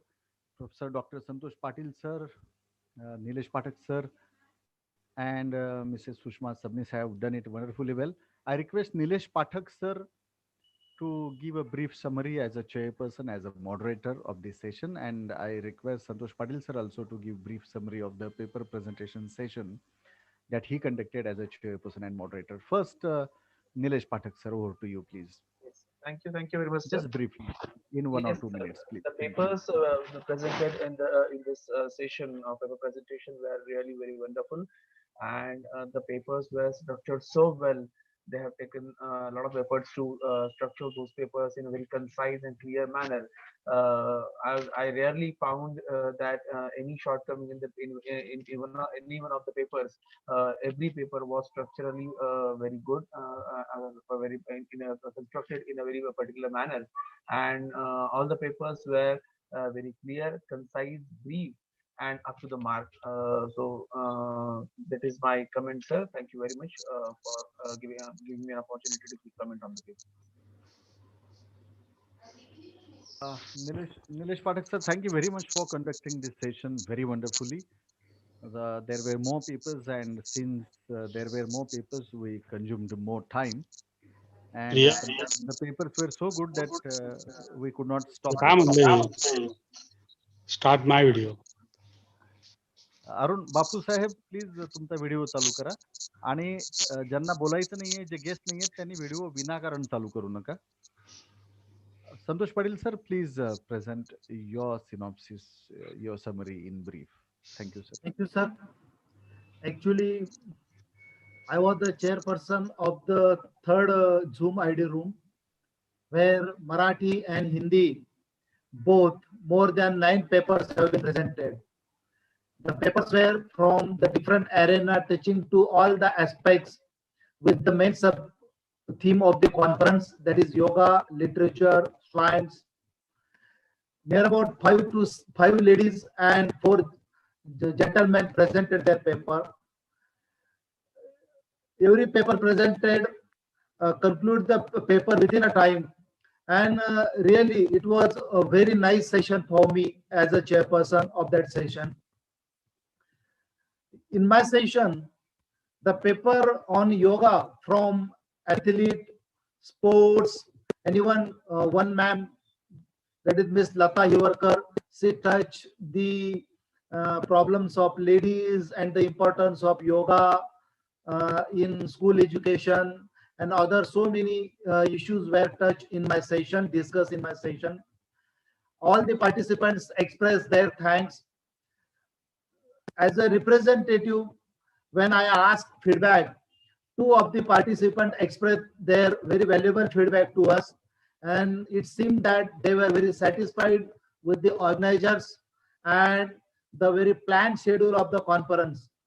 When I appeal, then Ms. Lata Hivarkar and Professor Dr. Anil Salunke both have given their very valuable feedback expression about this conference.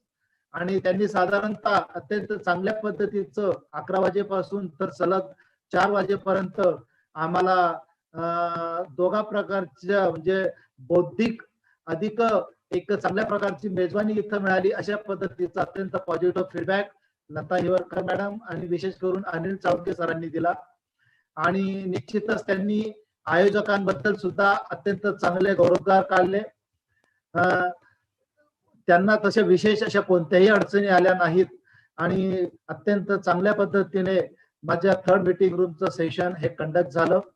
आणि विशेषतः त्या ठिकाणी मराठी हिंदी असे 2 mix paper असले तरी paper अत्यंत दर्जेदार स्वरूपाचे होते. सामाजिक त्याच्यानंतर आरोग्य विषयक अशा सगळ्या अँगलला टच करणारे पेपर माझ्या सेशन मध्ये झाले आणि निश्चितच ते फ्रुटफुल सेशन होतं असा feedback me as a chairperson म्हणून आयोजकांना देऊ इच्छितो. Thank you very much, sir. Now we are moving towards the valedictory section. And if there are some participants who want to give their feedback now in this session, valedictory session, please raise your hand or write in your in the chat box your name. If we feel, we'll definitely give you opportunity, but you should be very brief, just 1 minute. So now for this valedictory function, I request Dr. Sarabjit Chima, Dr. Captain Sarabjit Chima, to take the hold of this particular session. Dr. Barche sir was going to join us, but he is not available. He was out of station and he could not join us. So we have Honorable Bapu Sahib Mahale, who is the Vice President of Yog Vidya Dham Dhule. He is our chief guest today. Very warm and hearty welcome to all of you. And it is over to Chima madam to state everything very briefly. We have to finish in just 10 minutes. Okay. Good evening once again. Welcome back to the valedictory session. I'm really happy and we are really empowered and blessed. And I'm sure that everybody is happy with all the deliberations of today's International Conference. And as Dr. Vaibhav Sabnis has told that Dr. G.D. Barche is not present for the session, we have Bapu Sahib Mahale for the valedictory session. And I really welcome Bapu Sahib Mahale for the session. And I request Dr. Vaibhav Sabnis for the digital floral welcome for Bapu Sahib Mahale. Floral welcome for him, please. Madam, due to some technical problems, I'm not able to share the Okay, screen. oral welcome for Bapu Sahib Mahale. He is the active member of Yog Vidya Dham. That is what has been told. We are really happy that Bapu Sahib is with us today. We welcome you on behalf of Yog Vidya Dham and LTE Khandesh chapter, sir. I request you to please start with your valedictory speech.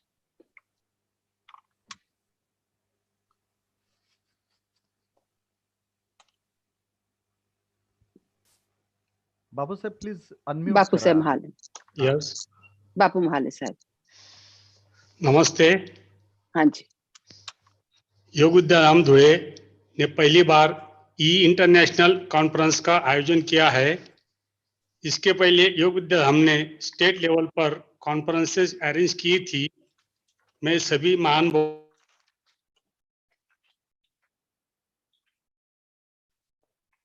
Disturbance.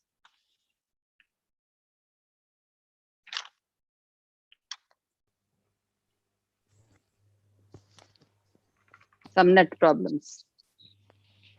हाँ बापू साहेब बोला आता. हाँ नमस्ते. योग विद्या धाम धुले ने पहली बार international conference का आयोजन किया था.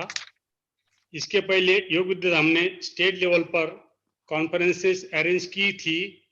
मैं सभी महानुभावों को और सहभागियों का और योग प्रेमियों को धन्यवाद प्रदान करता हूँ. नमस्ते. Thank you sir. आपका आशीर्वाद मिला हमको, आपका सहयोग मिला, आपकी पूरी टीम हमारे साथ में है.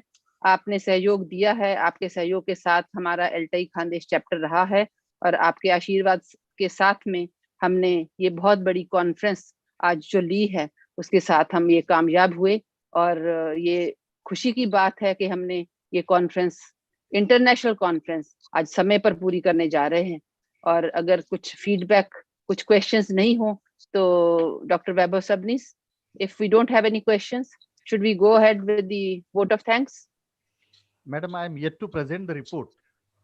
Okay, okay. So I request Dr. Vaibhav Sabnis to present the report, please. And before that, I request Dharmadhikari sir and Bhamre sir to start their videos.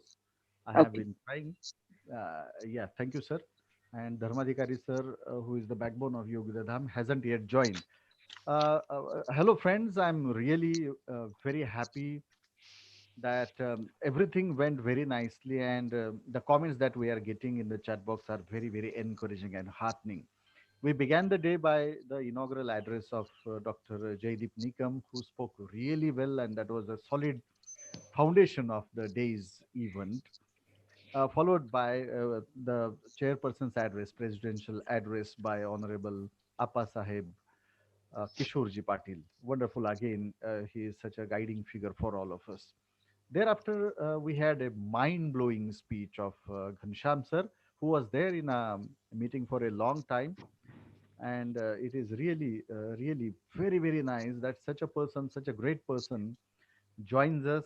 He stays with us, he blesses us, he cooperates us, guides us, and really they nurture our talent. So after that keynote speech, which covered everything that we mentioned in our theme, how individual and social health is important. So after that, we found that there were wonderful sessions by Dhiravid from Thailand, who spoke really well, and the Indian connections, as Dr. Santosh Patil sir had mentioned about him. Thereafter, we had Ek Duwadi from Nepal, Ek Prasad Duwadi, and he also guided us, enlightened us very, very nicely. And then there was another very great speech, philosophical, full of depth, very difficult to understand because it was all a inclusive kind of speech by Honorable Amitabhji. So there was a great feast. And though the guide, the supervisor, Dr. Shastri wasn't there, his disciple, his student, his chela, but at the same time, who himself is a guiding force in Dhule district, Mr. Jitendra Bhamre, who will be a doctor very soon, he also wonderfully shared his experiences and guided us. That was also fantastic. And then the paper reading sessions conducted by Dr. Santosh Patil sir, Mr. Nilesh Pathak, and Mrs. Sushma Sabnis. They were really well, wonderfully conducted. They handled everything so well. And let me share that from last 3 days, I have been having all the symptoms of corona, but I have not checked, and I'm feeling better today only because of this conference. That I worked very hard, and you all supported, blessed us, gave you a wishes, and such a wonderful conference is there. सो माझा सगळा आजार पण निघून गेलेला आहे because of your blessings, your support, and credit to this conference, and credit to all the pillars of Yoga Dham and Eltai Khandesh chapter. So it is all because of you that paper reading session was really wonderful. I thank all the paper presenters. Diverse themes, because we had literature, we had science, we had yoga, we had Bhagavad Gita, we had Vedas, we had law. So we found that our individual and social health is determined by so many factors, and that was visible through the paper presentations. And now we are in the valedictory. It is not that Barche sir is not there, that's why Bapu Mahale is there. Bapu Sahib Mahale sir was the president chairperson of this session, but now he's the chief guest. That is the only change in the role. कोणी नसल्यामुळे बापूंना आम्ही request केलेली नाही. He is already there. He is there in the newspapers also, right? So dear friends, thanks for your very, very wonderful, encouraging, positive response to our e-conference, and we'll conduct again. We are planning to celebrate International Yoga Day on 21st June with so many competitions. So stay tuned, be in our touch. We are going to publish your papers, of course selected papers, in a peer-reviewed international journal. So if you have not sent your papers, do send them. And you will get a very beautiful certificate of participation and paper presentation in a week's time. Thank you very much. I really feel very, very happy today. I feel blessed that you all supported me as the coordinator of this conference. I thank one and all for showing that trust in me, shouldering the responsibility on my shoulders. Thank you very much. It's over to Chima Madam now. Thank you.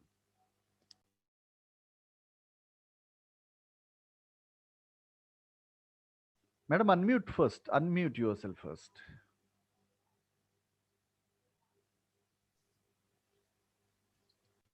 So on behalf of Yog Vidya Dham and Eltai Khandesh chapter, I extend my heartfelt gratitude to one and all present for this e-conference.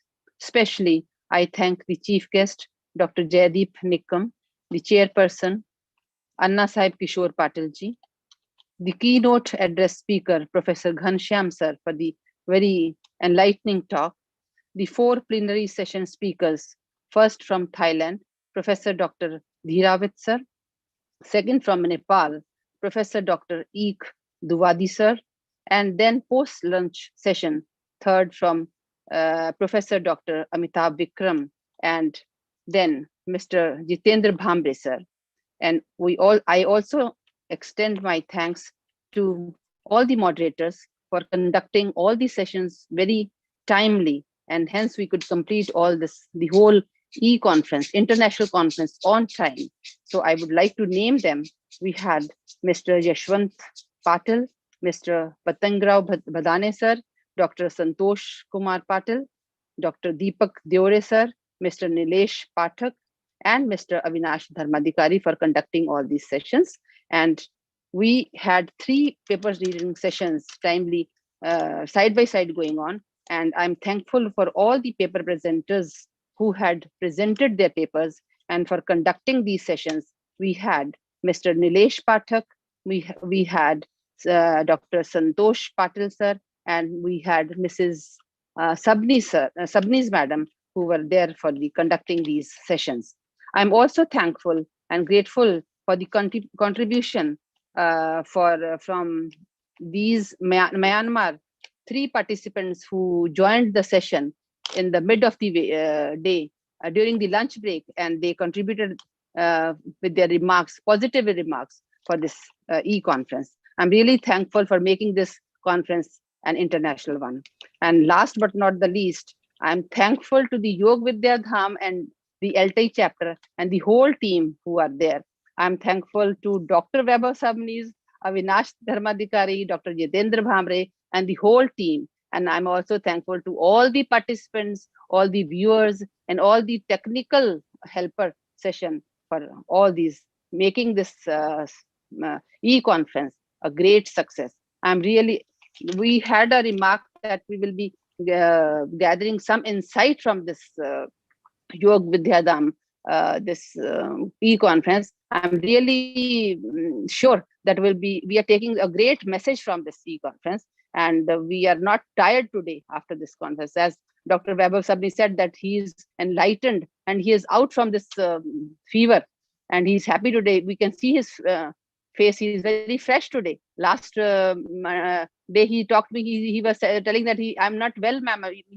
You have to handle the whole session. So I was worried, and today he's feeling so fresh. So I'm really, I can say that everybody is feeling fresh after listening to all these insightful papers, insightful talks. And once again, I'm thankful to everybody. With all these words, I say thank you very much. Thanks. Over to Dr. Vaibhav. Madam, yeah, one name needs to be mentioned, and she has really worked very hard, is Sheetal Borde, madam.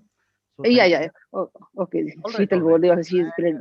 Actually, the backbones of this conference were Mr. Jitendra Bhamre sir. Day and night we were working. His wife Disha Bhamre, madam. They worked really hard for registration and all, because most people of Yog Vidya Dham are not techno savvy, but Disha Bhamre madam helped a lot. So thanks to her, Pranita Bhamre sir's daughter, the entire family is there. And then Yashwant Patil sir, who is the secretary of Yog Vidya Dham, and Dharmadhikari sir, they did really well, ensuring the participation. And the backbones are those who were moderators of different sessions. Dr. Captain Sarabjit Chima madam, thanks to you for that. And then we had Santosh Kumar Patil sir handled the paper reading session so well. We had my disciple, very dear disciple, Dr. Deepak Devre. He did well. And then Nilesh Pathak sir, again, he was moderator of a session, and then paper reading session chairman did very well. And then Avinash Dharmadhikari sir conducted one session really well. So again, I thank you all, the paper presenters, the participants, the researchers, friends, students, teachers, professors from various universities, colleges, from different corners of the world. And thanks to the Myanmar people, you really made our conference international. With these words, if we made some mistakes, yes, there was a bit of disturbance in paper reading sessions. We are sorry for any inconvenience. If we made any mistake, if we spoke something wrong, if we did something wrong, please forgive us. I beg your pardon. And see you soon. We are going to organize many more events with your blessings. Thanks to Appa Sahib Kishorappa Patil, Honorable Bapu Sahib Arunji Mahale, and the entire Yog Vidya Dham and Eltai Khandesh chapter. Thank you. With these words, yeah, Domiri, nice to see you. You want to say anything? Okay, thank you. Thank you. Yeah, you have really made our conference truly, genuinely international. So it's 4 o'clock, and we can conclude with Mary's words.